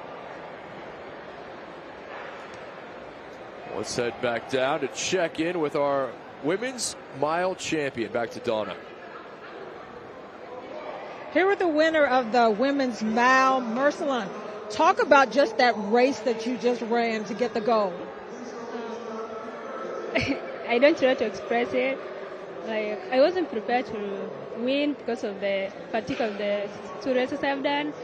But I thank God because of this. At least I have my PR right now. You said that you weren't prepared to win, but the way you won that race, you took control on those last turns. Yeah, because my partner was like, she got an injury, and this is always a race. So I had to make the school at least to score points. So I had to put all my energy on it. Yeah, to make my coach proud and the school. Just take me through the mindset as far as running this way. What did you think about as you started it and as you finished this race? As you see, because the starting time was, I was kind of relaxed. Then I feel like people are not moving. So I had to just have to build that capability of moving step by step. And at around, we had four rounds remaining. I had to, I have to do this. What does it mean to get the gold and then your teammates get the silver? I'm proud of her because she's really, really injured. I know, I feel her pain. But she's doing all she can to support the team. I'm proud of her, for real. Congratulations again. There you got the winner of the women's mile. Back upstairs to you guys. Thank you, Donna. Mercelin Camayo, the sophomore from Kenya. Very impressive as her mark of 5:08 just over. She was able to better that by 4 seconds, and she really did. I'm surprised that she said she was surprised she won it because she went out looking like she knew exactly what she wanted to do, taking control early, never looked back, and actually extended her lead at the end. Well, I think she was saying, these bodies are getting a little beat up during the end of this season, Kit. And so, she had an injured teammate, and she just wanted to do as best she can. And so, you see these types of scenarios unfolding, but it's just giving it all you got. Those times during earlier in the season don't count. Well, that's it. No one, as you so correctly said, is 100% healthy at this point in the season. It's been a long, and for Camayo and a lot of these athletes, especially the distance runners, they had a cross-country season. Yes. So she's a cross-country runner, then the indoor, then the outdoor. There really isn't much of a break. Okay. We'll have the men's shot put coming up in our final 3 attempts, but we're going to take a break. Stick with us. Live coverage of the 2023 MEAC Indoor Championships continues on the MEAC Digital Network.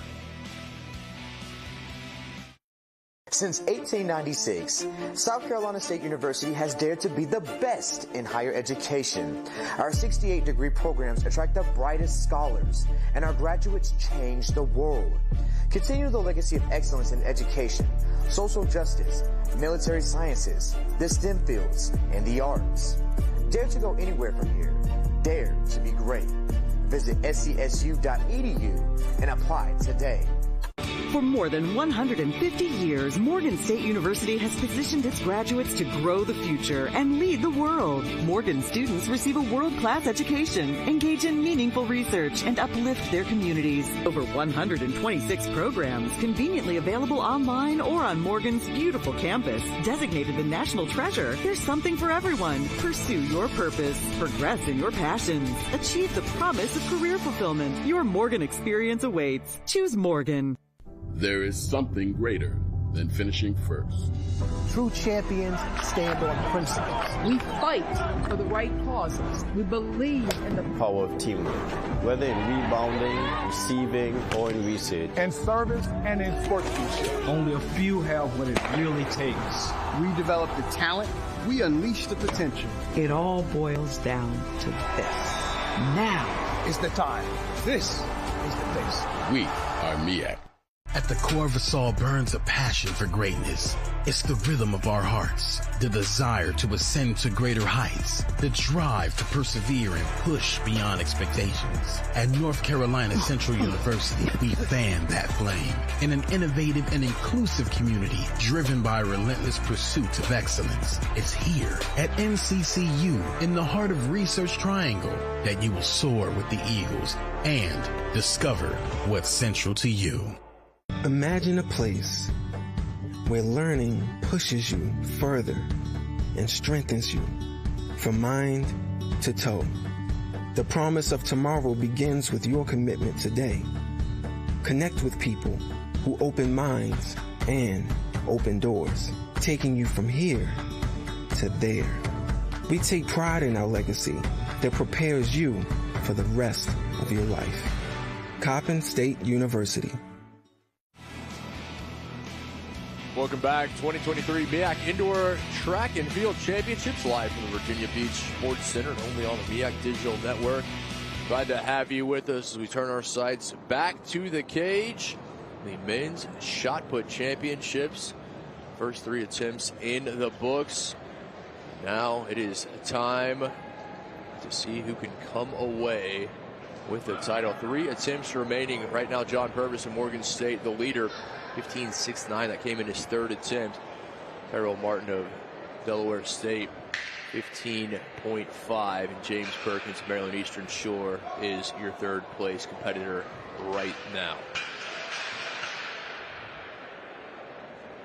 Some of these guys not happy with that launch angle, as you don't get the distance if you throw it too high, kid, and you don't get the distance if you throw it too much on a line. Kind of have to find a sweet spot. The athletes warming up again as we get ready for the final here. And well, we've already seen a women's mile, and now it'll be the men's coming up. All finals. And again, congratulations to Marissa Kamayo of Norfolk State, your women's mile champion. We'll see who can take the men's. Again, coming into today, Howard, the defending champions on the women's side, they were the leader. Morgan State 2nd, Norfolk State in 3rd. And on the men's side, also the defending champion, the Spartans at Norfolk State in 1st, Howard in 2nd, but just 12 points separated them. It's going to make it interesting because, you know, the coaches and the performers know that there's a slight difference in points in that couple of places secured by one team versus another could flip this. It's gotten a lot closer as they're just 5 points on the women's side separating Howard and Norfolk State. Right. See Norfolk State pick up not just a gold but a silver in the women's mile, so they've been able to cut the lead. Norfolk State has extended on the men's side over Howard. Take a look at the lane assignments in the men's mile. And here are the athletes as we get ready for the opener. Waiting for that men's mile. The best time thus far, Regan Kimsai of Norfolk State, 14:1:3:29. That is the best time this season. The conference record set in 2017 by Rimdi Keeney of Maryland Eastern Shore, 4:05.08. Cooper of Oregon set the NCAA record back in 2021, 3:53.9. They love to run track at the University of Oregon. Yeah, that Hayward Field, and obviously such a great history of track and field in Eugene. All right, ready for our men. Again, the women triple jump still underway, now in their midst of their 5th attempt. Excuse me, in their 6th, as we're into the final attempt for the women. Still North Carolina Central's Body and Fulton 1 and 2. Again, their final attempt in the women's triple jump. Jate Joyner of Howard currently sitting in 3rd. Keep an eye on that in the top right. And for our men's shot put final. On purpose of Morgan State, the best mark thus far, 15:6.9. A large contingent of Spartans in the men's mile, as you can see. Yellow, I don't know if I would say predominant color, but certainly very well represented. There are 4 Spartans, a pair of bison, and a pair of bears as well. Title fourth of North Carolina Central and Devin Smith of Delaware State round out the field in the men's mile.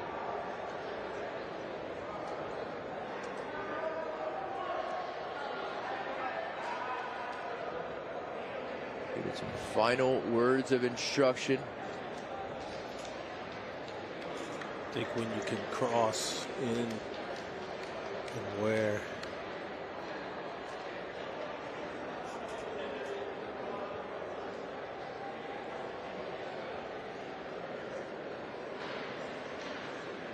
Waiting for the signal as the men trying to stay warm, getting ready.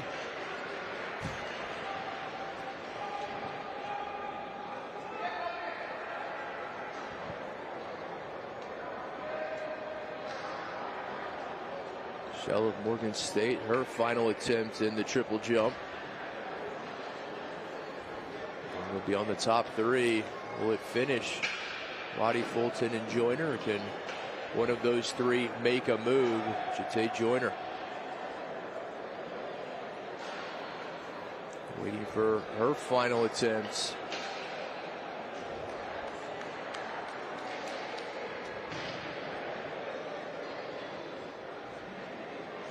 Pressure's on. We've seen movement in final attempts thus far. As we said, the women's shot put. It's no joke at the end. Last chance to improve. Oh, an issue there. That is not what she was looking for. The red flag raised. So Joyner will finish 3rd. Fulton, Body 1 and 2 right now for North Carolina Central. Will it stay that way? Staggered start for the men here in the mile. Waterfall start is so much more compact here on the indoor track. Correct. Fulton.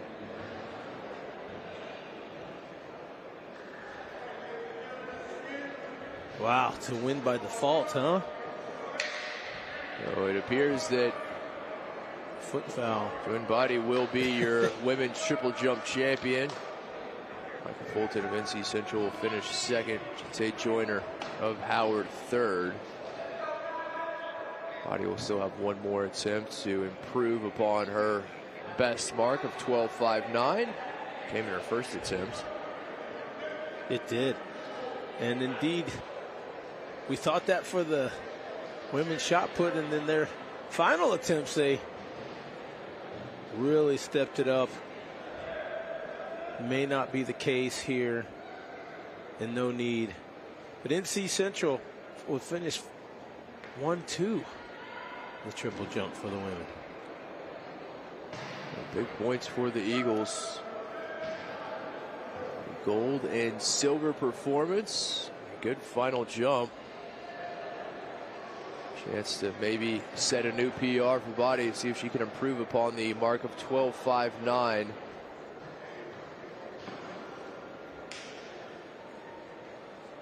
Before we turn our sights and our focus fully to the shot put cage in the men's mile.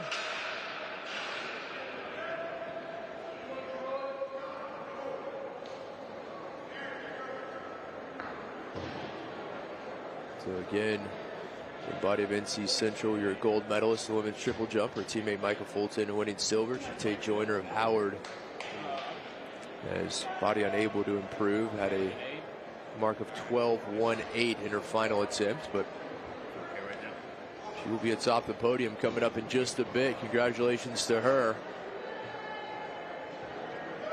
Well, we've seen teammates join one another on the podium already this third day of the MEAC Indoor Track and Field Championships. Yeah, on more than one occasion, third and final day, and you see that a lot.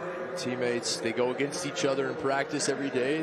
They make each other better, and they have that camaraderie. Obviously, they both want to finish first. But sure.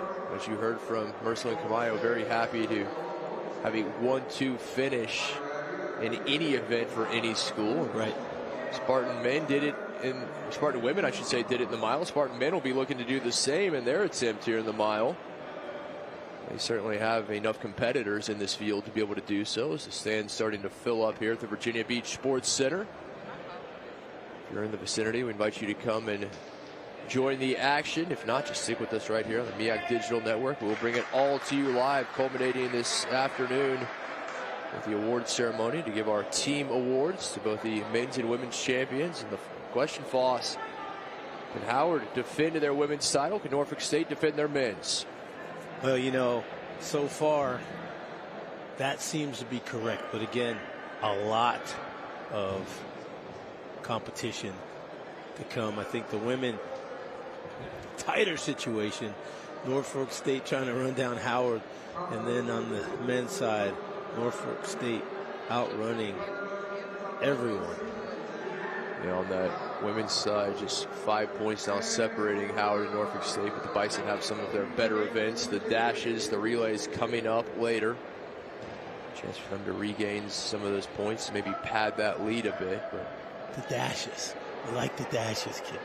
Everyone likes the dashes, my friend. Anytime you go to, you and I mentioned the Texas relays, the pin relays, right. Any of those big events, and just amazing to watch the competitors come around that final turn, and you just see the stands in unison, almost like a wave. Everyone rise to their feet to watch them come down the straightaway. Yeah, and you know, I traipsed around in the Midwest. They have these things called the Drake relays in Iowa. Absolutely.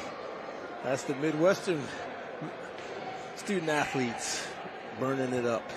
They're great track and field athletes across the country. It is not relegated to one region, but they are as good as anywhere here in the Mid-Atlantic.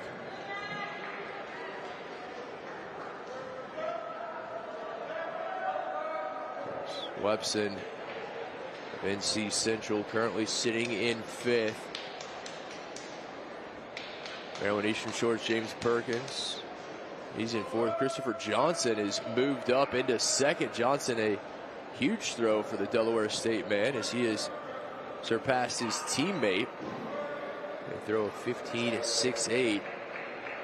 He is now ahead of Tyrell Martin. Martin has moved back to third, but it is still John Purvis in first. His last throw, 15.69, able to keep him ahead by the narrowest of margins. We turn our sights to the men's mile. Easy to pick out the Spartans there. Norfolk State, the four there in yellow. Best qualifying time from one of them Kimtai, he will have the 1 on his shoulder. He'll come through the first lap. And a quick moving Spartan in the third. Looking to make up some space early on. Did not like his position at all. You said it. Sometimes you can get back there in the pack and difficult to jockey for positions. You want to make sure you're at least in that forward pack. No need to get lulled to sleep. You know, I say it's just a mile. It's a long way for most people to be racing, but when you talk about these track competitors, this is a brisk warm-up. Let's see who can get to the tape first. 2.5 quick laps. In the conference record set in 2017 Maryland Eastern Shores. Khalil Rimdi-Kinney at 4:05.08. And now, seems like the pack wants to move up. You have Spartans who 1 and 2 Norfolk State jockeying there. The defending men's team champion understands the importance here, not just finishing 1 and 2, but sweep, huh? I was going to say, obviously that would be the ultimate goal, but those 4th, 5th, 6th place points are very important. A lot of times you overlook those. Those are precious points as well. So with 4 competitors in the field, I would imagine they want all 4 at least finishing in that top 7, maybe top 6, who knows. And right now, they're 4 of the top 5 are the Spartans. I can't say they're running away with it, but they're certainly tracking. Devin Smith of Delaware State currently running in 3rd. He is the lone man not clad in yellow in the top 4. And he won't get any help. He will not. Try to hang in there. The 2 Spartan leaders. That front 3 starting to pull away. Is a bit of a gap, some separation between the 2nd and 3rd, and 3rd on to 4th and 5th. It's a tough race. Can't hang back. Difficult if you're going to bide your time. You at least have to stay up with the front runners. Right. And you can see the turnover. The front runners. It's a little bit faster pace. BNCD there leading the way for Norfolk State. He came up from about 6 deep and got to about 3rd and 2nd, and now he's just trying to finish wire to wire.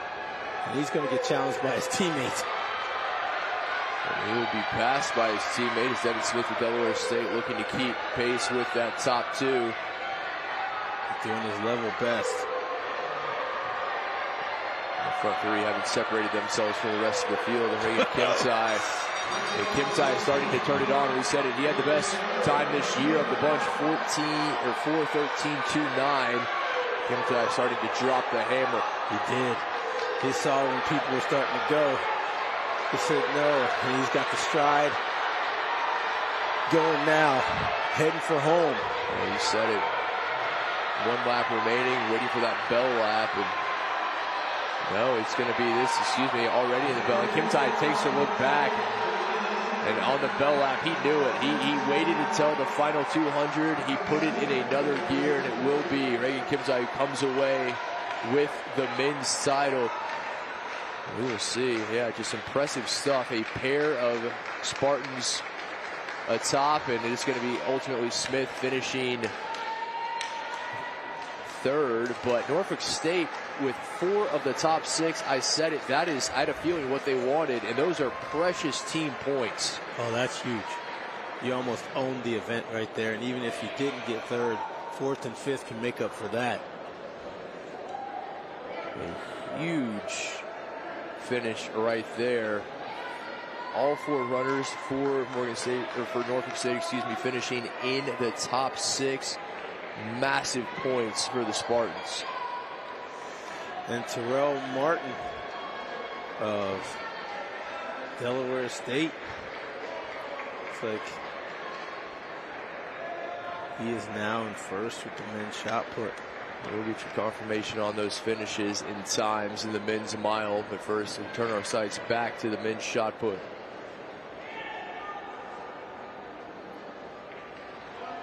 This could be another good one, just like the women's opened with some impressive throws towards the end of the competition. Good indeed, and certainly what we are looking for here. Men's shot put. We're in the 5th attempt. So waiting. Purvis has dropped to second. Terrell Martin, as you said, now in first. Christopher Johnson, his teammate. Martin, a pair of Hornets, 1 and 3. Purvis looking to see if he can retake his spot atop the standings. Our men's triple jump underway as well.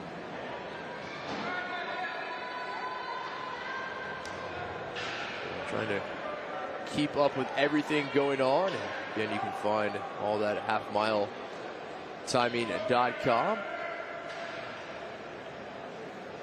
Glad to have you with us here on the MEAC Digital Network. First attempts early. So again, we'll find some team points, and Norfolk State, the defending men's team champion, 4 of the top 6 in the mile. Confirmation, Reagan Kimtai is your champion. Gideon Segui finishing second. Victor Jumo in 4th. Brian Rotich in 5th. And the lone man who not in yellow, Devin Smith of Delaware State, your bronze medalist, and he was able to keep it. He was hanging on. He was indeed. But think about this, Voss. Kimtai, the first place finisher, with 10 points. Yes. Segui with 8 in second. Right. Jumo, who finishes 4th, that's 5 points. Rotich in 5th, that's 4. Huge team points right there for Norfolk State. 27 big ones in one event. That's thing near, 2/3 of a lot of the team totals for other universities in this MEAC indoor men's and women's championship in one race. Just about to say, 27 points in one event. And Kimtai, your champion there. Voss, you said it. He used those stride. He bided his time, waited until the bell lap, and then he put it down. Yep. His form never faltered at all. And he was able to come away with a big victory. Impressive race run by him. Very strategic race. Yes, and you can see his stride helped him so very well towards the end of the race, as it just kept that great form going.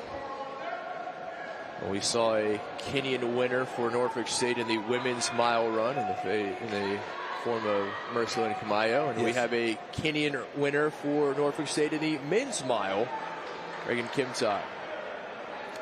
Well, without further ado, we head down to check in with Donna, standing by with our champion. Here with the men's mile winner, Reagan Kimtai. Talk to me about that race you just ran and just the finish that you had. The race was great. It's just about tactical thing, like, you gotta make sure you run, make sure you minimize your energy and stay relaxed, and then maybe the last 4 try to make a move and win it. Senior year, you're going out on top. Yeah, I've been winning since my freshman year. I've never lost in a mile in this conference. Yeah, I'm so grateful. I'm so happy. It's a great achievement for me. Winning all 4 years in college, it's a great achievement. I like what you said, Reagan. You just win, and win. You don't know how to do anything but win, right? Yeah, that's what I know. Yeah, I've been training for that, to win. Because anyone, anytime, when you're training, you train to win, not to lose. Yeah. And you've got some other races coming up. Just talk about finishing this day strong. Yeah, I'm looking for now for 800. And I don't know if I can run 3K, but I will just see my energy. Mm-hmm. Congratulations again. And as she says, he just wins, and wins. Back up to you guys. Well, Reagan tells the truth when it comes to the mile in the MEAC. No one has been better, and he has not been beaten. He continues to stay perfect. That's my kind of guy. Hey, man, let's just win. Keep it simple. Go train to win. Make no apologies. I put in the work. I get the results. He's been able to do just that. Take a look at your lane assignments. The women's 60-meter hurdles. We've got some great action coming for you. Still the men's shot put. The women's triple jump having wrapped up. Now the men's triple jump in action. We will bring you all of that. Our women's 60-meter hurdles. Conference record set by Kelly Wells of Hampton back in 2006, 8.08. Best time of the bunch this year. That is from Darcy Kahn of Howard. She'll be in lane 4, 8.38. Her teammate, Kara Dunbar, 8.42. Keep an eye on the two Bison in lanes 4 and 5.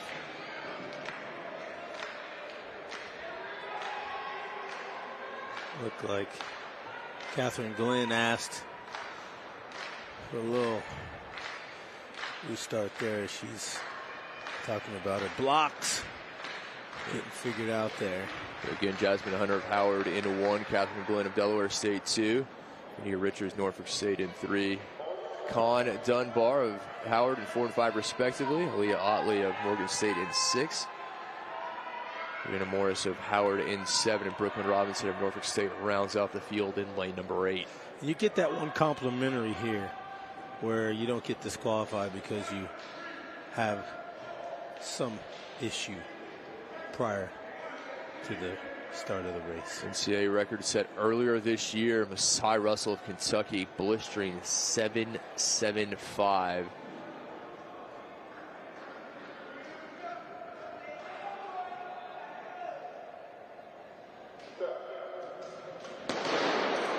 And Kahn in 4, Dunbar in 5, and 2 to keep an eye on. Here they come over the final hurdle, and it is going to be Kahn. As Jasmine Hunter took a spill in lane 1, and there is your confirmation. So as predicted, Kahn and Dunbar finishing 1 and 2, big points for Howard.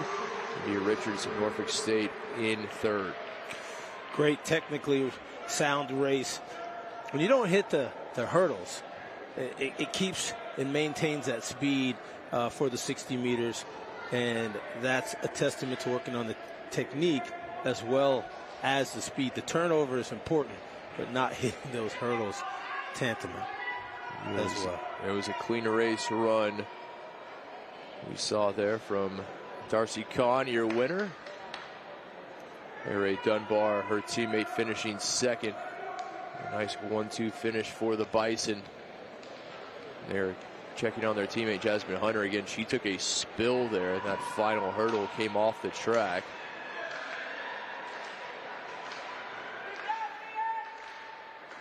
Here it is one more time.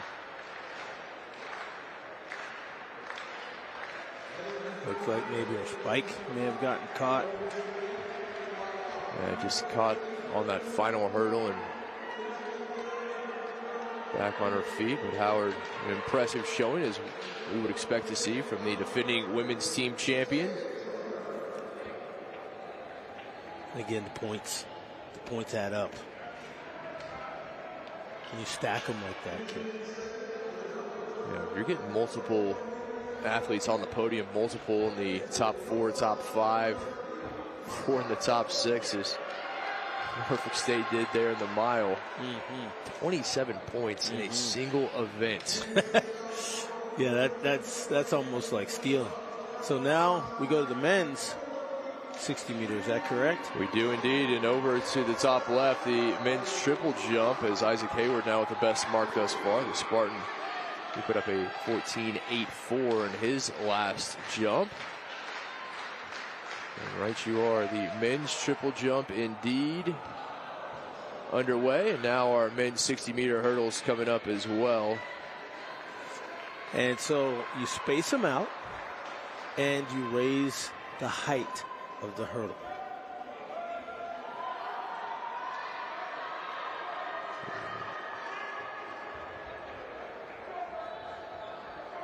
conference record set back in 2018. We'll get you that information. But first, our women's triple jump champions. Very big congratulations to all of our athletes, as shown Bodie of NC Central, who wins. Michael Fulton, her teammate, finishes second. Chitae Turner of Howard, third. And, well, one group comes off the podium, another on. Not as fast, now because they're those events with when you run, see? So they want to quickly get over to the podium, get those medals around their necks. And congratulations to these student athletes. Our women's 60-meter hurdle finalists there, Darcy Kahn, Kara Dunbar, and there is India Richards of Norfolk State, your bronze medalist. Yes, and, look, you can see the power, you can see the beauty, and you also see the fact that they have earned the right to step on the podium. These ladies are fast, they're graceful, and they just proved it. And Dunbar, your silver medalist, and Darcy Kahn, your gold medalist in the women's 60-meter hurdles. Fantastic. And that race is quick, my friend.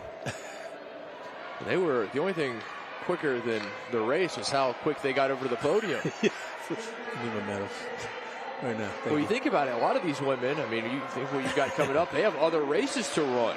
Clearly. So they've got to collect their hardware and then turn their sights to what's coming up. Put them in their backpack and keep moving. And the men are going to be moving about as fast. And as I was saying, the conference record is set by North Carolina A&T's Michael Dixon in 2018, 7.63. NCAA record is set by Grant Holloway of Florida, 7.35. He did that in 2019. The lane assignments. Norfolk State, Jonathan Richardson in 1. Darian Clyburn of Howard in 2. We'll get you the rest of those. But first, let's go to our women's triple jump champion standing by with Donna.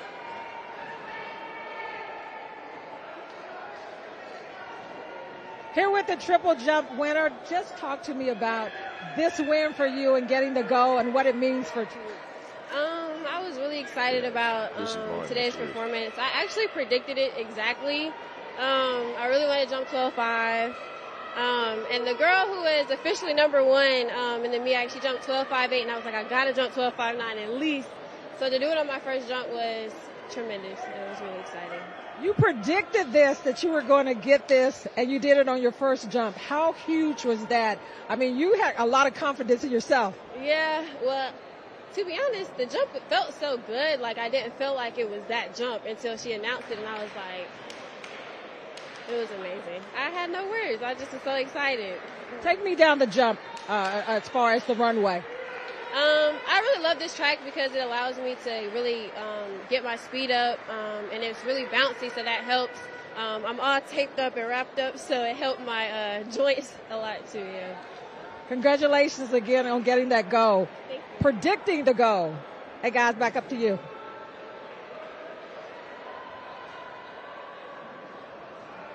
Impressive stuff there, joined body of North Carolina Central, your women's triple jump champion. Her teammate Micah Fulton finishing second, so 18 big points for the Eagles.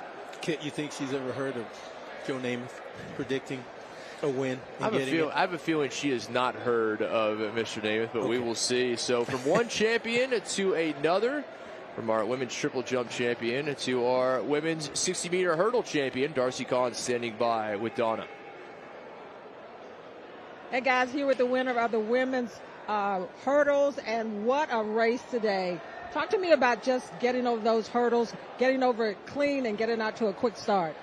I would say I just gave it all to God. Like, I wasn't really thinking about too much. I trusted my training, trusted my coaches, trusted God, and I don't really remember much, so it's kind of just like, it was all God, so. What does this mean to you as far as to get the goal? It means a lot, actually, especially like from transferring and the whole process and the injuries and, of course, everything that comes with it.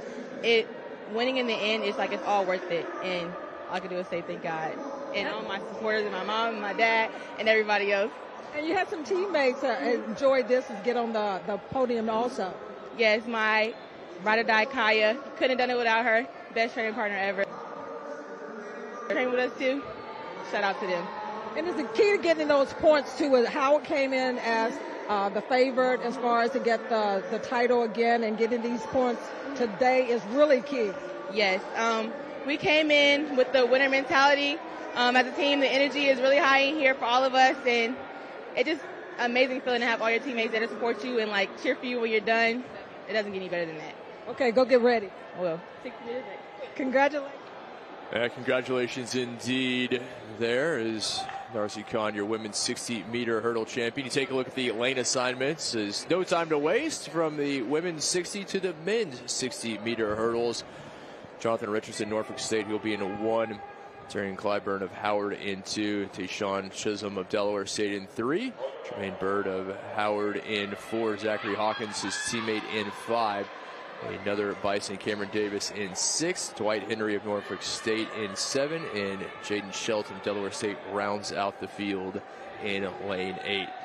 Best time, Jermaine Bird of Howard, 7.91. His teammate Zachary Hawkins right behind him, 7.97. Those two in 4 and 5. We saw a 1-2 finish. Cameron Davis right behind them. I mean, it's a 1-2-3, boss. Yeah.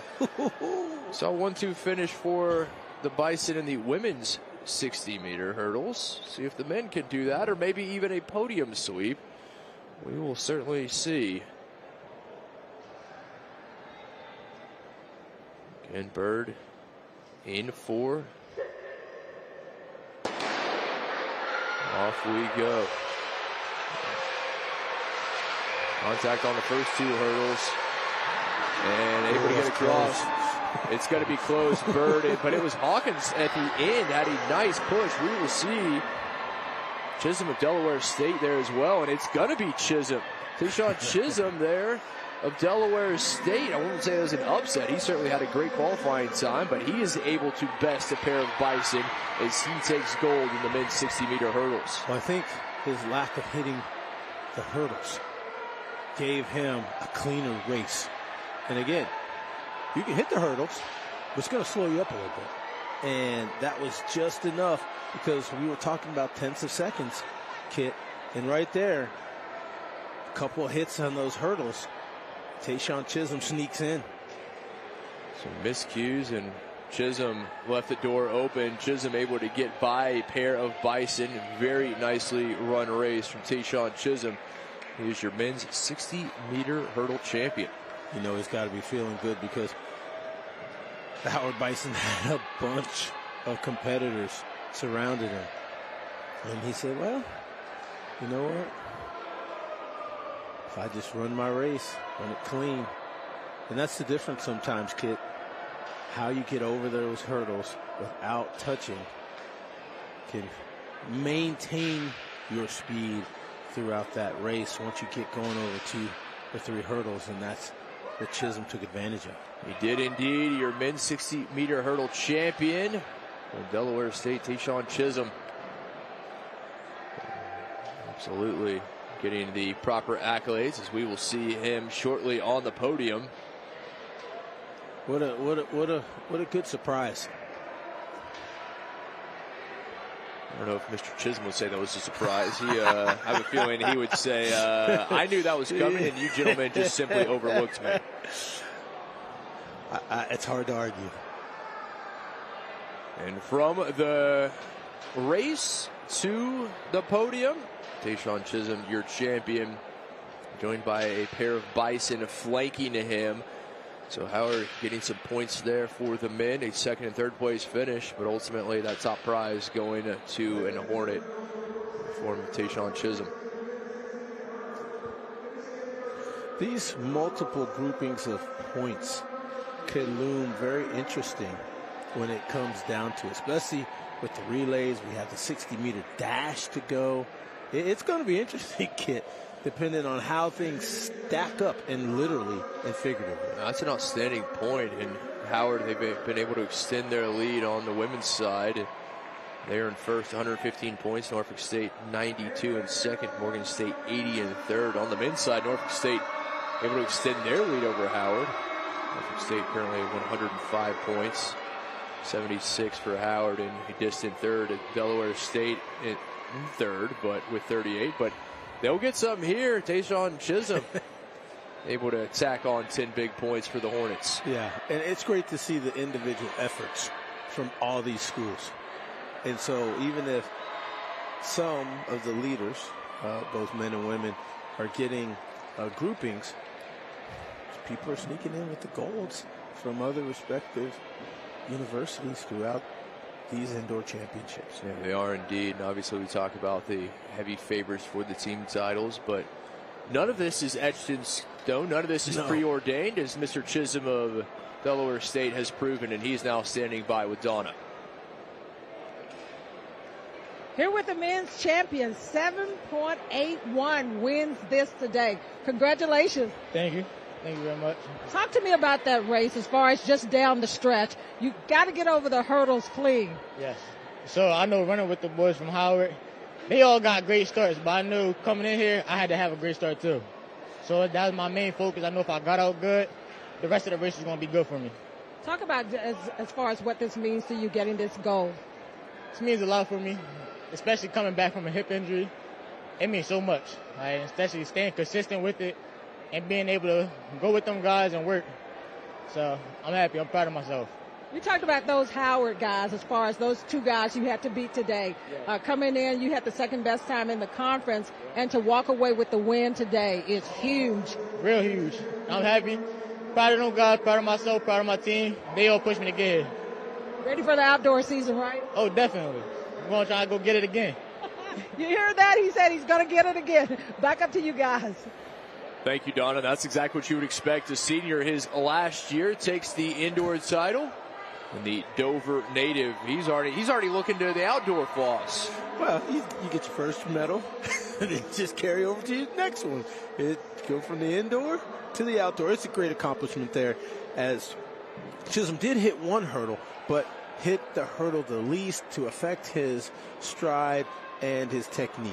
And he said he knew he was going to have to get off to a good start. He certainly did. Howard finishing second and third. There's our women's 400 coming up. So a lot here, and well, we will see. Our women's 400 dash lane assignments. It'll be Monica Williams of Howard in 3, Zoe Turner, her teammate, in 4. A pair of Coppin State product, Chanel Tomlinson, in 5, and Kamani Alphonse in 6. Best time this year comes from Tomlinson. Ran a 55.23. Conference record set back in 2010 by Hampton's Francina McCrory, 50.54.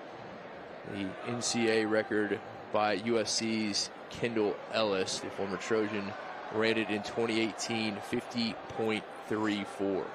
Kit, are there 2 heats to this? There are indeed, my friend. So heat 1, there are your lane assignments. We'll have heat 2 coming up next, but you see it right here. A pair of Howard Bison, a pair of Coppin State Eagles.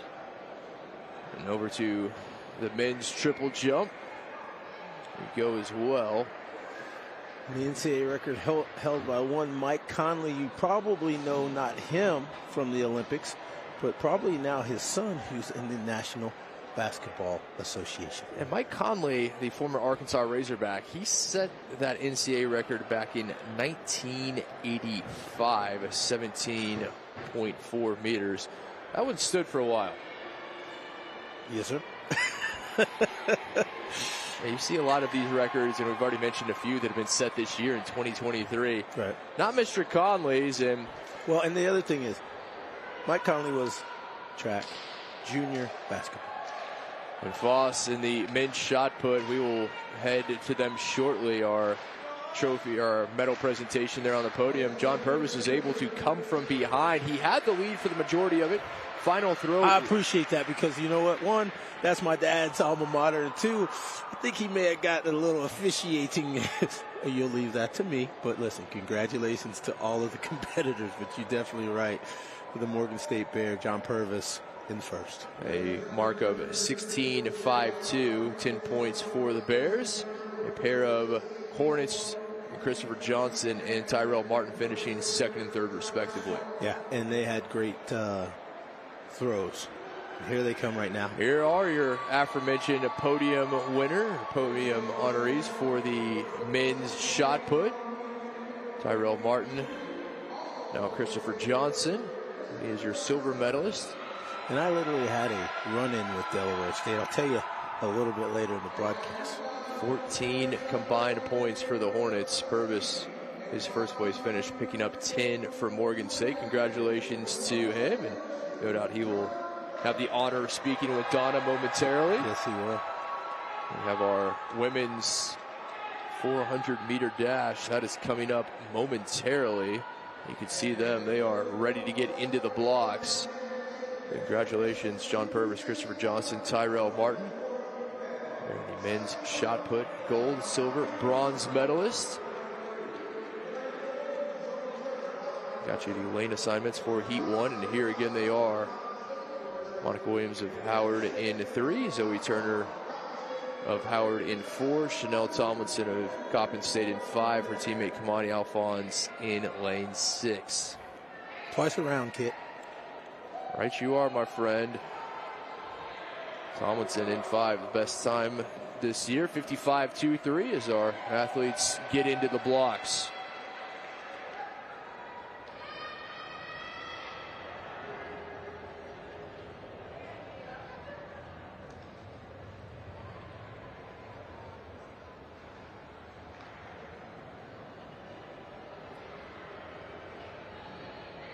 Floss, we know not to count anyone out or anyone in based on their times. And before this race, let's quickly check in with Donna. No, we'll go ahead and run this one, and we'll check in with her. Okay.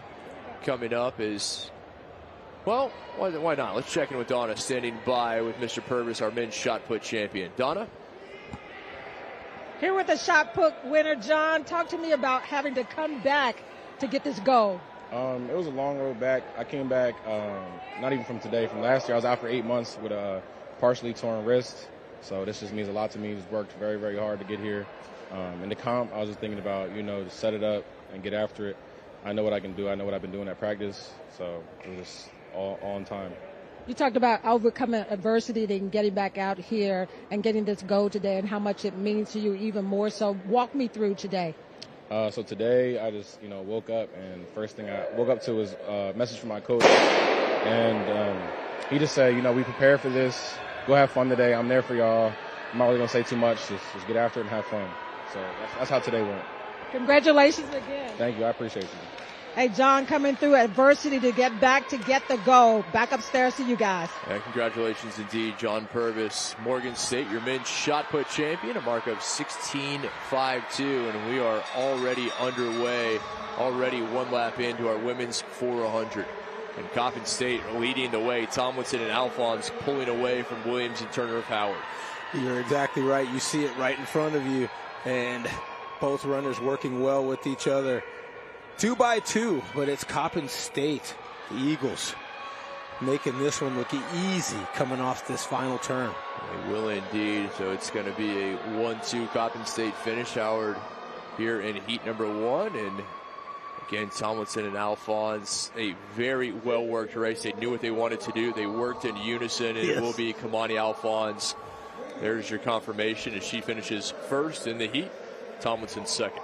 Yeah, and again, trying to get to that final, as you mentioned, 2 heats in this 400 indoor MEAC Championship 2023. Very nicely done there.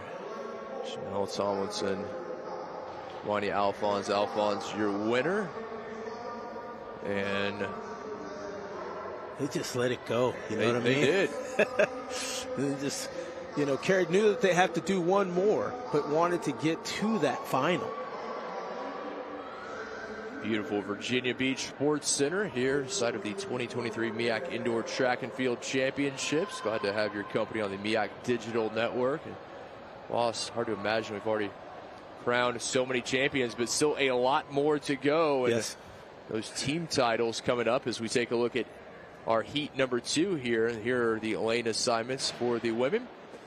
Ryan Lawson of Howard, Woodruff, her teammate, in 3 and 4 respectively. Jessica Wright, the third Bison in the race, will be in 5, and Latifa Ali of Coppin State in lane 6. Best time of the bunch, and by some bit. Jessica Wright of Howard, 53.26, will be in lane 5.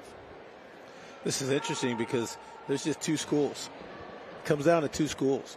And the question will be, looking at the final kit, which 4 competitors make it to that final heat to see who stands on the podium next. We're pretty sure that there's going to be at least one teammate of the winner, of the champion. We will see. Possibly, right? We will see.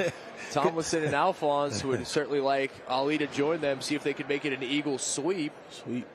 But who knows, my friend? Everything is got to run the race, right? We certainly do. Our men's triple jump in action as well.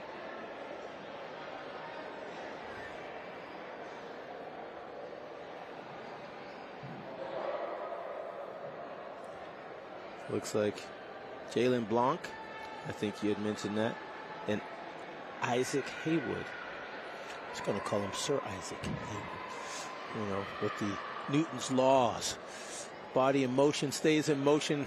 Isaac Haywood stayed in motion for 48.8 1/4. Yeah, 14.84 the mark for both Blanc and Haywood there at 1 and 2. Chase Dewey of Howard currently sitting in third, 14.51 after 2 attempts. Underway. Heat 2, women's 400. 400 runners are graceful, man. They have power and they have speed to burn. You know, you see them drop down into a 200. People are like, well, listen, they've already can do twice that as fast as anyone can do. So this is a great race here because now it's Coppin State leading. Yeah, Latifa Ali of Coppin State trailed by a trio of Bison. Ali. See, could she hold on? Being pressured. I don't know, kid. Her teammates, Chanel Tomlinson, Kamani Alphonse, finishing second and first respectively in their first heat, and maybe faltering here a bit, trying to get across, and I think she was able to lean to the tape. Ali did indeed. Jessica Wright of Howard finishing second, and there's your confirmation. Ali able to hold it off just barely. Woodruff and Lawson round out 3 and 4 in heat number 2. That's just a great race. And that's what you're going to see for the final.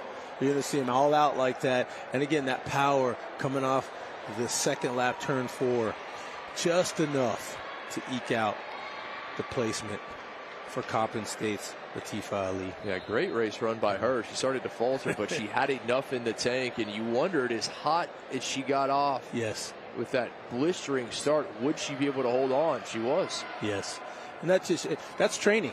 That's training, because running a 52 on a 2 times around, that's not running a 52 in a 1 oval where you can really kind of stretch it out and come off that turn and get the last 100 meters back home. No, this is about 50 meters off turn 4 and a track half the size, and the embankment, as you mentioned at the beginning of the broadcast. That's a great point. That home stretch is a lot different when it's 100 meters as opposed to the 50 here of the indoor. Oh, absolutely. And it sets your body up differently. So men's triple jump in the midst. We will keep you up to date on that as well, and you can check in on that at halfmiletiming.com. So far the top 3, Blanc, Haywood, and Drury. That being North Carolina Central, Norfolk State, and Howard. We turn our sights now to the men's 400, heat number 1 of 2. The lane assignments: Norfolk State's Jeremiah Zellender in 2. Donnell Carter of NC Central in 3. Antonio Sims of Morgan State in 4. A pair of Coppin State Eagles, Daniel Cunningham and Rashawn Stewart in 5 and 6 respectively. Best time of the bunch, Mr. Carter from NC Central in lane 3 here in heat 1. 2 heats for the men as well. Conference record that was set by Tyrell Richard of South Carolina State back in 2019, 45.62. The NCAA record set by another Trojan, Michael Norman of USC in 2018, 44.52. I think Michael Norman, if I'm not mistaken, ran on the Olympic team. He did. Yeah, there's some impressive talent we see, and obviously talk about the U.S. collegiate athletes making that next step, and so many of them doing so. And here, 5 competitors instead of 4, as the women had a total of 8, the men will have a total of 10. Men getting ready for heat number 1. And their 400 meters. The only teammates, Cunningham and Stewart of Coppin State. We'll see how that affects this, if they're able to use each other. Well, and they don't have such as a turn as in lane 2. You can kind of get out at the top of this turn and get into the straightaway. A little bit different.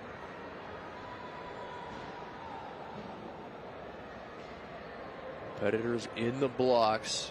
Heat 1, men's 400 meter.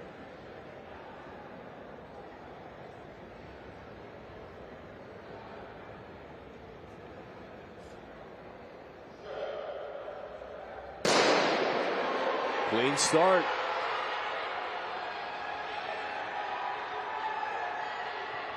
There are the Coppin State Eagles there, Cunningham and Stewart. Running strong. In lanes 5 and 6. Antonio Sims there, Morgan State behind them, as is Carter of NC Central. Zelander, Norfolk State behind. I should say running strong, but now making a move. Carter, the Eagle. That's a stride. In first. And look at Carter, so smooth. Great stride length, that upper body not moving. And Carter, what a race run by Donnell Carter. Yeah, used his length, kept his stride, held his speed, and runs right past all of his competition. So Stewart able to hold on for second in his heat. Zelander of Norfolk State comes in at third. But a very impressive race from Donnell Carter of North Carolina Central. I look forward to seeing him. Everybody under 50 too. Everybody broke 50. They all did, and Zelander the only one who had not in his qualifying. There's your Heat 1 winner. Let's turn our sights back to the men's triple jump for a bit before Heat 2 and the men's 400.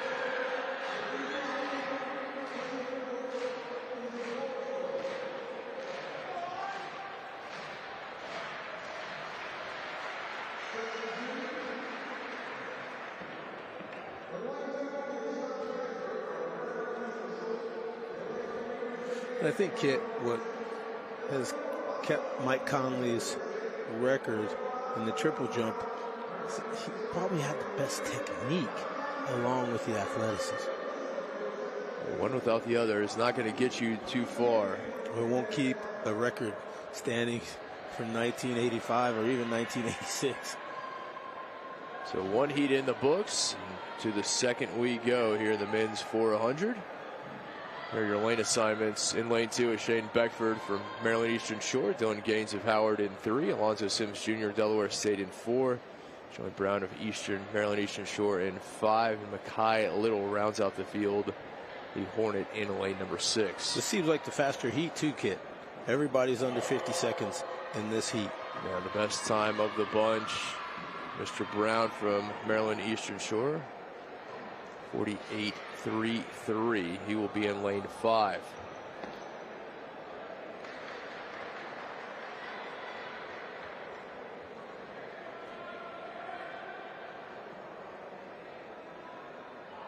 We'll see. Donnell Carter of North Carolina Central. He ran pretty much a perfect race in my estimation in that first heat.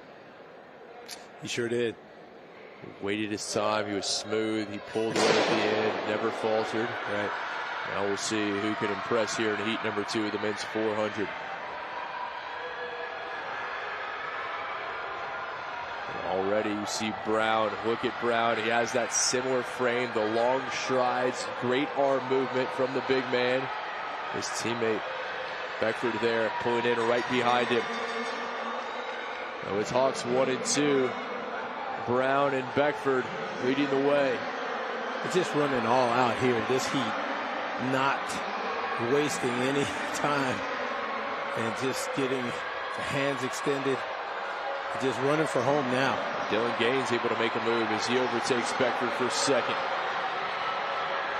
No trouble as it will be Janoy Brown coming across. He takes first in his heat. Malachi Little of Delaware State doing a great job at the end. Those final few meters pulling ahead of Gaines of Howard. Yeah, and they dove towards the finish line with that runner's lean and had a couple rolls. I hope these athletes are okay to make it into the final depending on time. It looked like this heat definitely was faster than the first. Impressive stuff from that man right there. No doubt. I'd love to see him and Donna Carter go at it, huh? Lloyd Brown of Maryland Eastern Shore absolutely picking him up and putting him down. Yes. Both with 48s. So they probably have some 47s in them.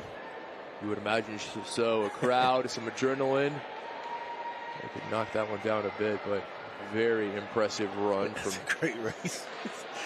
You know, and again, with the 200-meter track, you've got twice as many turns. That's the difference, because your speed, you know, when you don't have the turns, you got that big straightaway of 200. Just think, what one track has 4 turns, an outside track, you can get 200 meters of straightaway. It certainly makes a difference. It's a different race. You look at it on paper and you say it's the same distance. It is a very different race. And anyone can tell you that.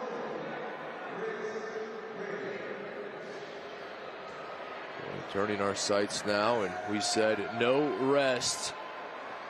Our women's 60-meter dash coming up for you. There are your lane assignments. So again, Gifty Oku of Coppin State in 1. Deja Date of Howard in 2. Lamaria Washington, her teammate, in 3. Darcy Kahn, we already saw her take a 60-meter hurdles title. Yes. She'll be in 4. Lizzie Orr of Coppin State in 5. Tiffany Ray Pittman of Howard in 6. Leah White of Delaware State in 7. And Tia Jackson rounds out the field in lane 8, does the Morgan State Bear. I may have to go with Darcy Kahn. She's just saying I'm running. And now she doesn't have any hurdles in front of her. And she has the best time of the bunch, 7:48. Well, I saw that too. And I also saw her get across very competitively with her teammate ensuing. And already on the podium. Listen, if something's good, more is better. And if you can get that type of speed down 60 meters, this is a race I love. Yeah, she definitely has the power. We saw that in the hurdles. And the hurdles, you're trying to get up and over as quickly as possible, waste no time in the air, right, and then get into your stride immediately. That power, we saw that from Kahn. I would certainly expect her to be the favorite here. Yeah, she didn't have to go up in the air. She just has the power all the way down. Do you remember the NFL fastest man? They used to do the 60. And they had a replay of that. Darrell Green beat Rod Woodson, 1988.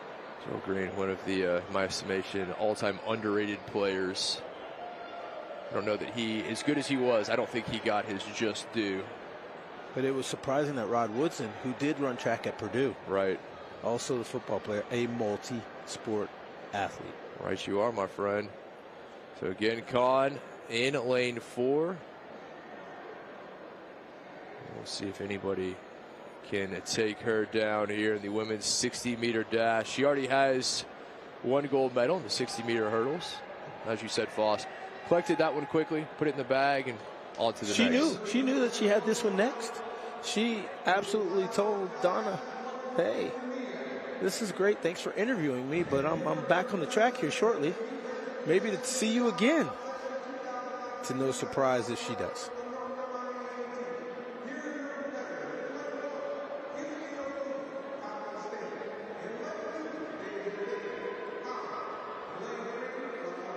On the transfer from the University of Kentucky, the Georgia native. She mentioned transfer and the issues she's dealt with and staying healthy this year. Every last one of these athletes has talked about injuries, Kit. Oh, it's been an issue, and it John generally Purvis, is. He said he was out for months, 8, I believe he had mentioned, and just to get back to compete, it's a blessing for them, and it's a great testament to their intestinal fortitude and commitment to trying to win a championship. And you know this, for an athlete, one of the most difficult things is being out of competition, where you're trying to go through physical therapy, you're going through rehabilitation, whatever the case may be, and you see your teammates out there, and you just... I had a broken foot my junior year in high school. I had to sit out for 8 weeks. I mean, the coaches were after me, my teammates were after me, but it was the best thing, and I had to do it to take care of something you definitely need in any sport, your feet. Right you are. Broken foot, my man. I'll leave that to you.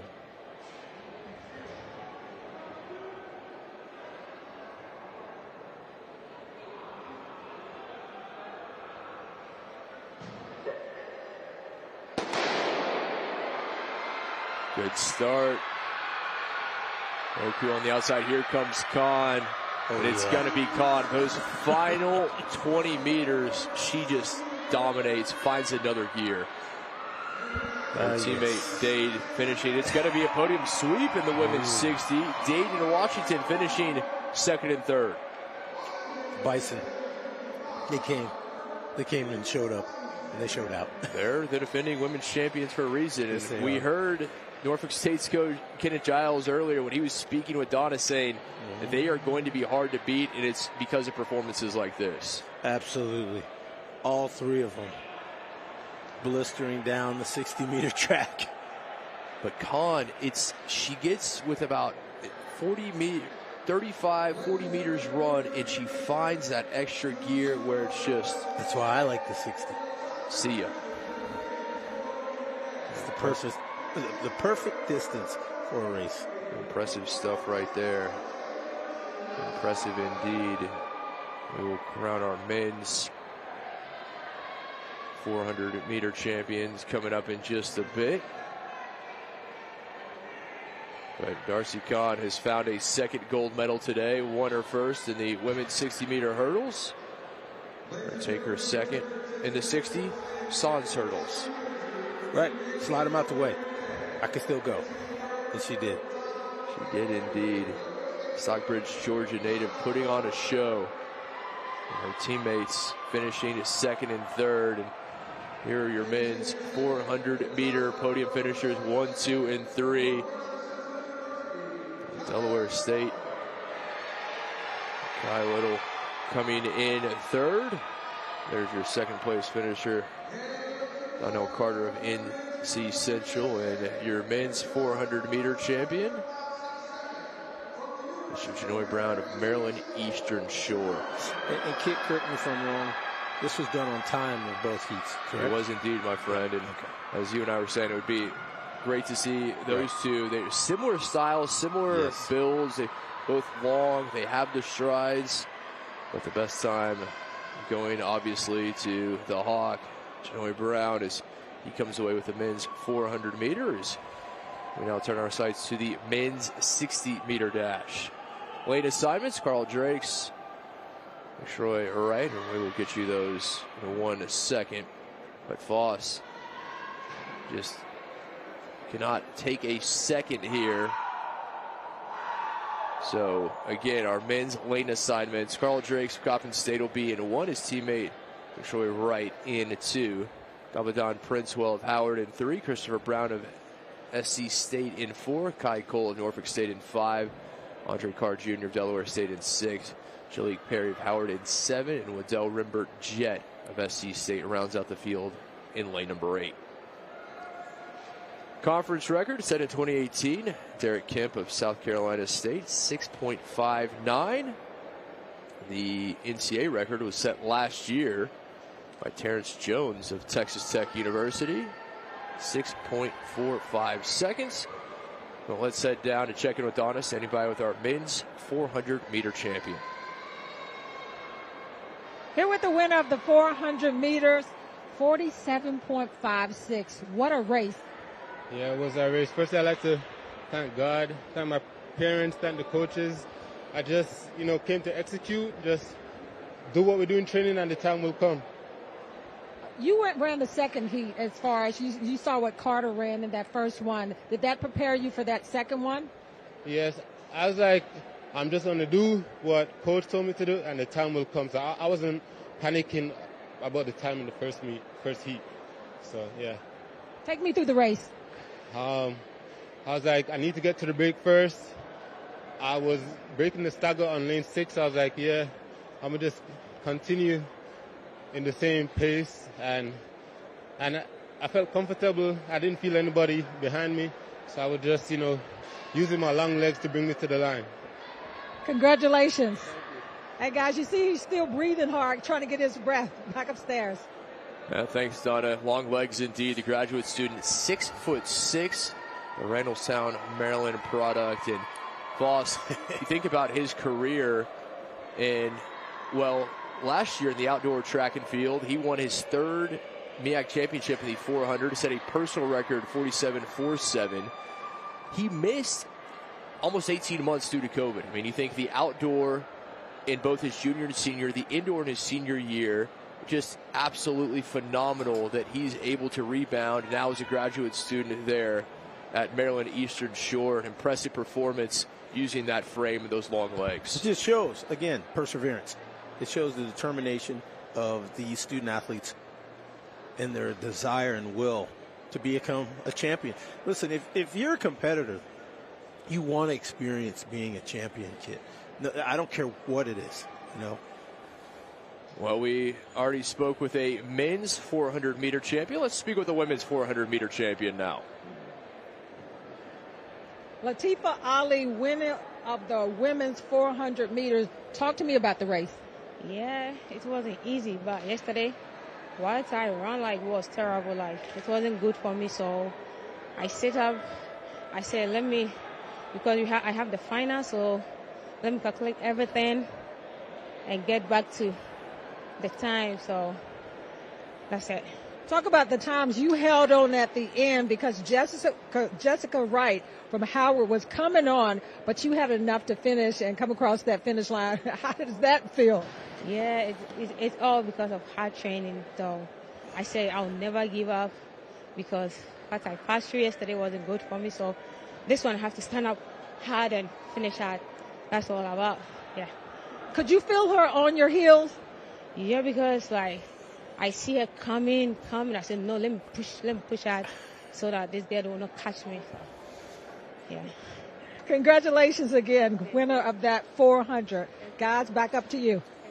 Thank you, Donna. Congratulations indeed. Latifa Ali, the senior from Kumasi, Ghana. And she was able to hold on. She said it, just enough in the tank. And that's, he talked about some digging deep. She did it. You can see off that last turn, Kit, a little bit of some struggle, but I think that was just grit, and the stride did not get compromised, and just enough to take home the gold. Lost in the midst of all this, we are continuing things there with the men over at the pit. It has been a busy day here at the Virginia Beach Sports Center. Keeping you up to date on that. We will have our men's 60-meter coming up as well. Always one of the fan favorites. Again, you can find all of that information, halfmiletiming.com. See what we've already had, the champion's crown, and see what we have coming up as well. And there is what we have coming up, the men's 60-meter.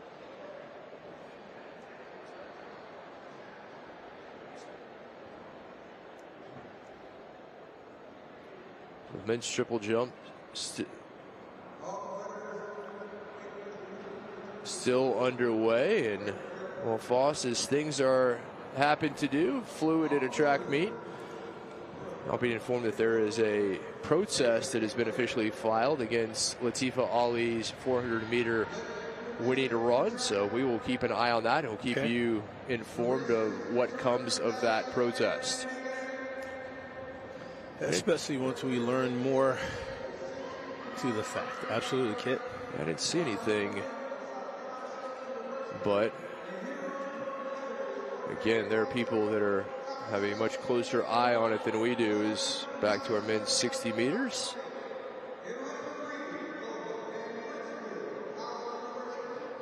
Darcy Kahn of Howard already winning the women's 60-meter hurdles and now the 60-meter dash.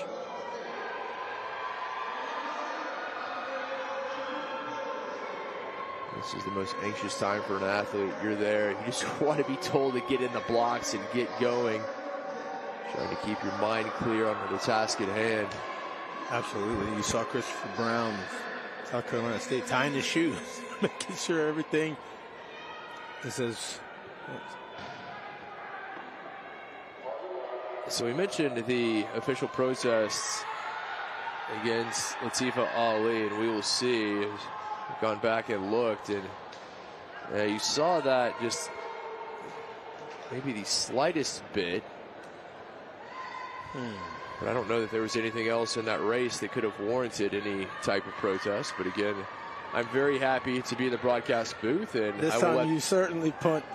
I will let the officials do their job. I should say. Defer. Men's triple jump. Content where I am, my friend. Again, I look forward to your officiating career and watching it as that comes to fruition. No, I'm not that one. I am not that one. But I will tell you what happens in this 60, hopefully here in a second. Or should I say 6 seconds? Christopher Cole of South Carolina State in lane 4. Again, Drake and Wright of Coppin State 1 and 2. Dan Princewell of Howard in 3. Christopher Brown the best time in 4. Kai Cole of Norfolk State in 5. Audrey Carr Jr. Delaware State in 6. Jalik Perry of Howard in 7. And Waddell Rimbert Jett of South Carolina State in lane 8. Got a little at ease. Let's see what the race officials do here. One of those things, the officials conferring, and who gets that little card? Spoken with athletes on more than one occasion, and they just... Well, that one looked as if it were a different color kit. I did not see the card that was shown. But again,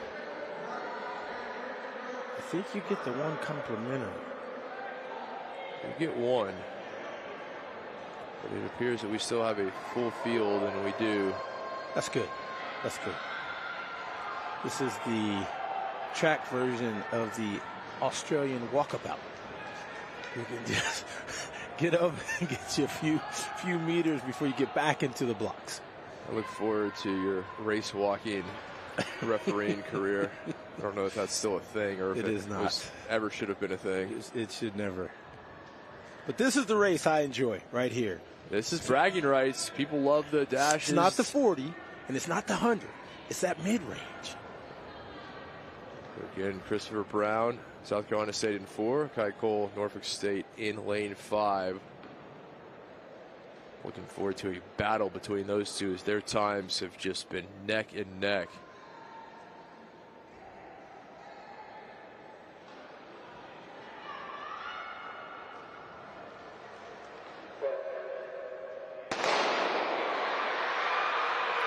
Here we go. Brown and Cole battling. It may have been Cole at the tape. It is going to be difficult to tell, and I think it was Cole by the slightest of margins. And there's your confirmation. Cole just able to knit Brown with the lead. Man, that was a good race. Both of those two competitors got out of the blocks very well. And Cole just held it just enough to hold off Brown. Not just a men's 60-meter title for Kai Cole, but an important 10 points for Norfolk State on the men's team side. Yes. And everyone was flying down that 60-meter track. I don't know that anyone got off to a bad start. You said it. Cole was just able to hold on, and what a race run by him. Just able to keep it through that very last bit, and that was the difference. There's something about being fast that everybody likes. I'll take your word for it. Okay. It is never anything that I've had to worry about. Never won any races? Again, a former middle distance man myself. I was 800 guy. Everybody's jealous of the sprinters. Everybody's jealous of if you can blaze at a 100 to 200. Everybody's impressed by that. Not many people are impressed by the 800, the mile. Well, there's some 800 runners that are off the chain. There are. You're exactly right. But right there, just what an impressive performance from Kai Cole. I think you hit the nail on the head, Voss. He was able to keep it together. You saw his form. It never faltered. He knew what he was doing. He knew he was in a battle with Christopher Brown. I think Christopher Brown may have come up just a hair early out of the blocks. If he would have stayed in that drive phase just a little bit longer, he may have had, because he has the power, without a doubt. Speaking of power. Well, yes. Talk about all the power you could hope for. Narcy Khan, who's doubled up the 60 hurdle, now the 60. And Howard, a podium sweep for the Bison in the 60-meter dash. Get the brooms out and put the hardware around our necks. We are here. 90, 78, and 72. If you bought the lottery ticket, there you go. That's some big points to their women's team total. It's a great job by the Bison women. It's one thing to win. You always want to be the fastest, the best. But when you get to do it with your teammates atop the podium, that's just a different feeling. Well, it shows their training, their commitment, their determination to win. And they did it today. In fashion and in style. They have indeed. They said, I'll wear my other one as well. I own the 60. At least today in the MEAC for sure. Congratulations, Ms. No Collins. argument there, my friend. It is a great feeling. Teammates, nothing like them. That is a Bison sweep. They're hoping to add another women's team title as well. And they are doing their work. At least that trio certainly did. Right. So Voss from the 60 to the 800 we go. This is your race, friend. Maybe about 50 years ago. But before that, let's crown a 60-meter men's champion, and rightfully so. What a great race it was. Kai Cole, Norfolk State, able to hang on, just nipping Christopher Brown there at the finish line. Delaware State back on the podium again. They are indeed. Hornets coming up with some big points. They own pole vault for sure. Both the men's and women's pole vault champion were Hornets.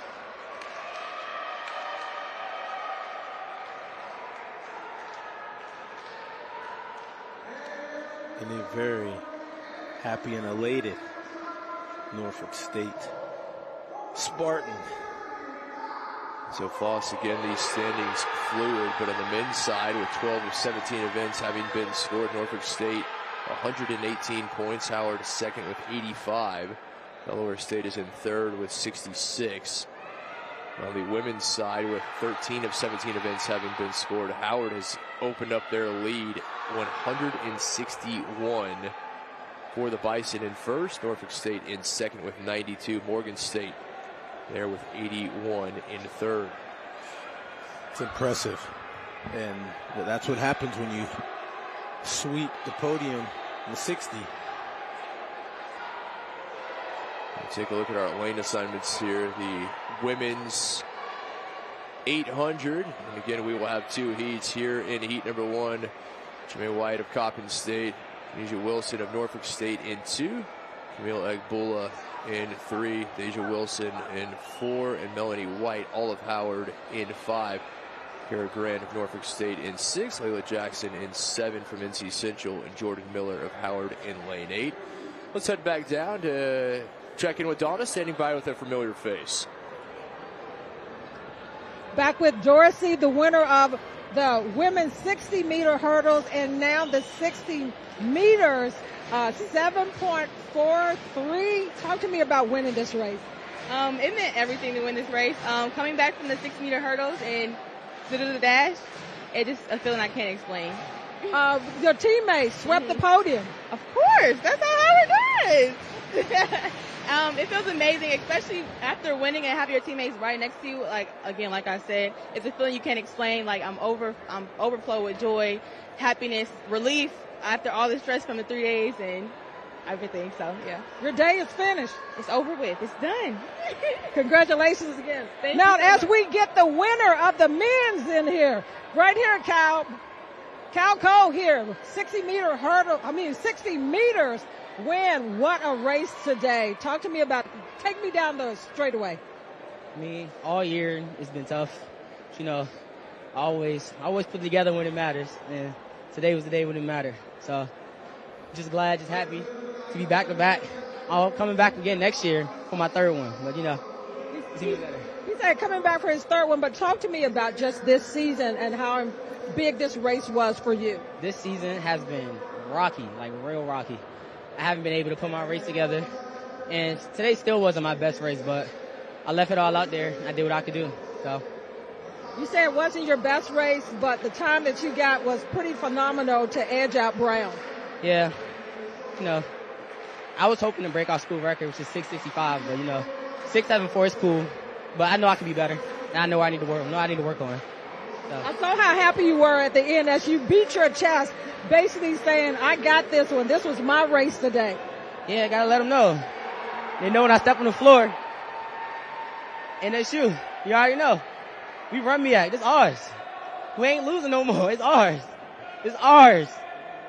You hear him say it was theirs today. Kai Ko, winner of the men's 60-meter dash. Back to you guys. Impressive stuff. Kai Cole, the senior out of T.C. Williams High School in Northern Virginia. You heard him. He's coming back next year. He wants another one, Foss. The site of, remember the Titans.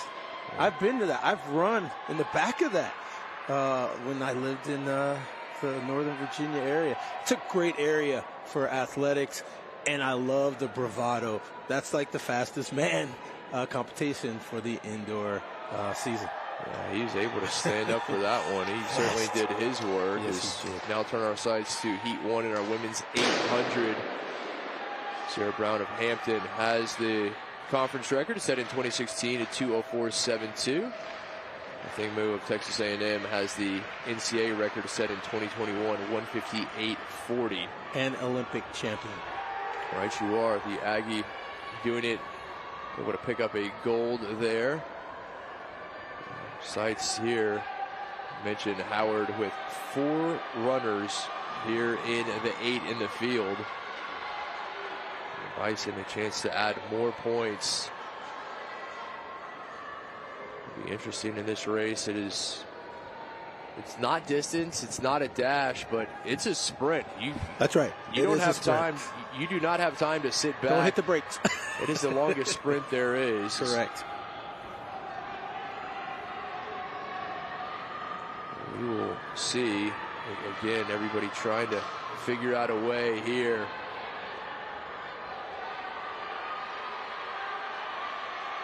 Another one where you don't want to run out of gas, but you can't take your feet off the gas. Anybody takes their feet off the gas on this one, it's over.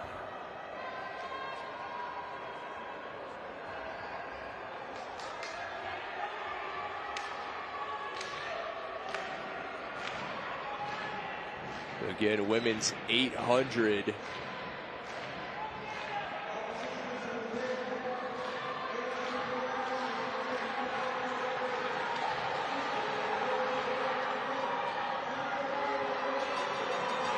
Bria Williams, SC State, leading the way right now. Sometimes you could cheat, Kit, and look up and try to catch a big screen to see where your competition is. I'm not sure if you can do that, even with the great facility here in Virginia Beach, but you know, when you're out in front and you're feeling that stride, there's no need to look back. Yeah, right. Just keep you running. are. So Williams. There she is.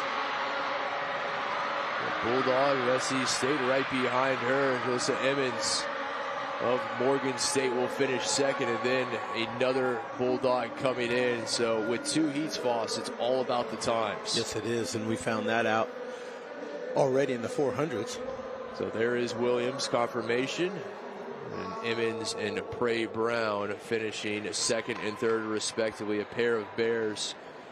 But now they're in a difficult position of just sitting back and watching and waiting. And now it's all up to the clock. It is indeed all up to the clock. See the fans, the teammates sitting by here. Saw Peter Kamanu there of Delaware State, their men's pole vault champion.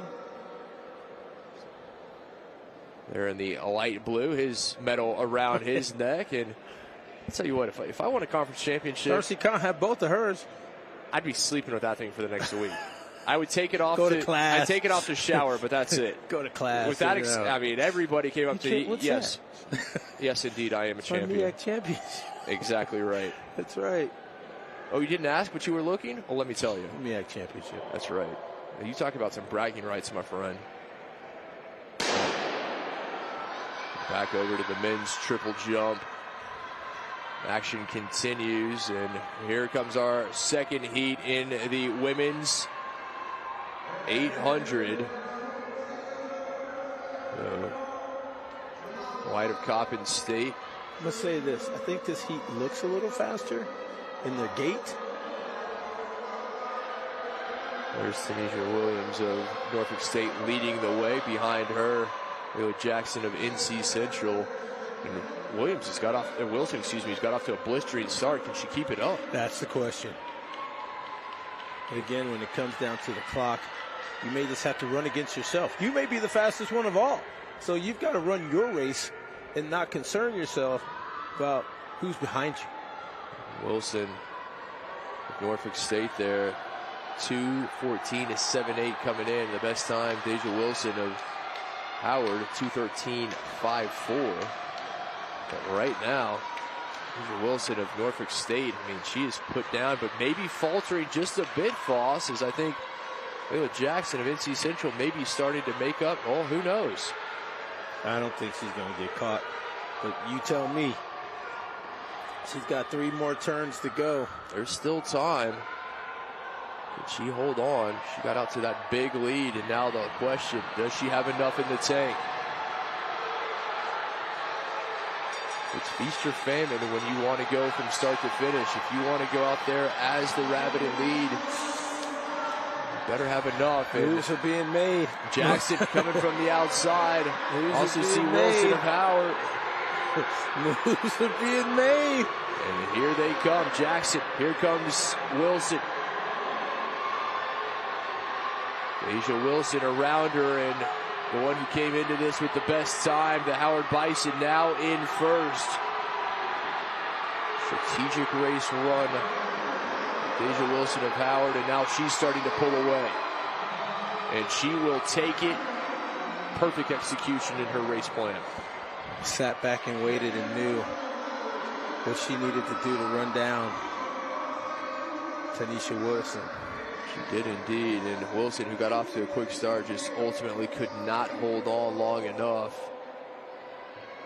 And that was really what it came down to. Again, Williams' time of 2:23, that will be beaten, and so all the best times coming in that second heat. I thought it looked a little faster than the first. You were right, my friend. It was indeed, and there is your women's 800-meter champion, Deja Wilson of Howard. Somehow we were not surprised as they now earn more points, my friend. They do indeed. So Wilson of Howard, 1. Tanisha Wilson of Norfolk State, 2. And Layla Jackson of NC Central will finish 3rd in the women's 800.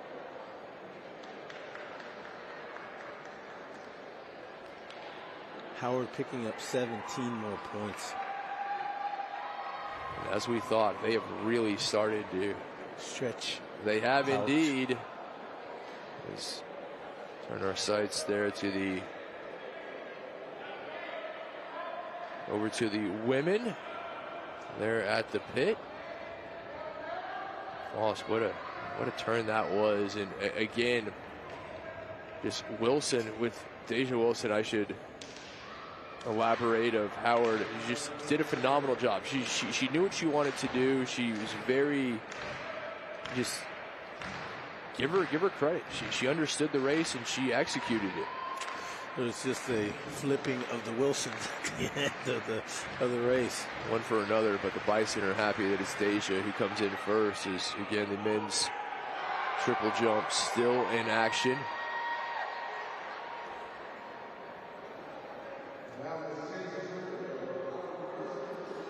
Right now, we're looking at the triple jump. Things a little bit quiet, but not for long, as we're going to look at some of the competitors here. Still in the triple jump. Outside of that,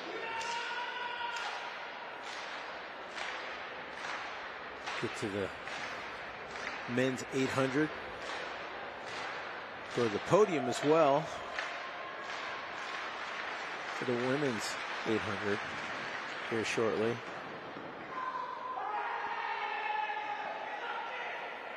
Where we mentioned Deja Wilson of Howard, Tanisha Wilson, and then Aaliyah Jackson of NC Central to be on the podium shortly. Looking at the triple jump competitors, men's triple jump.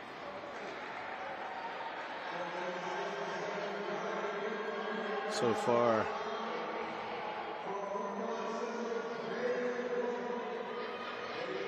no one can knock off Jalen Blanc.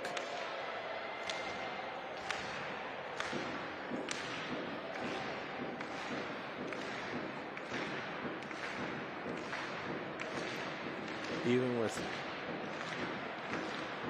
actually, I take that back. Isaac Hayward of Norfolk State is first.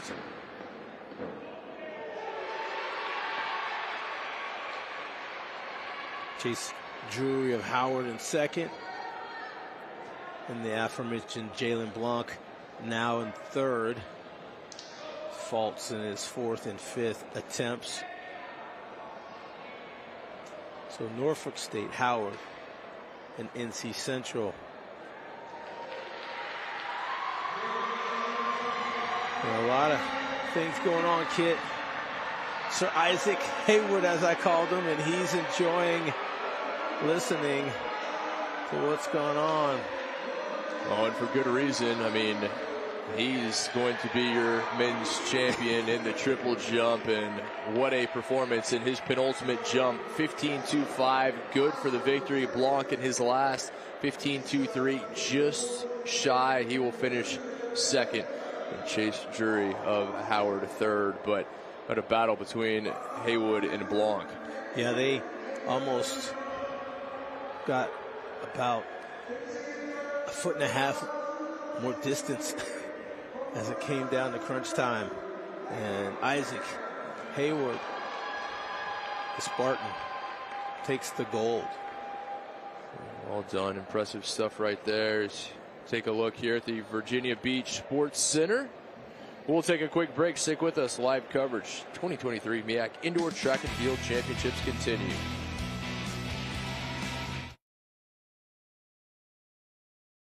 Since 1896, South Carolina State University has dared to be the best in higher education.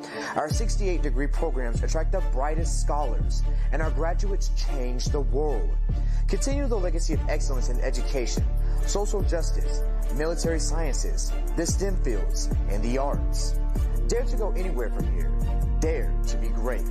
Visit scsu.edu and apply today.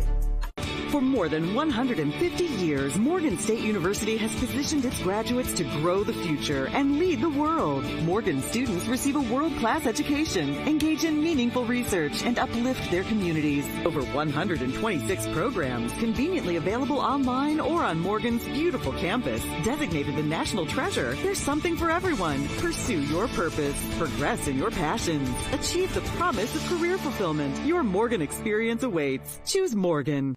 There is something greater than finishing first. True champions stand on principles. We fight for the right causes. We believe in the power of teamwork, whether in rebounding, receiving, or in research. In service and in sportsmanship. Only a few have what it really takes. We develop the talent. We unleash the potential. It all boils down to this. Now is the time. This is the place. We are MEAC. At the core of us all burns a passion for greatness. It's the rhythm of our hearts, the desire to ascend to greater heights, the drive to persevere and push beyond expectations. At North Carolina Central University, we fan that flame in an innovative and inclusive community driven by a relentless pursuit of excellence. It's here at NCCU, in the heart of Research Triangle, that you will soar with the Eagles and discover what's central to you. Imagine a place where learning pushes you further and strengthens you from mind to toe. The promise of tomorrow begins with your commitment today. Connect with people who open minds and open doors, taking you from here to there. We take pride in our legacy that prepares you for the rest of your life. Coppin State University. Underway, men's 800. But let's first go to Donna, standing by with our women's 800-meter champion. Here with Daisha Wilson, winner of the women's 800 meters, 2:11:55. Take me through the execution of your race. I ran the DMR yesterday, the 800 leg, and I feel like I got out a little too fast. So for this race, I wanted to pace myself better. I'm really focused on those last 2 laps so I don't fall behind. Was it harder running the second or just good because you got to see what everybody else did? I feel like it let me pace myself a little bit better, relax into my race and focus on my own pace as like compared to running as if people were chasing me. So it felt a lot easier to run the second 2 laps that way. Talk about how big it was for you to win this gold today. I was just thinking about this being my last indoor MEAC, and I really wanted to bring it home. We're not on top. Talk about the outdoor season getting ready to start soon. I feel like I'm ready to transition right into outdoor, running these times. It'll translate well into outdoor championships. What has this season been like for you? The season has been a little bit tough. I want to say, like, as you get older and the college classes start getting harder, it starts to become more difficult to balance track and school, but I'm pushing through. Congratulations. Thank you. Hey, guys, back up to you.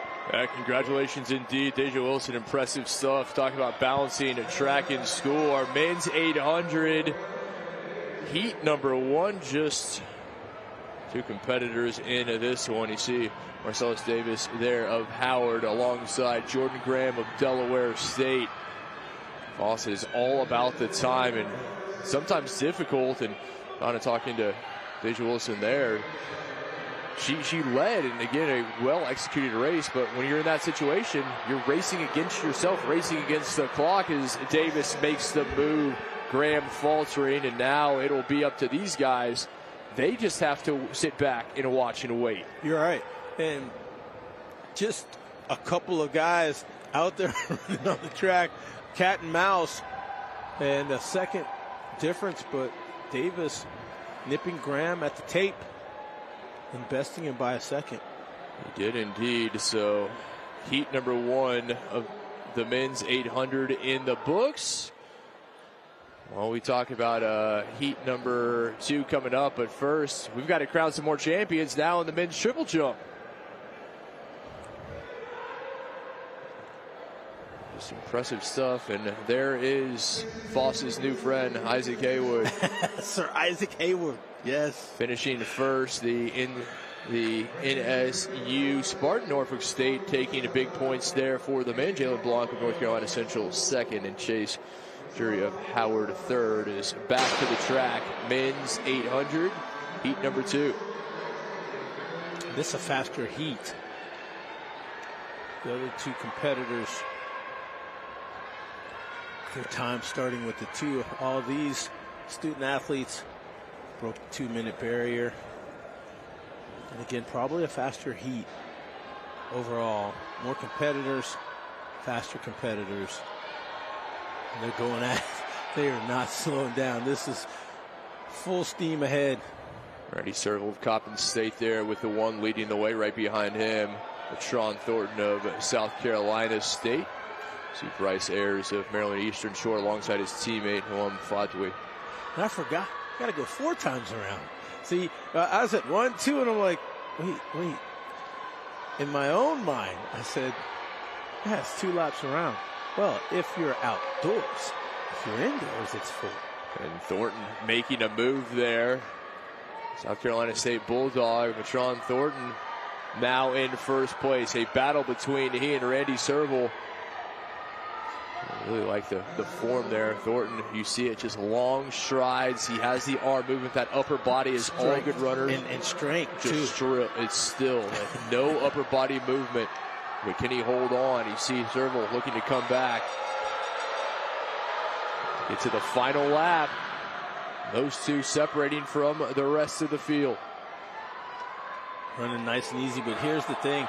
When you're behind, you can see and make your move on the person who's in front. And now, can the leader hold off? It looks like there's still some in the tank. And here comes Serval on the outside, on the shoulder of Thornton. It's going to be a battle. These two down the straightaway. Thornton's going to be able to hold on. He will. And that was all power. That was all power at the end. That wasn't even stride. It was power. And there is your men's 800-meter champion from South Carolina State, Sean Thornton. Randy Serval of Coppin State finishes 2nd. What a battle between those two. It's a great race, Kit. And you saw the game that was being played by the top 2 finishers in the second heat. And enough strength and power to hold off a challenging dash at the end. Yeah, you said it. Noam Fadwi finished 3rd, I should say, of Maryland Eastern Shore. That's what you're hoping for to get these kind of races, is bringing out the best in everyone, and that's exactly what we're seeing. Yeah, that's great.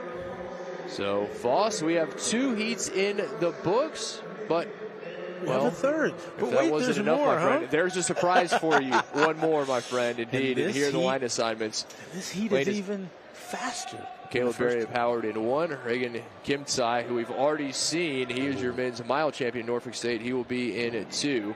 Elijah Brown of Delaware State in 3. Jade Norbull of Coppin State in 4. Davion Bryan of Morgan State in 5. Nathaniel Guy of Delaware State in 6. Amadou Ba of Coppin State in 7, and Davion Gray of Morgan State in lane 8. Let's have some more fun, Kitten. 4 times around here for the 800. And Kimtsai there with the number 2, right behind Nathaniel Guy, Delaware State leading the way. Barry and Kimtsai, you would expect them to be in the mix, as is Elijah Brown of Delaware State. Not just racing against the field, racing against the clock as well. You're right. You got to know how to do this here. Looks like Coppin State's, I think, Norbull.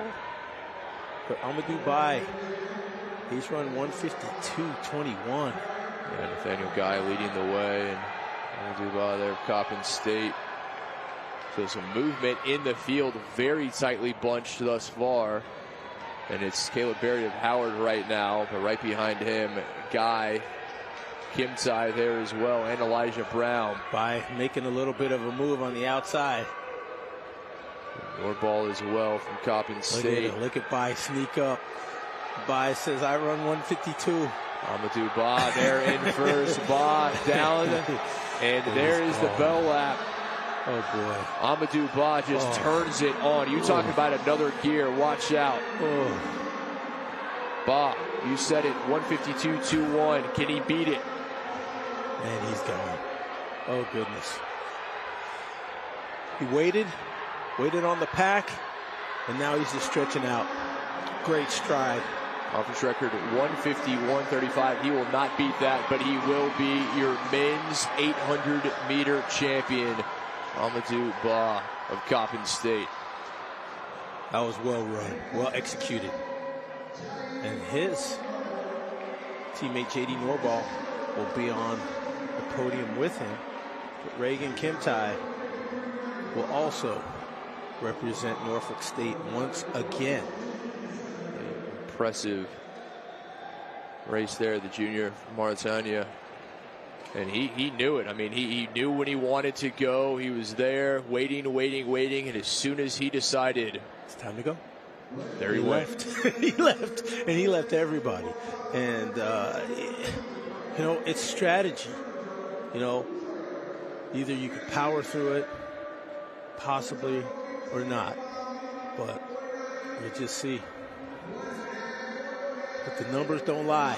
They do not. There's your men's 800-meter champion. And, well, we have more champions being crowned. Men's triple jump.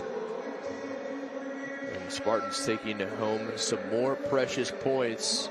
Mr. Haywood there, your gold medalist. And he played towards the crowd, had a lot of fun in competing. And it's the best memories when you can have fun and get on the podium as well, and where he is in the middle. And he did it all, and you could tell all smiles from Isaac Haywood, and for good reason. He put on a great performance. He enjoyed himself. I think the fans enjoyed it almost as much as he did. The only difference is he gets a medal. He sure does. And it gets that recognition of the hard work put in for this indoor season. Women's 200 coming up. There will be 2 heats. Again, some familiar faces that we saw earlier. Seen some of these, and, well, it is a well-represented side. But before we get to those lane assignments and the women's 2, let's head back to Donna, standing by with our men's triple jump champion. Here with Isaac Haywood, winner of the men's triple jump. Take me through the winning jump to put you up on the podium for that gold medal. So I'm just out there, you know.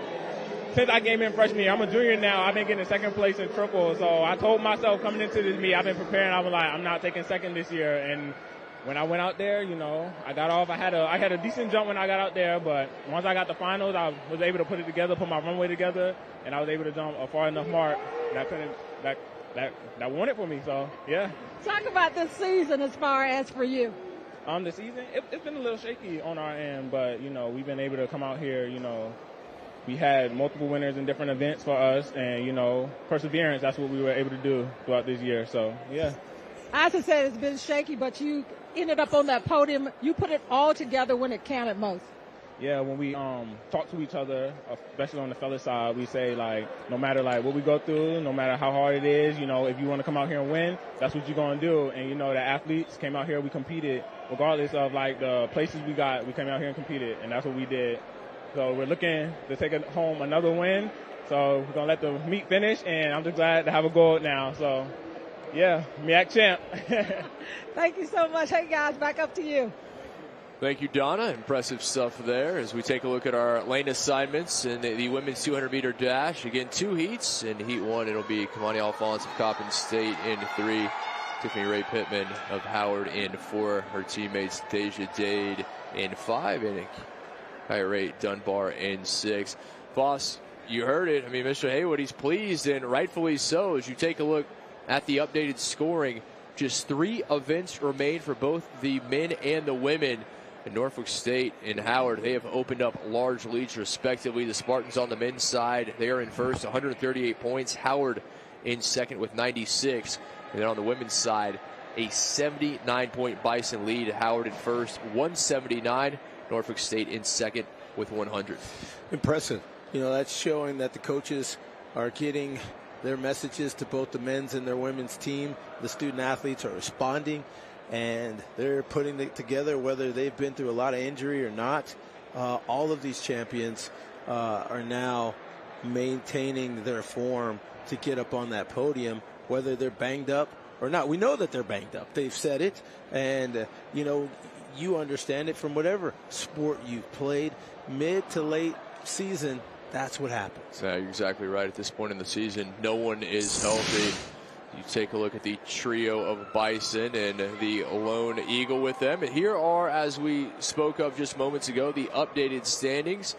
Just 3 events remaining. We have the 200-meter dash, the 3,000 meters, and the 1,600-meter relay. That's it. And right now, Norfolk State on the men's side, Howard on the women's. Some good placing, and they can secure their titles for teams that won it last year. The Spartans, you're defending men's champions. The Bison, you're defending women's champions. Well, if there's something to be said for consistency, and the top 2 teams are going to, both break 100 points. And there is your podium for the men's 800-meter dash. Amadou Ba of Coppin State was the winner, a battle, but talk a lot about the races and being strategic, understanding when to go, when to hang back. His race illustrated that perfectly.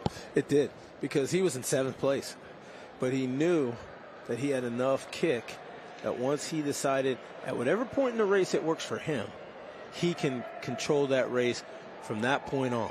Yeah, he ran the race he wanted to. He didn't let anyone dictate it. But once he decided to go, it was nobody was going to catch him. That's right. And he made sure. And when you put doubt into a competitor, Kit, even if you do have the kick, it makes you think. And you don't want to think. You just want to perform at that point. Heat 1 here in the women's 200 dash. Alphonse of Coppin State joined by Pittman, Dade, and Dunbar, all of Howard. Alphonse there at the bottom in the all-white. Coming into the final few meters, and we will see. It appears that was Dunbar. We will have to look, and indeed it was Harry Dunbar of Howard. So Bison 1, 2, and 3, Dade and Pittman. But now with the second heat coming, simply about sitting back and watching their teammates. This is fun because it's just one time around. It's the indoor equivalent of the 400 meters for outdoors. This is all out sprint. You're in 4 turns, and all of a sudden the finish line is on you a lot quicker though here in indoors. Yeah, you are exactly right about that one. And it just seems that with the indoor, that 200-meter track, that you just turn around and all of a sudden, as you said, you look up, there is the finish line. Right. There's our men's 800-meter dash. Podium, our medalists being crowned and awarded.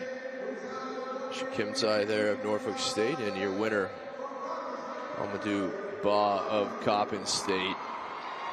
Well, congratulations to them, to all the champions today. Right.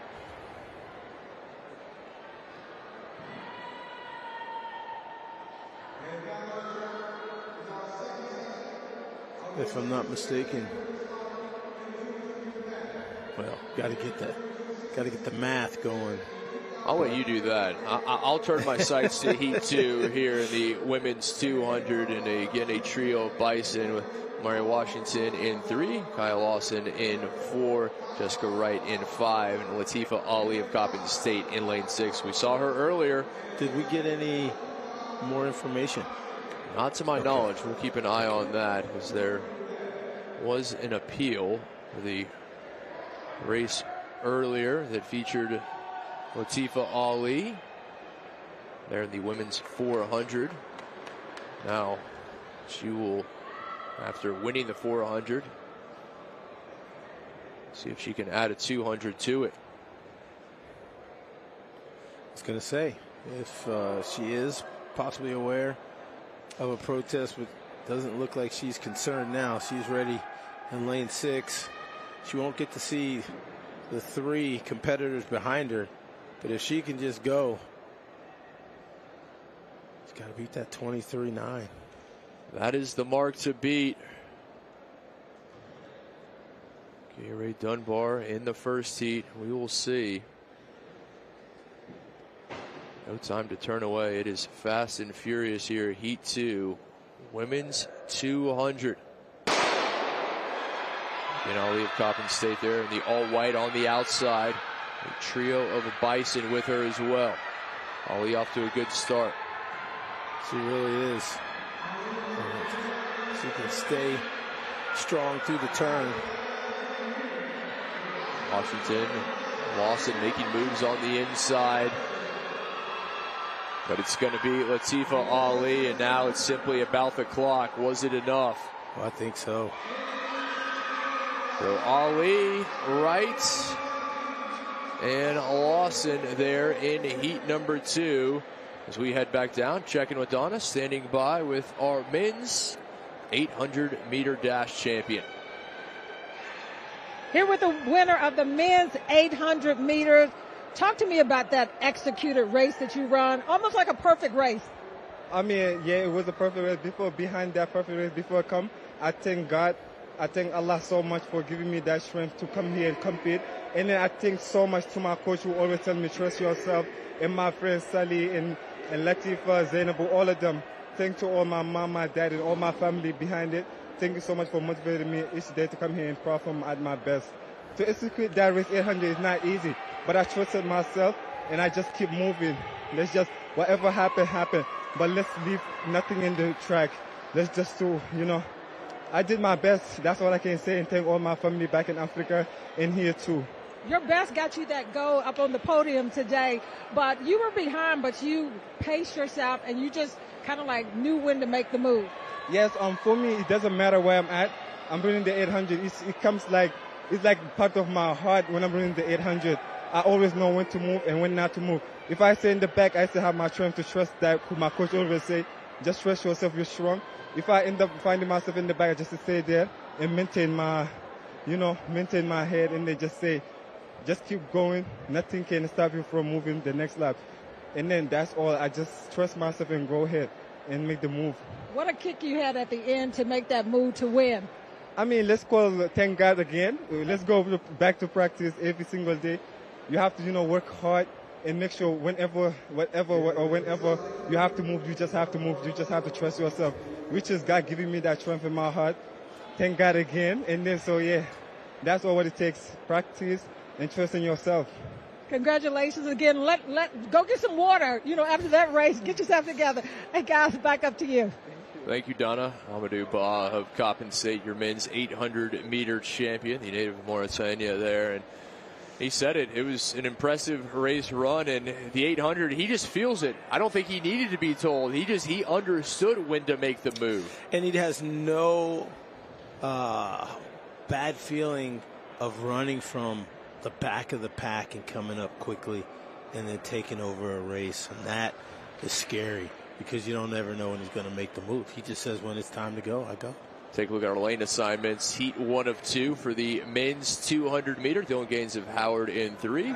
No Rember Jett of SC State in 4. Kai Cole, we've already seen him, your men's 60-meter champion. He will be in lane 5. And Jermaine Bird of Howard in lane 6 here in heat number 1. Certainly some names that we've seen earlier. See what kind of performance they can put on as we get down to those final few events. You think Cole, if he can get a podium finish here, and who knows, remember we've got the 3,000 and the 1,600. Norfolk State may be able to lock up their title, defending from a year ago on the men's side. And Howard, we've already seen what they've been able to do on the women's side. It may just be a matter of time before they're able to take another title home respectively for the Bison and the Spartans. They just finished strong, do what they've been doing.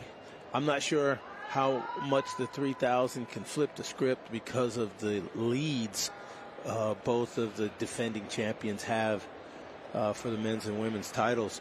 But it's been interesting. I wish that Christopher Brown and Kai Cole were in the same heat. That would have been fun to watch. But we'll see what the times say no matter what. It's still going to be an all-out go around the track.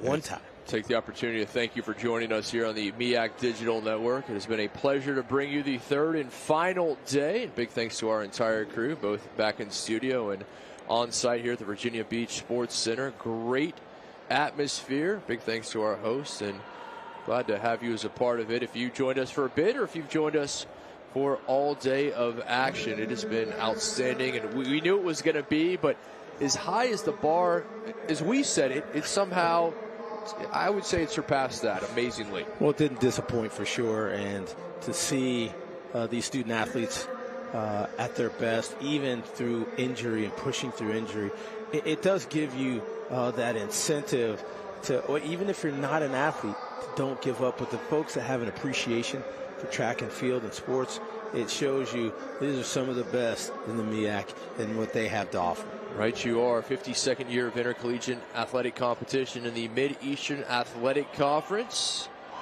The 8 outstanding institutions here in the Mid-Atlantic: Coppin State, Delaware State, Howard, Maryland Eastern Shore, Morgan State, Norfolk State, North Carolina Central, and South Carolina State.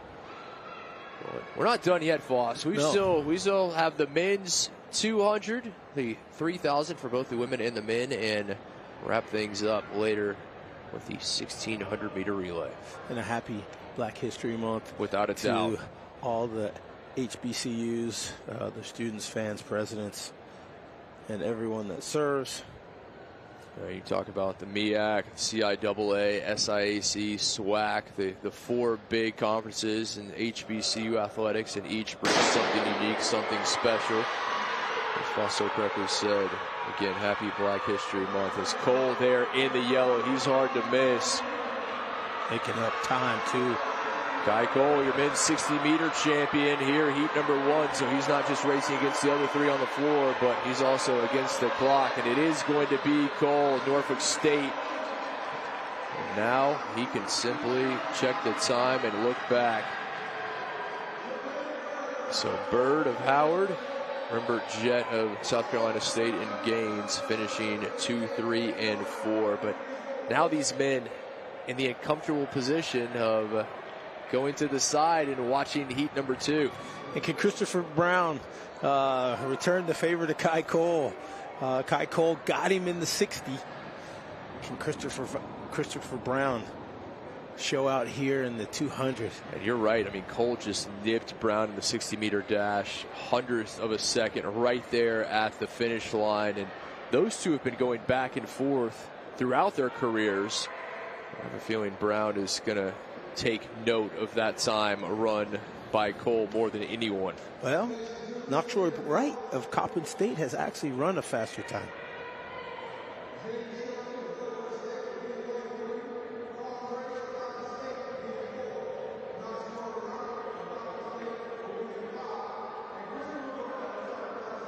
The second and final heat here in the men's 200, and here Elena Simons, Jaden Shelton of Delaware State is in 3. Carl Drakes of Coppin State in 4. His teammate Knoxroy Wright in 5. And finally Christopher Brown of South Carolina State in 6. And you said it, Knoxroy Wright. Coppin State 21-4-2. That is the best time of anyone in either heat coming into this. So, and if he gets a chance to chase down Christopher Brown in lane 6 ahead of him, that may slingshot him to get a couple more miles per hour. Yeah, there's something about having a competitor in front of you that just, even in the staggered start, it just it's that extra incentive, so to speak. Again, Cole winning the first heat. Kai Cole of Norfolk State. Off we go. Wright and Driggs of Coppin State in 5 and 4. And you can see Brown, South Carolina State on the outside. Knoxroy Wright right next to him. And here comes Wright, those long strides. Wow. Look at Wright making up time. Here is Wright, and it's going to be tight. It is going to be difficult, and it is going to be Wright by the narrowest of margins. Thank goodness we did not forget about Knoxroy. So not so fast. Right there at the end, just using that long stride, able to nip Brown. And they take a look at the time, and we'll compare it to Cole's from earlier. The Foss with just 2 events remaining. we don't have to wait for 2 events for history to be made. It has already been made on the women's side, and huge congratulations to Howard University women's track and field team. As last year they won the title, they set a record for most points scored. Yes. Well, a year later, they have broken that record, and with 2 events remaining, they have already set a record of 205 points. So huge congratulations to the Bison, and it looks for all the world that they will defend their title in a record-breaking fashion. I'm going to go with you on that one, partner. Over to the women's, our 200-meter dash gold, silver, and bronze medalists. Latifa Ali of Coppin State there, able to add a 200 to her 400. What a performance from Howard. 211 points. They just keep doubling up. Boom, boom, boom, boom, boom, boom. And there's still and they tripled up on one. Boom, boom, boom, boom, boom. And there's still 2 events remaining. 211 points for the Bison women. 2 events remaining. Norfolk State is in second with 100 points. You talk about a impressive performance. Yes, without a doubt. They came, they saw, they've been executing ridiculously well. I think it would be, they came, they saw, they conquered. They've done it again in a record-breaking fashion. Stepped in it, man. They stepped in it. And you said this earlier. You look at programs like Howard on the women's side, Norfolk State on the men's side. They have that standard of excellence. When you come into those programs, you understand that you have to rise to meet it. And there's no substitute for win. It's not, oh, do as best you can, let's do well. No, it's win. And there's nothing wrong with that as a goal. And to meet or exceed it. That's a very good point. For those young athletes, they want to be a part of those winning programs, but they understand. I mean, as good as they were in high school, as good as they were as the junior track athletes, they're going to have to up their game. See Kai Cole there in the background. He's ready for his second medal, but congratulations to our female finalists, our top 3 in the women's 200 meter. There is the aforementioned Spartan. He's put on a show today. He's done extremely well. Everybody loves speed. Any form or fashion. Right you are. In a vehicle, in a plane, on a track, humans, doesn't matter. Horses. Yeah, there's just something about it. You just love speed because not everyone has the ability to move with such speed, grace, and, against the clock, be faster than everyone else. Yep. No, that's certainly the case. And Kai Cole, he is one of the rare individuals who has it. He has speed to burn, and we've certainly seen that today. Your men's 60-meter champion, and now adding the 200 to his medal haul as well. Maybe they're trying to catch the Bison women, but I doubt it. they were record-breaking. And they've got a 60-some point lead, 63 if I'm not mistaken. Yeah, they are a 46-point advantage over Howard on the men's side with 2 events remaining, Norfolk State. And you see it, their fans, a lot to cheer about. Yes. A lot of their athletes supporting each other. 148 points, 2 events remaining. What a performance we've seen for both of these sides, but again, Howard, record-breaking 211 points. I've said it, but there's still 2 events left. Yes. And dimes to dollars, they're going to have something to say in at least one of these 2 races. I can't tell you as much as the 3,000, but mile relay, absolutely. Now let's check back in with Donna down on the floor.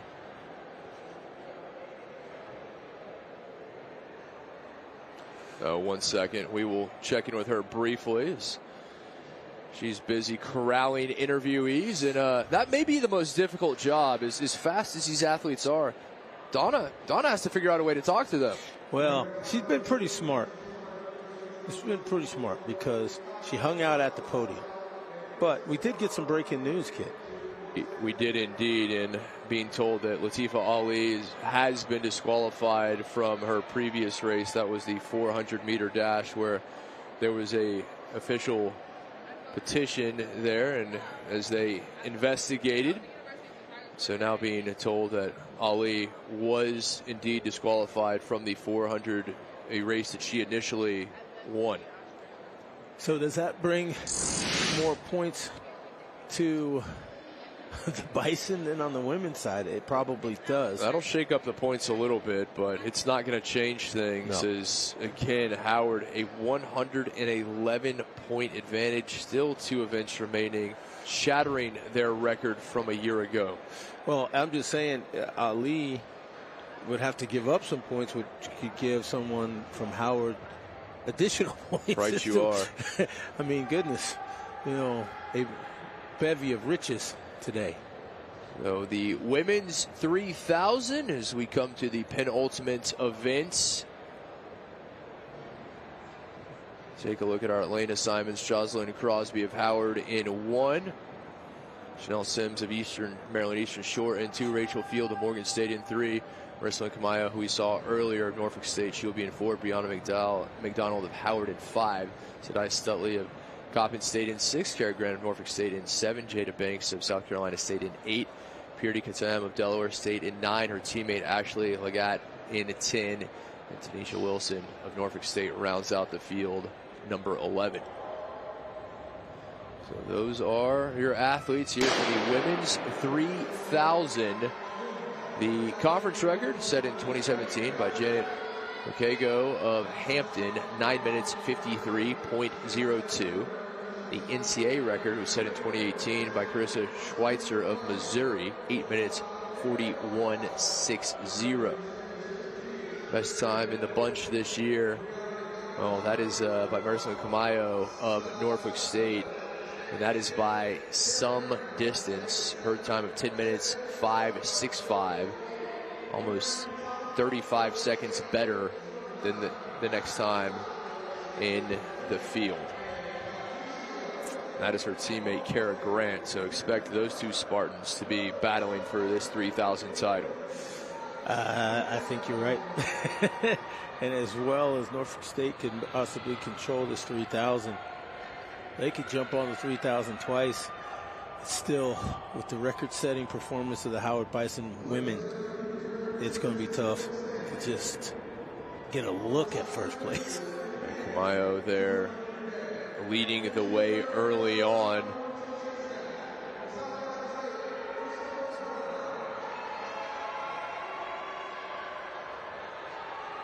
Let's cut to our men's 200-meter podium. Again, Kai Cole having doubled up. Christopher Brown right with him, this time a 3rd, thanks to a Coppin State runner. Cole, the 60-meter, and now the 200 with it. We've seen more than a few athletes be able to double up. Darcy Kahn of Howard, who won the 60-meter hurdles and the 60-meter dash. And that's good looking out by the teammates there. Got the NSU flag as well. There is your leader here in the women's 3,000. She was your women's mile winner. She's seen some others, as we mentioned, to take multiple golds. Ursula Kamayo will be looking to do the same. She has extended the gap. Her teammate back in 2nd. Kara Grant. Kamayo there. There is Grant. A bit of space between 2 and 3, 4, and 5. Let's head down to check in with Donna, standing by with the fastest man here at the MEAC Indoor Track and Field Championships.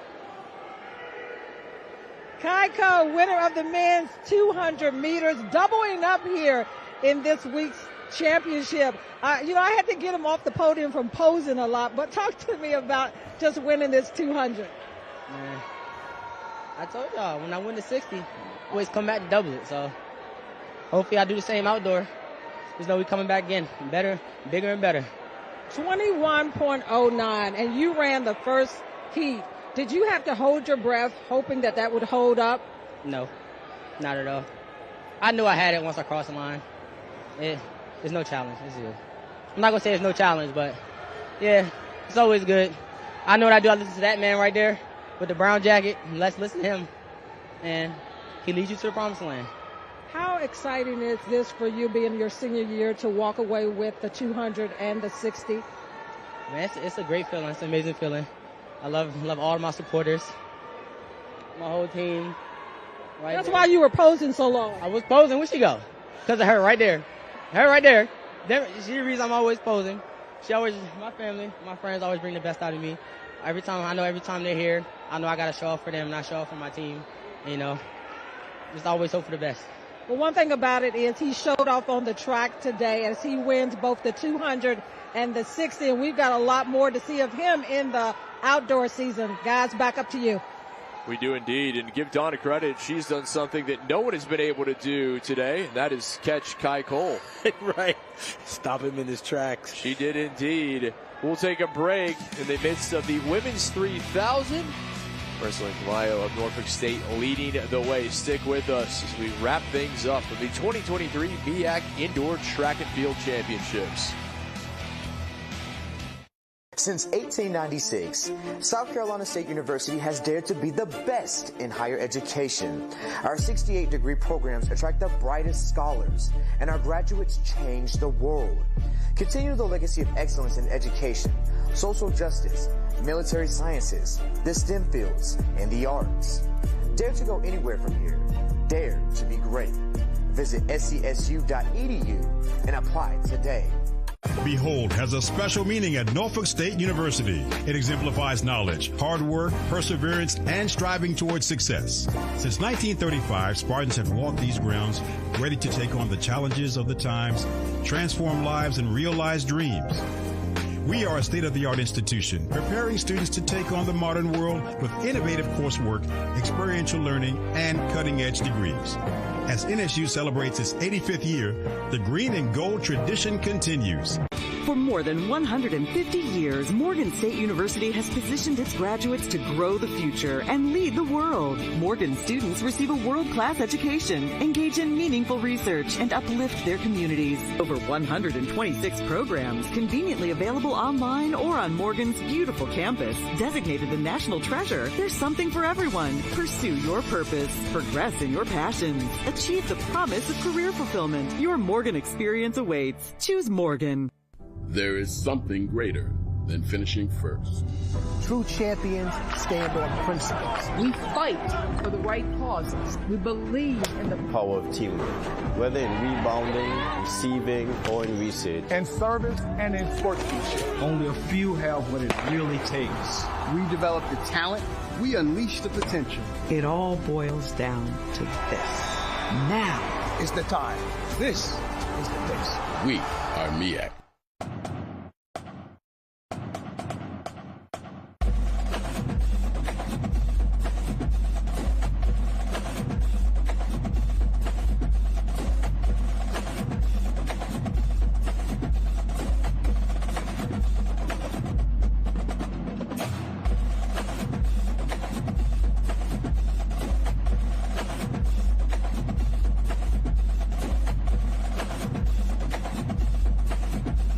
From open house to acceptance, new student orientation, and picking the program that's just for you, it matters.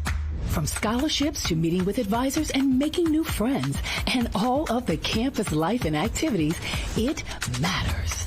With continued one-on-one support, student success planning, internships to graduation, and landing your dream job in your career field, it matters. Because at Delaware State University, it all matters.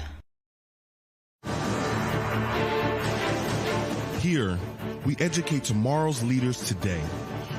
The Howard Experience allows students to engage in self-exploration through sports, music, dance, and debate. A journey towards excellence in leadership for America and the global community. This is the Howard experience.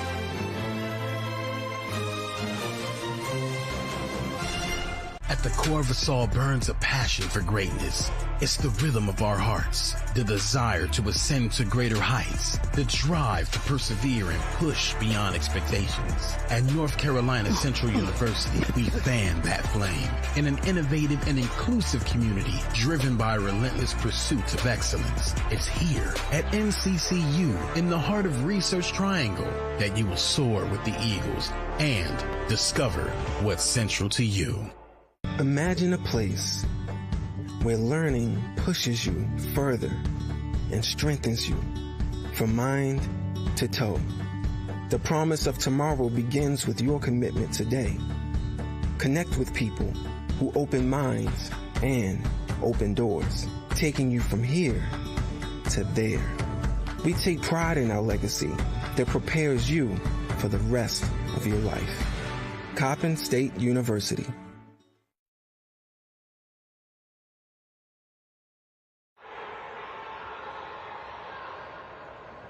Welcome back here as we get to the end of the women's 3,000 meters, and she has led from the start. Can she go wire to wire?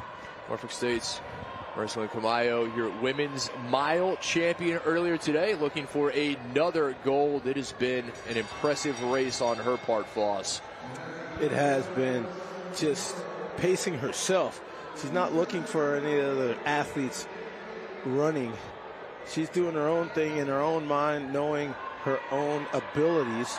It's carried her around the track, mightily today, and she will be most likely high atop the podium again in this 3,000. Again, we will have the men's 3,000 and then the 1,600 meter relay for both the women and men, and then on to the award ceremony. But it seems like a foregone conclusion that Howard, on the women's side, they will take another title, as there is your women's 3,000 meter champion from Norfolk State, Maricela Camayo, led from start to finish. That's a quick 2 miles in about 10 minutes and some change. 5-minute miles. That is impressive. Yeah, what an impressive performance indeed from her, coming on and just talk about how you're going to run a race. And she knew, got off to a quick start, never looked back, and never had to really worry about a competitor because the pace she set was so quick. Right. That was all her, running her race. Sometimes when you go out that quickly, you may drop a little bit, as there's the confirmation on the time, but she did not falter one bit. No, not at all. And, there's some competitors behind her. But they're 20-some seconds behind. Now you look at that, a 20-second gap almost between first and second, just gives you an idea of how dominant she was in this race. Yeah, she strided him out, and can't say enough for someone who has the goals of being a champion and then executing properly. And I'm sure Donna will get another chance to speak with her after the podium presentations. Some of these champions, they're becoming well acquainted with Donna. Yeah. Kai Cole. Kai Cole, definitely. Darcy Kahn. Darcy Kahn, definitely. They're enjoying themselves. And now we've got Maricela Camayo, who as well will have the honor of speaking with Donna for a second time today. Yes. And she said she didn't even know if she was going to win the first time. It was a surprise, I believe. A direct quote. It was a surprise that she won the mile. I would be surprised if this was as well. No, shouldn't have been. No surprise to us. Absolutely not, my friend. And there you see the final competitors, and there are the times in the women's 3,000. Takes off the shoes, grabs a drink. Business as usual. It appears that she's already caught her breath. Her heart rate has already come down. Mine's still elevated. I have no idea how that's possible. Yeah. You talk about great training and being prepared for a championship. All three of the double winners that you mentioned certainly striving for excellence today. So again, Howard having set a record, breaking the last year's record-breaking performance as far as points scored.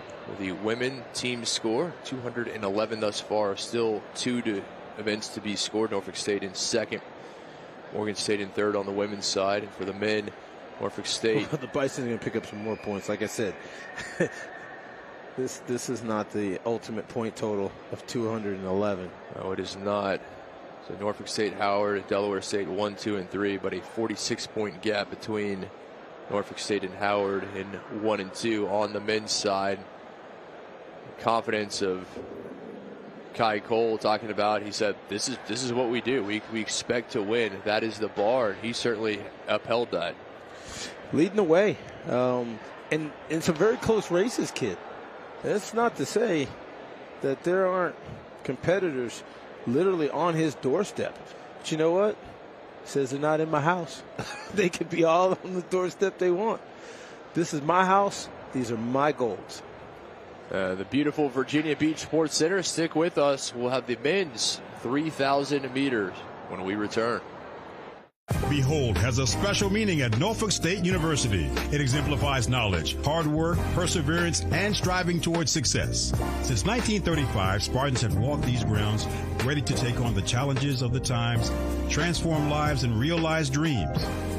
We are a state-of-the-art institution, preparing students to take on the modern world with innovative coursework, experiential learning, and cutting-edge degrees. As NSU celebrates its 85th year, the green and gold tradition continues. There is something greater than finishing first. True champions stand on principles. We fight for the right causes. We believe in the Power of teamwork, whether in rebounding, receiving, or in research. In service and in sportsmanship. Only a few have what it really takes. We develop the talent. We unleash the potential. It all boils down to this. Now is the time. This is the place. We are MEAC.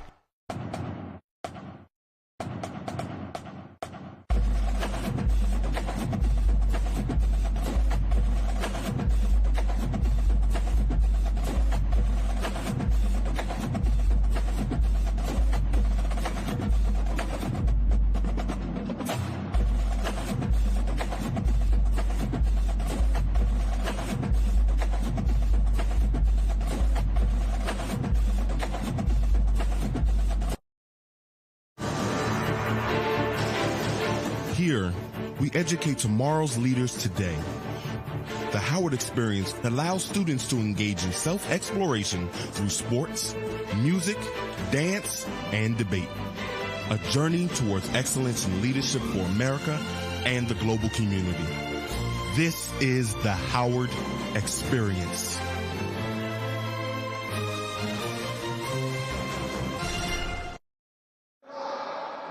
Welcome back. The 2023 MEAC Indoor Track and Field Championships live from the Virginia Beach Sports Center here on the MEAC Digital Network. Very glad to have your company as we head over to the podium. The women's 3,000 meters. Maricela Camayo doubling up. She took the women's mile and just moments ago added a 3,000 meter title to it as well. A race she led from the beginning to the end. And again, like we said, please don't be surprised about this one. You were the dominant distance runner for the women, and it showed up twice with this 3,000 win. Lapped some of the competitors and finished 20-plus seconds ahead of the next competitor. Yeah, put on a display, did Camayo, as we start to turn our sights to the men's 3,000 meters coming up. Then, Foss, only one event remains, the 1,600 meter relay. The mile relay, as a lot of people like to claim, and twice around. So you'll get 8 laps. So, you know, where you see a lot of times just one guy all out, you've got to measure it a little bit. Well, before we get to the assignments there, let's head back down. Standing by with Donna is our champion, Maricela Camayo. Here with the winner of the 3K. Talk to me about just winning this race. Earlier you said that you were surprised that you won the mile, and now you get another go winning the 3K. Yeah. For this 3K is my race, so I was really waiting for this, not compared to a mile. Talk to me about what it takes to train for a race like the 3K. You already ran the mile earlier and won that, but what does it take to train for a race like the 3K? I think it takes the discipline, mindset, especially mindset, that is it. Because if you go there and your mind is not on the race, definitely you're going to get distracted. But when you go there thinking about what you have to do or how you are going to conquer the race, definitely you will win. Yeah. You ran it with such ease. You look like you could still run a couple more laps out there. I don't. You said don't say that because I can't do that. Yeah, like we have a coach who's, I can say it's hard on us, but it's not hard. Like he wants us to do the best. That is Coach Parent.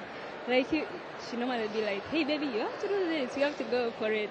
So when I was running, he was there cheering me up. My teammates. I'm so proud of Norfolk State. You've got to be proud of yourself. You take home 2 gold today.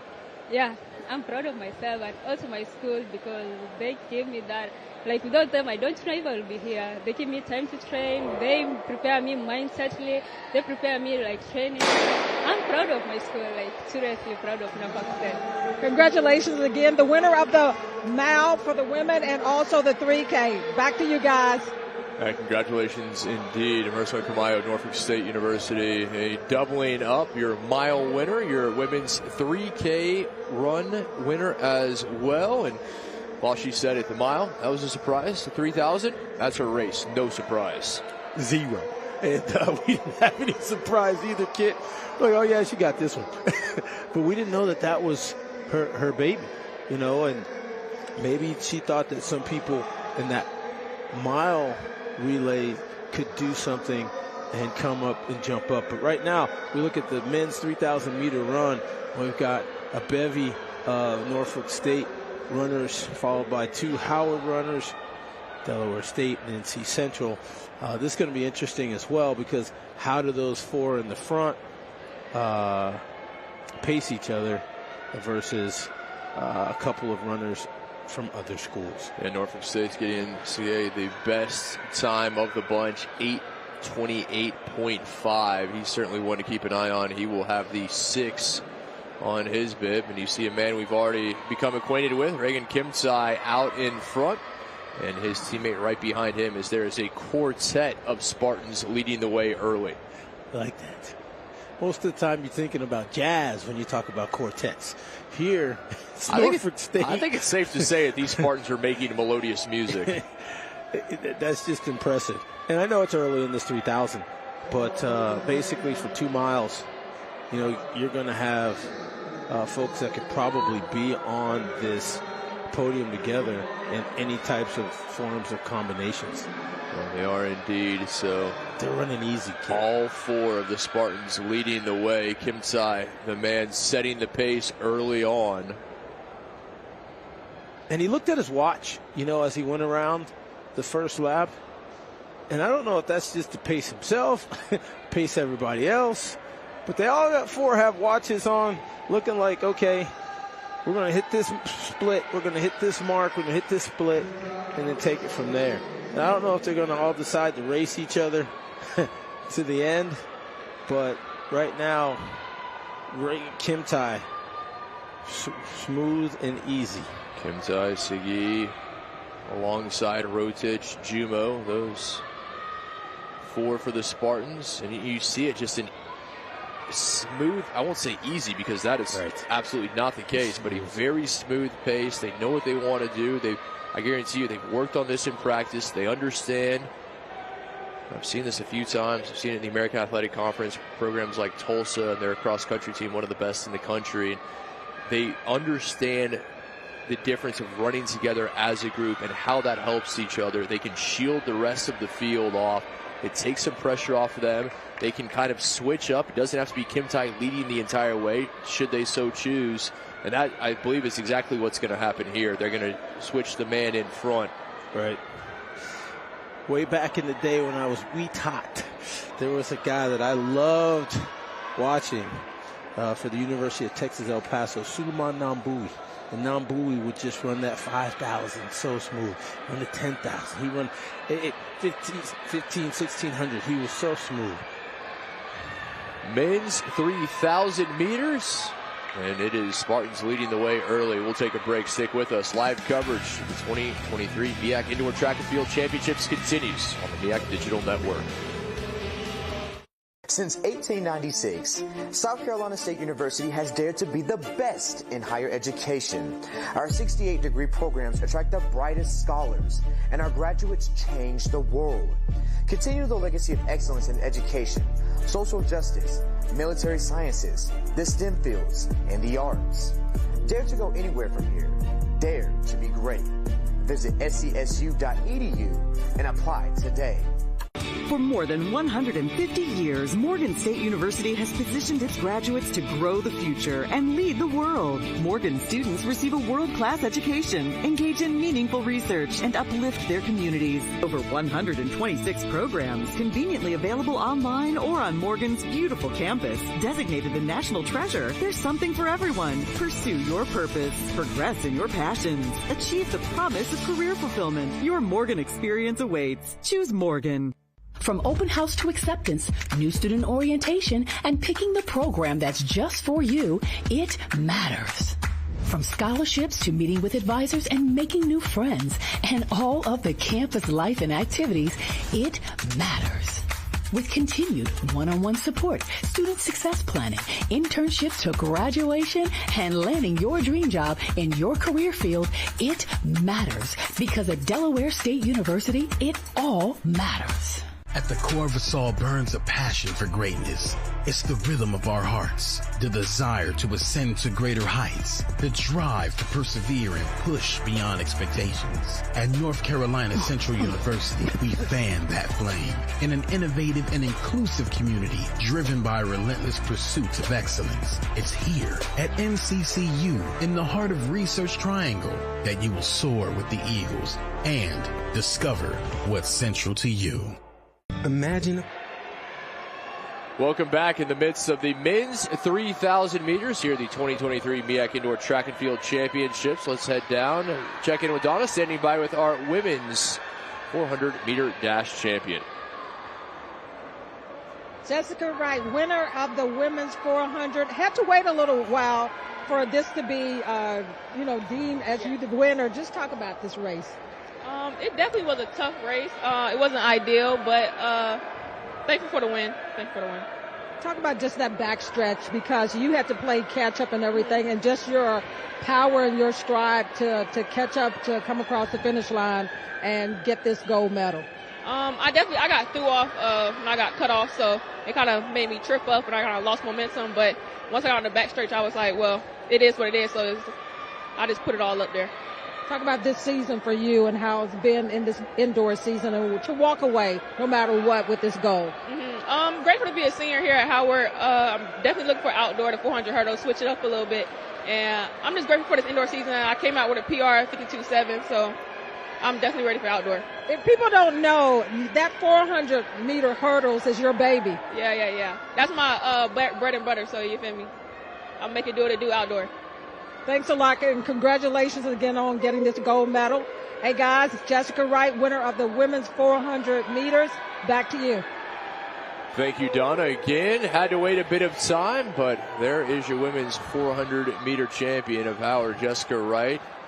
And kind of a difficult situation for her, but I think she handled it like the champion that she is. Oh, absolutely. And, again, as you mentioned, you leave the rules up to the officials.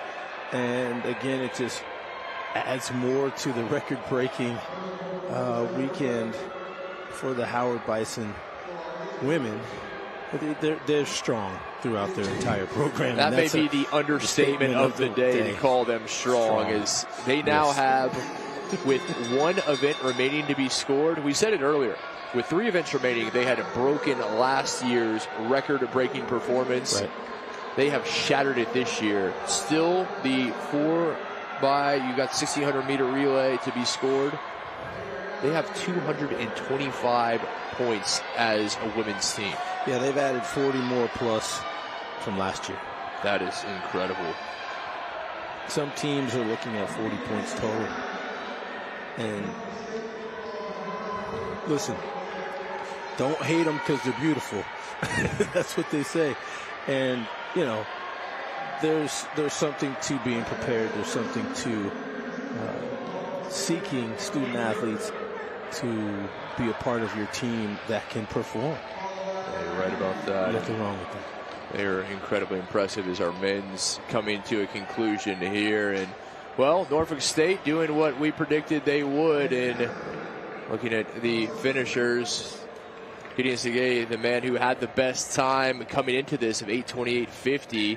He will not beat that, but he will be your champion. So another title going into the Spartan men, Precious Points, and I think it's safe to say that they have probably wrapped up the men's title as well, as they will finish 1, 2, and 3. Rotich and Jumo finishing with silver and bronze respectively. So Kim Tai set the pace for his teammates, and you see how strategic that was. Gave up his ability to possibly get a medal to ensure his entire 1, 2, 3 teammates come in on the podium. He already receiving his just due. He should indeed. There it is. Spartan sweep of the podium. Guy Rotich alongside Jumo, and they just continue to impress. The Bison on the women's side, the Spartans on the men's, and now they have taken one step closer to defending that title on the men's side, to locking it up and bringing some more hardware back to that trophy case, which is getting full. I think it's already full. I have a feeling they're going to have to buy a new one. Y'all need a bigger case. And it's not a bad problem to have that Howard and Norfolk State are dealing with, having to go to your administration and say, got a little too much hardware here. I think we're going to have to get a bigger one. Build out the case, get a new one. Go visit the president's sale that happened. Something. Get us some more space. And it's a testament and a tribute to what the program stands for and what they seek on and off the field of competition. Right you are. And Foss, just one event remaining, the 1600 meter. We will have trophy presentation, and we will have the 1600. It's a medal presentation for the men's 3000. All when we return. Stick with us on the MEAC Digital Network.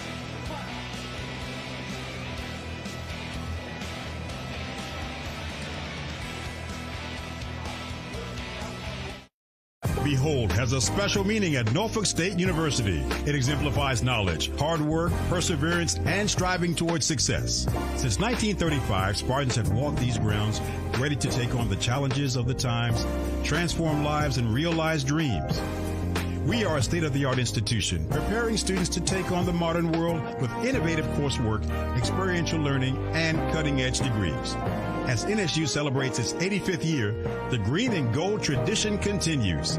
For more than 150 years, Morgan State University has positioned its graduates to grow the future and lead the world. Morgan students receive a world-class education, engage in meaningful research, and uplift their communities. Over 126 programs conveniently available online or on Morgan's beautiful campus. Designated the national treasure, there's something for everyone. Pursue your purpose. Progress in your passions. Achieve the promise of career fulfillment. Your Morgan experience awaits. Choose Morgan.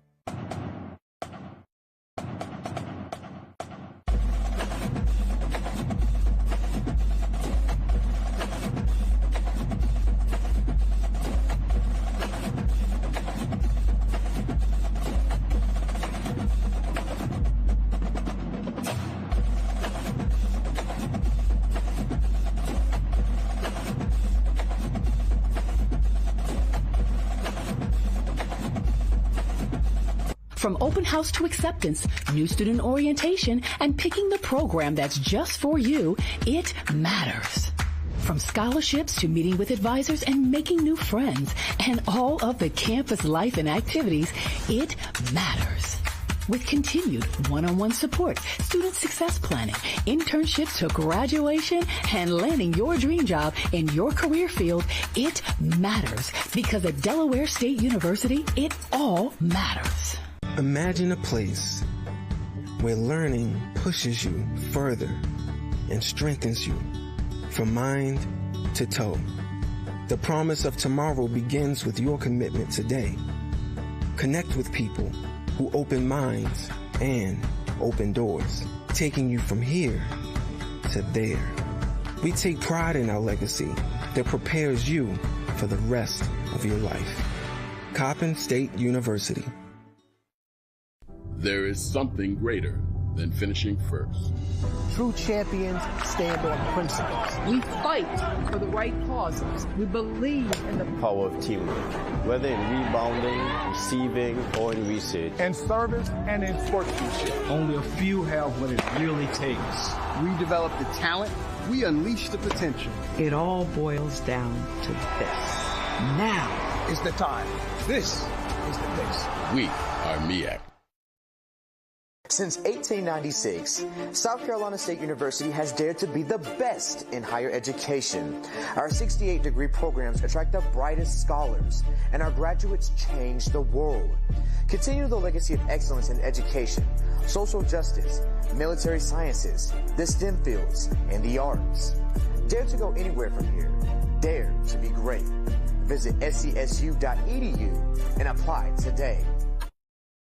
At the core of us all burns a passion for greatness. It's the rhythm of our hearts, the desire to ascend to greater heights, the drive to persevere and push beyond expectations. At North Carolina Central University, we fan that flame in an innovative and inclusive community driven by a relentless pursuit of excellence. It's here at NCCU, in the heart of Research Triangle, that you will soar with the eagles and discover what's central to you.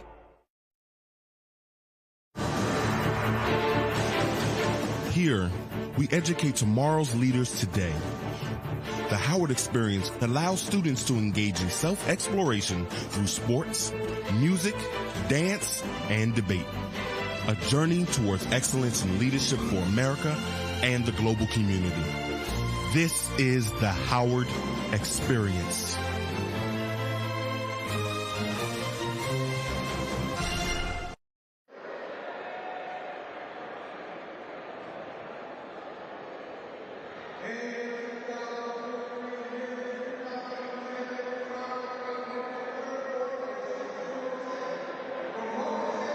A podium sweep for the Spartans in the men's 3,000.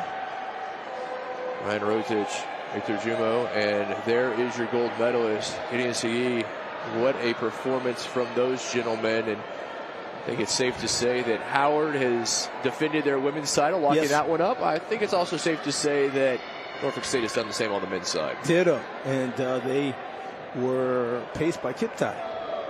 An impressive performance from all three of those gentlemen. And now just one event remains, the 1,600-meter relay. That'll be coming up in just a bit. Glad to have you with us. Again, it's the 2023 MEAC Indoor Track and Field Championships, live from the beautiful Virginia Beach Sports Center. Let's head back down on the floor, checking with Donna, standing by with a trio of Spartan champions. Hey guys, as you can see, it's a sweep for the Spartans here. Got the winner here for the men's 3K. Talk to me just about this race and just your teammates joining you on the podium. I'm happy. We had a good run. It went the way we had planned. I'm just happy. What has this season been like for you? And just like I said, with your teammates joining you on the podium. Oh, it is really amazing because this is my first time here indoors with the NSU. And I'm really happy. We are all in Podium with my teammates. That's really motivated me to go and work hard for outdoors. And we'll also have the same team again come outdoors. Did y'all push each other? I mean, you know, you were out in the lead, but how much did your teammates push you today? I really appreciate their work. They really helped me because the first mile we had someone who lead me, and I had to take from there, and that's why we were able to get 1 to 3 as an issue. First time here, as you can see, I'm in good company. Back up to you. You certainly are. Some champion caliber company right there for Donna, and well, what a performance from NSU, as you heard. He didn't see his name. They had a plan. And his first time indoors. Sometimes it's a tradition, or it's a transition in a difficult one from a runner who's used to outdoors to doing it on the indoors. Not the case. No, because clearly there were some discussions. As you saw, the leader who had already taken gold, their teammate paced, and they made that mile fast. So then the second mile, they just cruised, all three. They just ran everybody out. Take a look at our lane assignments here in heat number 1 of the 4x4. And it'll be Norfolk State in 4, South Carolina State in 5, Maryland Eastern Shore in 6. So there are your lane assignments, and then we will have Heat 2 coming up. That'll feature Morgan State, Coppin State, Howard, North Carolina Central, and Delaware State. So the first one is going to be fun, okay? The second one is going to be serious. And no disrespect to any of the teams racing, they all have an opportunity to get on the podium. But you can see how they've staggered things is that the faster heat is going to be the second heat. That doesn't mean these student athletes, these ladies can't get it done from Maryland Eastern Shore, South Carolina State, and Norfolk State, because everybody's here, and regardless of the team championship, this is an opportunity to shine in this event in particular. It is indeed. We wrap things up. Final events here, day 3, final day of action of the 2023 MEAC Indoor Track and Field Championship, live from Virginia Beach Sports Center.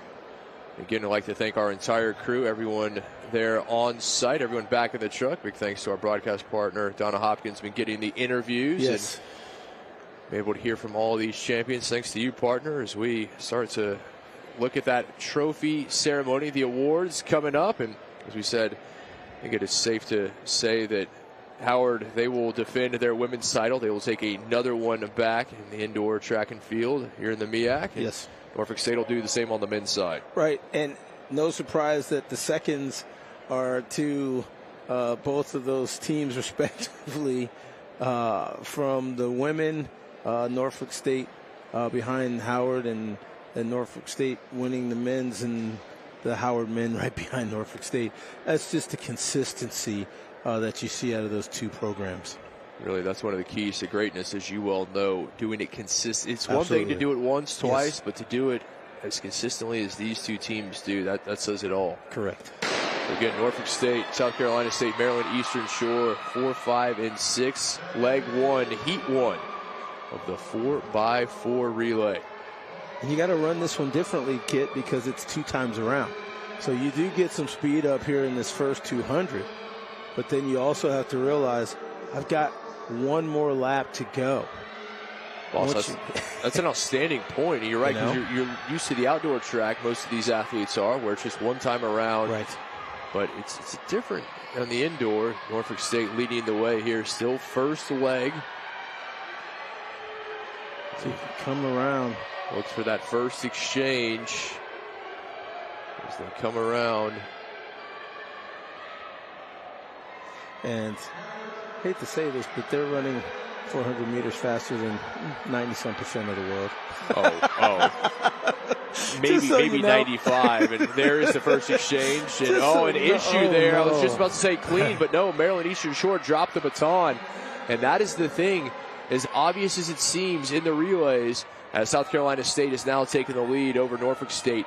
The exchanges have to be clean. That is paramount. And especially not necessarily in indoor, but in the outdoor, the sprint relays. One drop and it's over. Right here, you're going to see an athlete trying to make up some ground for Maryland Eastern Shore. Not out of it, but certainly it took probably about 15 meters off of the pace that she had prior to that baton being dropped on the track. Yeah, she's done an impressive job making up space after that first exchange was bobbled. Clean exchange, you practice it so often, it's to the point where you put the hand back, and that's where the baton has to go. And here comes the second exchange. Norfolk State back in the lead. Your partner's dropped the baton before. Oh yeah, you never forget that. It is not a good thing for you or your team. So Norfolk State, South Carolina State 1 and 2. Again, Maryland Eastern Shore back in third. A considerable way back after that drop in that first exchange. And now great leg run here from Norfolk State as they extend the lead. One more time around though. But opening up. Really starting to do that. And now the South Carolina State runner being reeled in by Maryland Eastern Shore, and the Hawk Runner doing a very good job here in our second leg of the relay. And that's a great testament to even be in the same picture, because now there's a chance. As crazy as it sounds, Maryland Eastern Shore, they're right in it now. And you think about that after a dropped baton. They are indeed. Unbelievable. And you said it, they were at least 15 meters back. Right. And so now it depends on how you want to run this leg, but it conceptually could be anybody's race from here. Well, watch out as South Carolina State starting to make moves. Again, it's 2 laps around, a very different look than in the outdoor. It certainly affects things as well. Norfolk State runner doing a good job holding off the Bulldog, at least for the time being. I don't know. Who gets on whose back?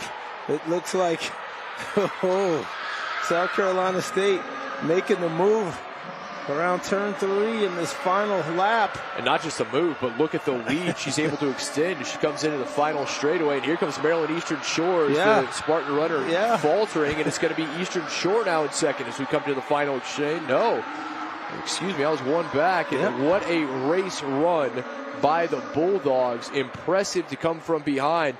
And Maryland Eastern Shore finishes second after dropping the baton on the first handoff. Exactly. And that's what you love about sports. It's not over.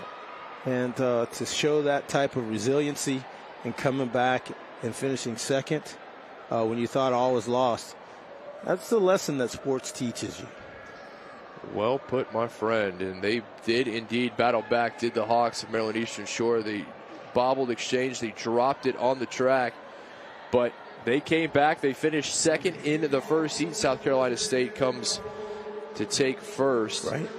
And now our sights will come to heat number 2. But what a display that was. Yeah, and that's what people remember through competition, you know. This is what we were talking about. Here's the first exchange for Eastern Shore. And it was a collision with a Bulldog runner. It wasn't the exchange dropped, and we were focused on South Carolina State and Norfolk State there, so we just saw the baton on the track. So is that another protest coming? So we will see, my friend. Remember, you have to get out of the way, and I don't know that was the case. And I'm just, in my humble opinion, if you're going to consider the foul with respect to the 400, it would be very interesting not to call if you're consistent. But again, that's not our job. We only report.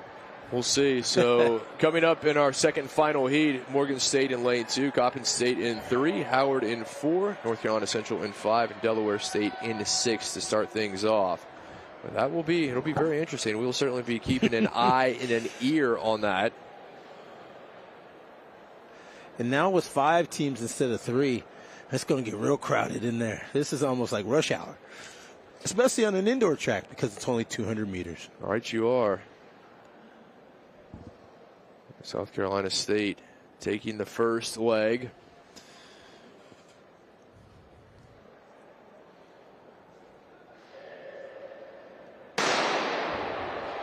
Clean start, heat number 2 here for the women. South Carolina State won the first heat. Delaware State there on the outside. They want to get out quick. They always want to get out quick, but then you got to remember, an indoor and that elevated turn, you got 2 times around. Howard leading the way. Delaware State, Morgan State, Coppin State right there. And then North Carolina Central bringing up the rear. Coppin State looking to make a move on Howard around the outside. Here they come, huh? Here come the Eagles. It's so different in 2 laps, Kit. It is very different. Well, it'll be Coppin State coming in first to our first handoff. And there go the Eagles. Howard in second. There is Wright. Keep an eye on her for Howard. She's your women's 400-meter champion. Yes, she is. And she shows it right there, immediately overtaking the Eagle runner. You know, it's interesting also with the placement of your runner. Some people want to put that home run hitter at the end, but maybe you put them second and you allow a runner in third just to be someone that can keep pace, and then you can get it to someone who has a little bit of burn at the end. And look at Jessica Wright, just putting the meters between she and Tomlinson of Coppin State. Wright, she is going. The 400-meter champion, putting on a show, but maybe starting to slow just a bit. Here comes Tomlinson for Coppin State. Into the third exchange. Exchange number 2. Let's not get ahead of ourselves. The third leg, rather. Howard, Coppin State as they have been. That's Latifa Ali for Coppin State. Interesting. She doesn't look like she's blazing right now. So maybe she's waiting for the second lap. Lawson for Howard. This is interesting. And she may get a chance to get back because she was disqualified. And like I said, she's starting to run down. The native of Ghana now finds that gear, and here she comes around. A falter there from the Howard runner, and you see the flag come up. Yellow there. Goodness. Not twice. Not twice in one championship. Win. Because in that one, there was no need. All you have to do is, even if you swing a little bit wider, you had the momentum. This is going to be interesting regardless of what the decision is. Both of these runners on this last leg, the mile relay, indoor, unbelievable. Second and final heat here in the 4x4. Coppin State leading by the narrowest of margins. Howard on the outside trying to make a pass. It's going to be interesting here. This is why everybody loves this mile relay, no matter if it's indoor or outdoor. See the fans on their feet. Oh, yeah. And Howard now retaking first. And that's just running home, running for home. Bison have already secured another women's title. They've shattered their record in points scored, and they will add to it. Howard takes the women's 4x4. We will have to wait for confirmation on the clock, as that was the second heat. But you would certainly imagine that Howard is going to be your women's 4x400-meter relay champion, and they will indeed. Yes, sir. And no matter how you get it done, it's the end that counts. Are you the first one across the finish line? And great job by the Bison women here again, extending their record-breaking lead. What a performance. Incredible stuff from Howard, and what a day from the Bison women. They started early. They did. Just continued to put on a show. And take another look. Women's 4x4. A battle between Coppin State and Howard, but then Howard, well, when you've got somebody the caliber of Jessica Wright, smooth. And again, you had 2 and 4 being the real.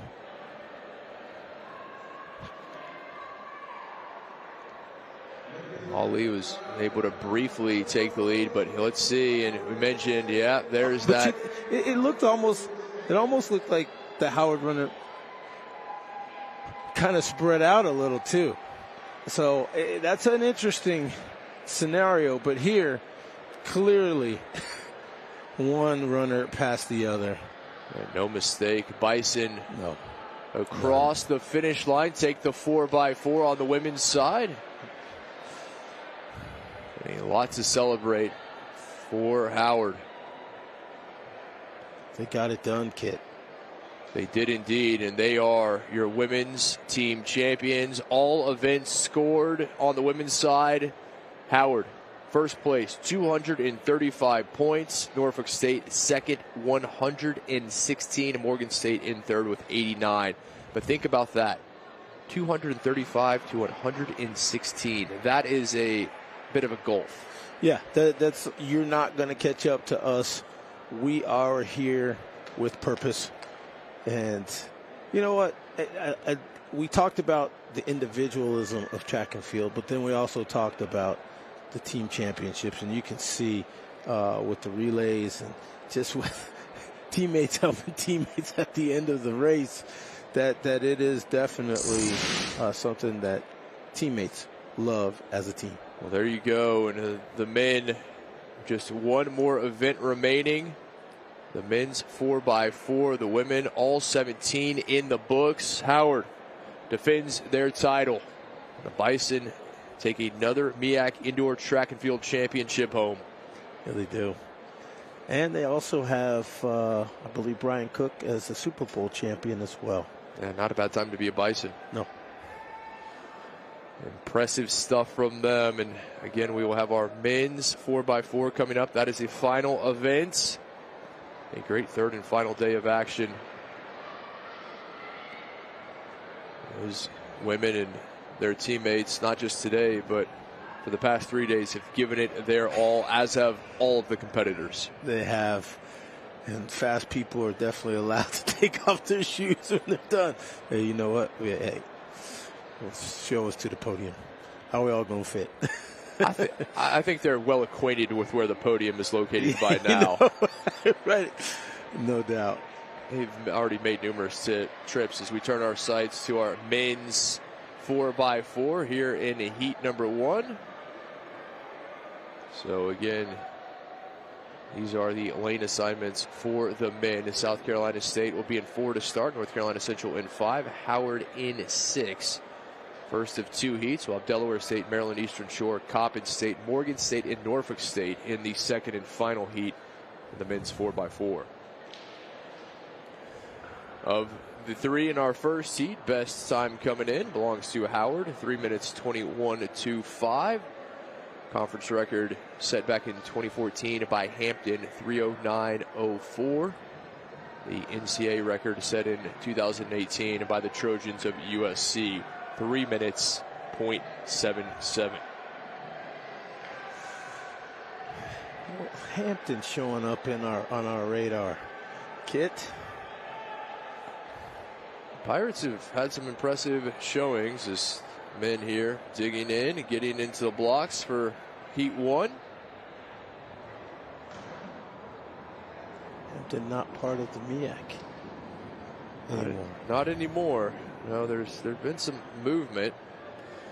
I mentioned the MEAC, its 52nd year of intercollegiate athletics, and the 8 teams make it up: Coppin State, Delaware State, Howard, Maryland Eastern Shore, Morgan State, Norfolk State, North Carolina Central, and South Carolina State. If you had not already been acquainted with those teams previously or in the last 3 days. An impressive conference, and not just in track and field. Obviously, mentioned some of the hardwood exploits as the Bison a chance to lock up their first men's basketball title, an outright MEAC title in 40 years this year. Talked about Super Bowl winning Howard alum for the Chiefs.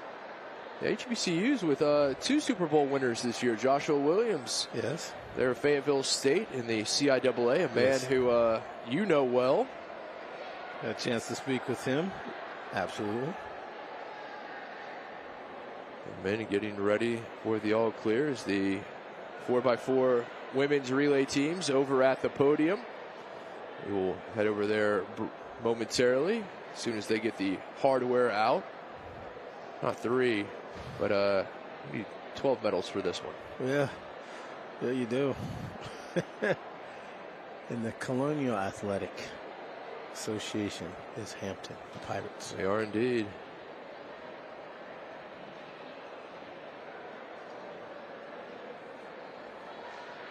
A bit of conversation there on the floor.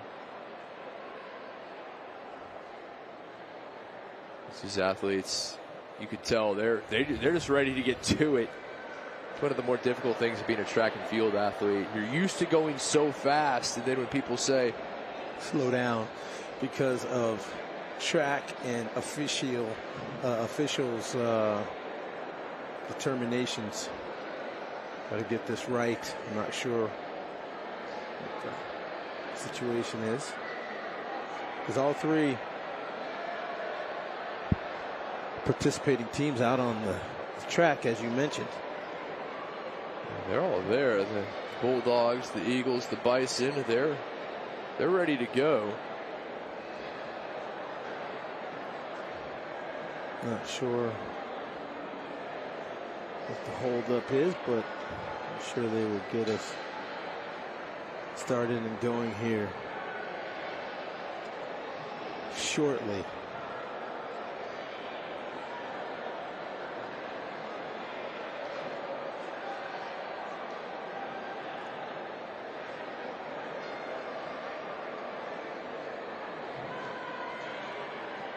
So again, glad to have you with us on the MEAC Digital Network as we wrap things up.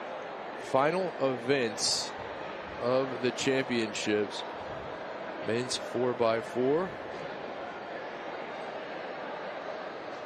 Been a fantastic 3 days of competition. Again, we said it in the women's side. I think we can confidently crown one on the men's side as well, but it is official on the women's with 17 of 17 events scored. Howard is indeed your champion for the women's team as they would take another title home. Norfolk State with a little under a 70-point lead over Howard, and they will take the men's title as well. And Donna got to catch up with both head coaches, David Oliver of the Bison and Kenneth Giles of Norfolk State, earlier today. That's how you get them going right there. Some sit, some stand. I'm just trying to fit everyone on the podium. Yeah, that's what I'm saying. That question was asked and then answered right there. There you go. 2 sit, 2 stand. 12 medals, as you mentioned. We'll get it done. Absolutely.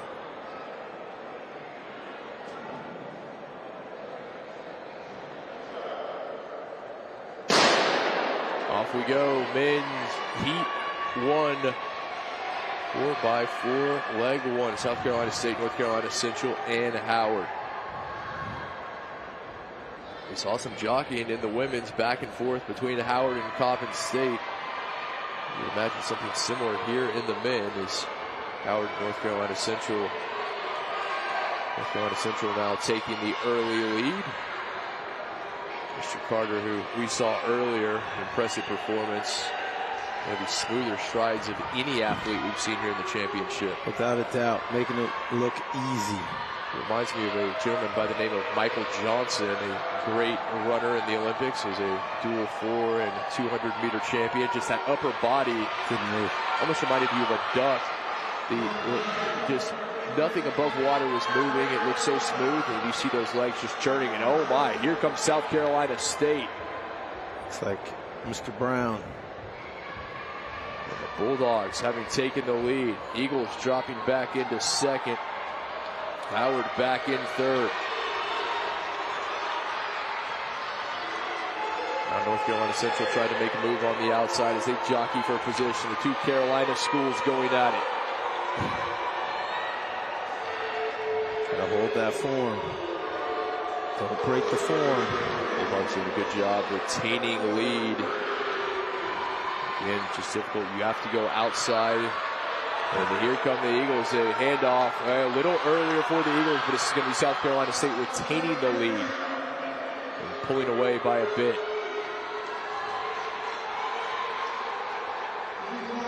You really can't tell who's fast until you see who's fast. You don't know, when you get squared up with somebody, how they're going to make their moves and run. What a leg here from the Bulldogs. You talk about extending the lead. It was almost neck and neck at the exchange. They had a slight lead, but they have really put it on. Jumped out quick, and now just holding the form. The back stretch coming in turns 3 and then 4. That's what it's all about. Can you continue to hold? The answer to the question is yes. Bulldogs. It's a great leg run there. Was indeed with the exchange. Eagles in second, but a big gap between them and South Carolina State. Howard back in third.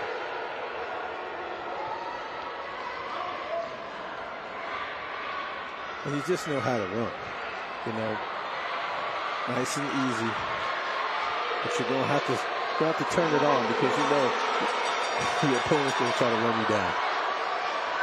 North Carolina Central tried to do just that. to keep up with the South Carolina State runner. So a very good job. Now he's quickening it. Maintaining the lead, and there it is. You see that extra gear when they drop it. Yep. That's what you're supposed to do. Leave no doubt coming off turn 4. Final few meters and a great finish for South Carolina State. An impressive race run. And now they will have to sit back and wait. There's Heat 2 coming up, but it will be the Bulldogs, the Eagles, and the Bison 1, 2, and 3 in Heat 1 of the men's 4x4. Bulldogs have laid down the gauntlet, just over 3:17 the time to beat. It's going to be interesting because if you look and you see this second heat, we look at 3:17, it's right in the mix. So there's teams that run as fast or faster, and there's teams just outside that 3:17. Coming up, it'll be our second and final heat. Final race of the championship. Delaware State will be in lane 2, Maryland Eastern Shore in 3, Coppin State in 4, Morgan State in 5, and Norfolk State in lane 6 to start things off. What do you think? Oh, I make no predictions, my friend. I learned long ago that prognosticating is not a job that suits me well. I think there's so much talent here, particularly in a relay. You have so many things. We saw an issue with earlier, baton hitting the deck, and you have 4 different runners. A lot can happen. And the question becomes, who will be the 4? Because if you look listed, there's more than 4 athletes listed on each team. That's the thing, is you get to choose, obviously, who you want your 4 to be, and you get to choose which order you wish to race them in. And so another choice for the coaching staff, and a critical one at that. Kai Cole going to be in this one, just like Christopher Brown for South Carolina State. I would be very surprised if some of the names that we saw earlier did not make an appearance, including our 2-time champion already, Kai Cole, won the 200 and the 60-meter dash.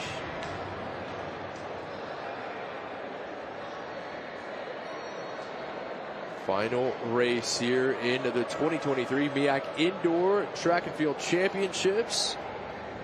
What a way to wrap things up. South Carolina State won the first heat, just over 2:17 in their winning time. So that is the time to beat, my friend. Off we go.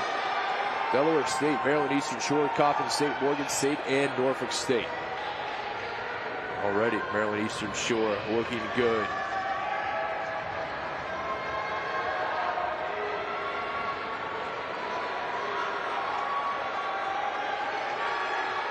Runners come together. Hawks with the lead. Spartans there as well. Excuse me, Coppin State with the lead in the hands of Wright. Hawks and Spartans, all 3. Trailing Coppin State with the early advantage for the Eagles.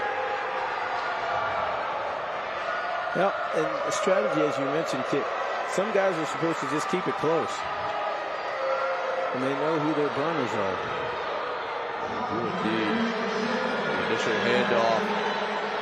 Coppin State, Maryland Eastern Shore, Norfolk State, 1, 2, and 3. Some separation between them, Morgan State, Delaware State. Yes. But not a bunch of separation in these top 3. They are right there. Watch out. Sure, looking to make a move on the outside, and the Hawks will take first. In the pole position for the time being.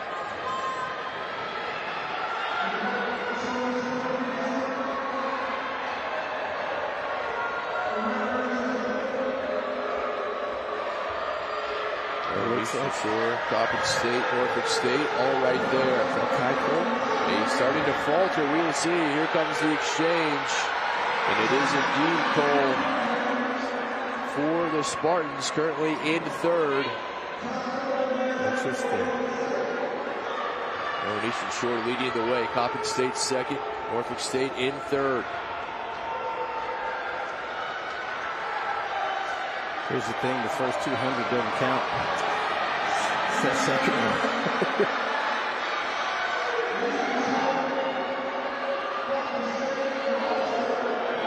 change to go.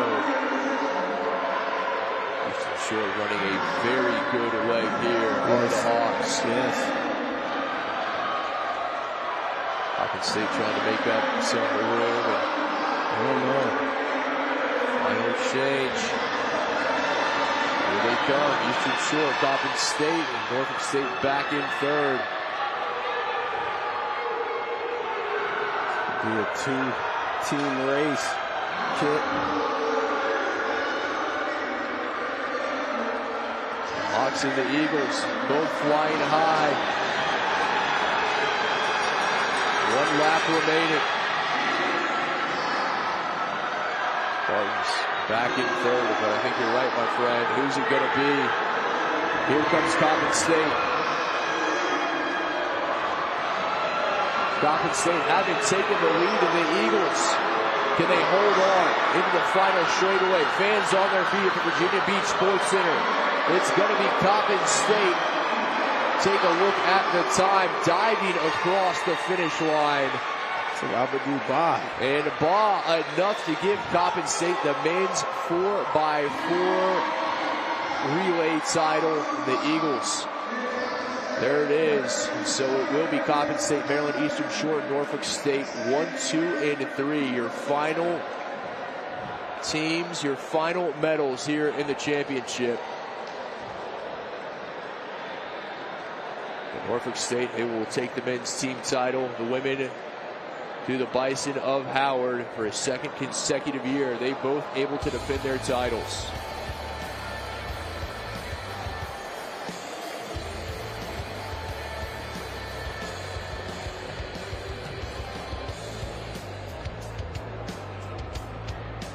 Coming up after the break, it'll be the awards ceremony for our team titles.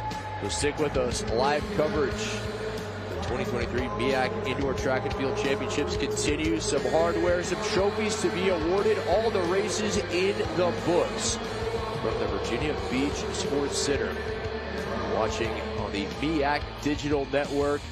The men's 4x4. Coppin State, Amadou Ba able to come from behind to take it. Maryland Eastern Shore finishing second. Norfolk State in third.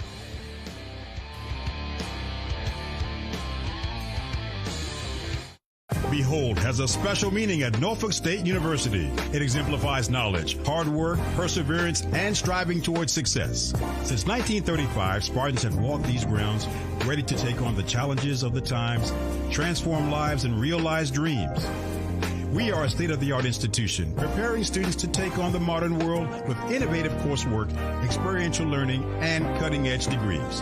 As NSU celebrates its 85th year, the green and gold tradition continues. Here, we educate tomorrow's leaders today. The Howard Experience allows students to engage in self-exploration through sports, music, dance, and debate. A journey towards excellence in leadership for America and the global community. This is the Howard Experience.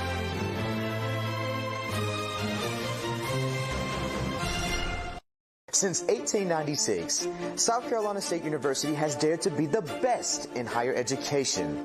Our 68-degree programs attract the brightest scholars, and our graduates change the world.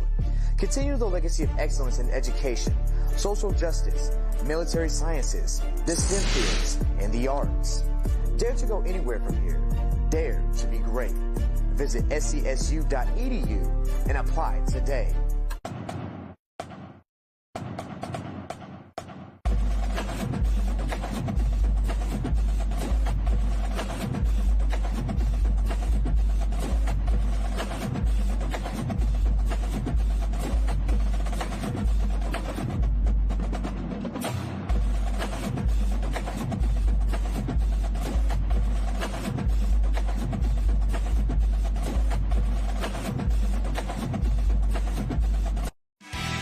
And here are your final men's and women's team standings. Norfolk State on the men's side, Howard on the women defend their team titles.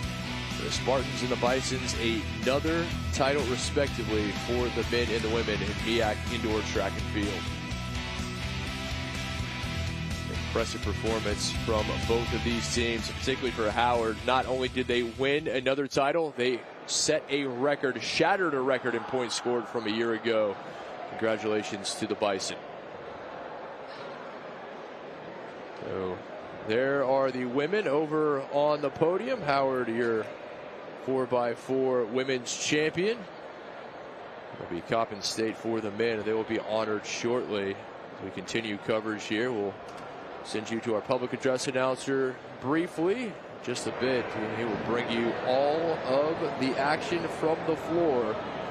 Again, Norfolk State defends their men's title, and Howard with the women, a record-breaking performance from the Bison women indoor track and field team. Another championship for them and Coach Oliver.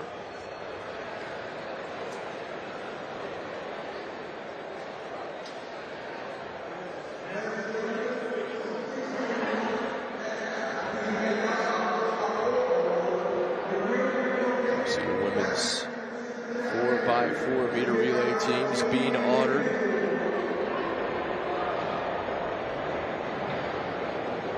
State over to join the festivities as your second place finisher. A great 3 days of competition. Very much appreciate you joining us here on the MEAC Digital Network. Glad to have your company. Very much look forward to the outdoor championship as well coming up later this year. You can find that full schedule, everything that's coming up in the spring sports, MEACsports.com.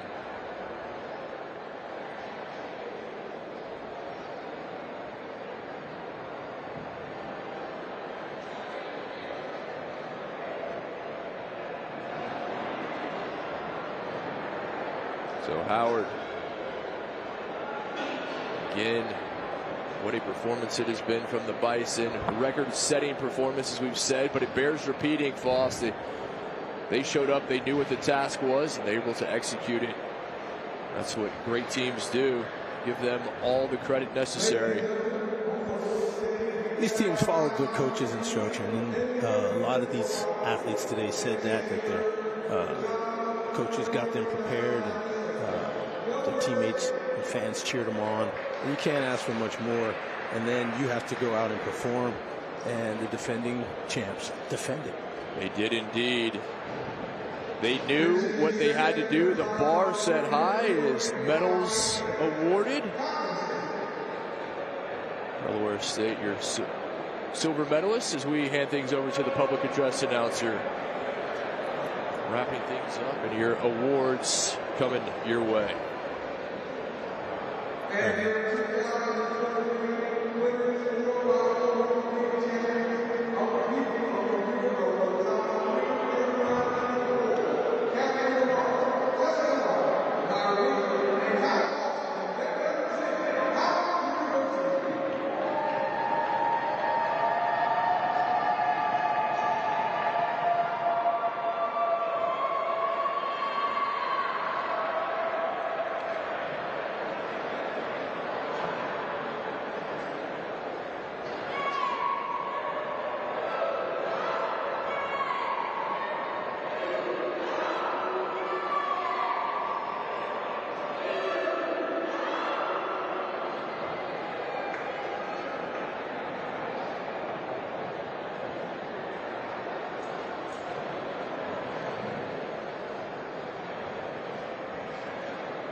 Here with the winning coach on the women's side, back-to-back win, and you all shattered what you did last year. Yeah, it's just a testament to the hard work that the young ladies put in, since we started training in September. So really just hats off to them. And they came out here, they performed, and happy to go home with another championship. And now we just try to better those performances and see what we can do for the remaining meets and get ready for the outdoor season. Now, you all went in day two, the final day as far as leading also, but you said that is no guarantee, so you didn't take that light as far as just because you were leading going in, but signed, sealed, and delivered again. Yeah, it feels good. The program's really turned around, and we're just happy to represent Howard University. We've got a great president, Dr. Frederick, and our athletic director, Carrie Davis. They've done an awesome job with our athletics department, supporting track and field individually as well. And we're just out here representing and representing for HU. Now, is it a testimony, the fact that you all had 200 and some points? Like I said, you shattered that. They put in work, and we were able to get it done. And I just try to make sure they stay focused event by event and not really try to get caught up in the team score. You got to go out here and win every single race, and that's what we want to do. We just, like I said yesterday, just win everything. That's the name of the game here, and that's what I preach to them, and that's what we try to do. Congratulations, and looking forward to you all in the outdoor season. Yeah, thank you very much. Howard, the women's back-to-back champs, Coach David Oliver, back to you.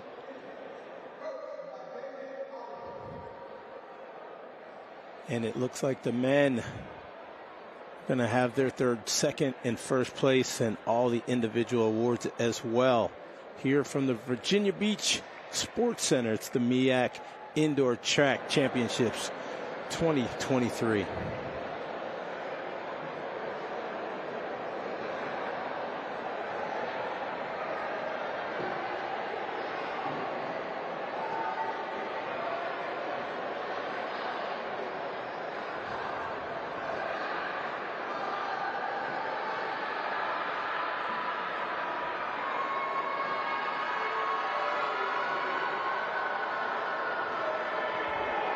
Here with the men's coach, back-to-back championships for Norfolk State as far as on the men's side. You know, you talked about this earlier that you are expected to win. Yes, we are. I mean, you know, Howard gave us a good run, but we were led by that powerhouse distance team of ours. And then we had some other supplementary pieces that come together, and everything came together at the right time. How hard is it to repeat as champions? Well, it's very hard because you have that target on your back, but if you plan for it, you know, properly as we did, you know, you'll come out with these results. Does this set you up for the outdoor season? Well, yes, it sets us up real well for the outdoor season. I mean, you know, and the same expectation is for outdoor because, we're loaded. Yeah, we are.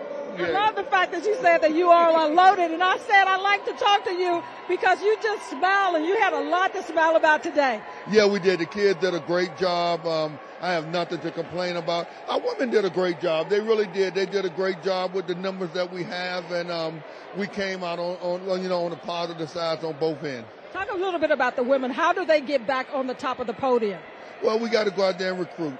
We have to do what we do best, and I think with Coach Barrett in here now, you know, we got probably two of the better. He's from where? We got him from North Carolina A&T, and he did a great job there. He came in, and he's going to help revamp our women's program so we can compete for a championship with Howard.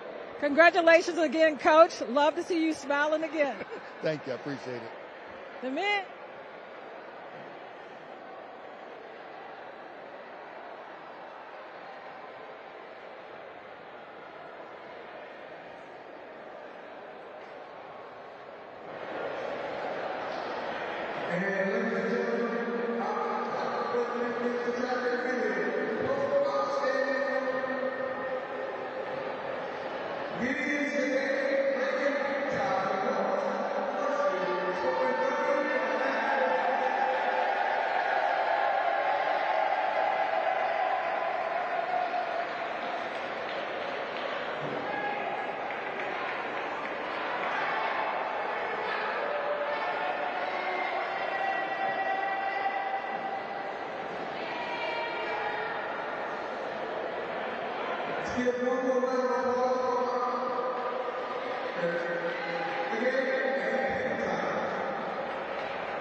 And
there you have it for the record-breaking defending champion Howard University women and the men team from Norfolk State, the Spartans, both defending champions.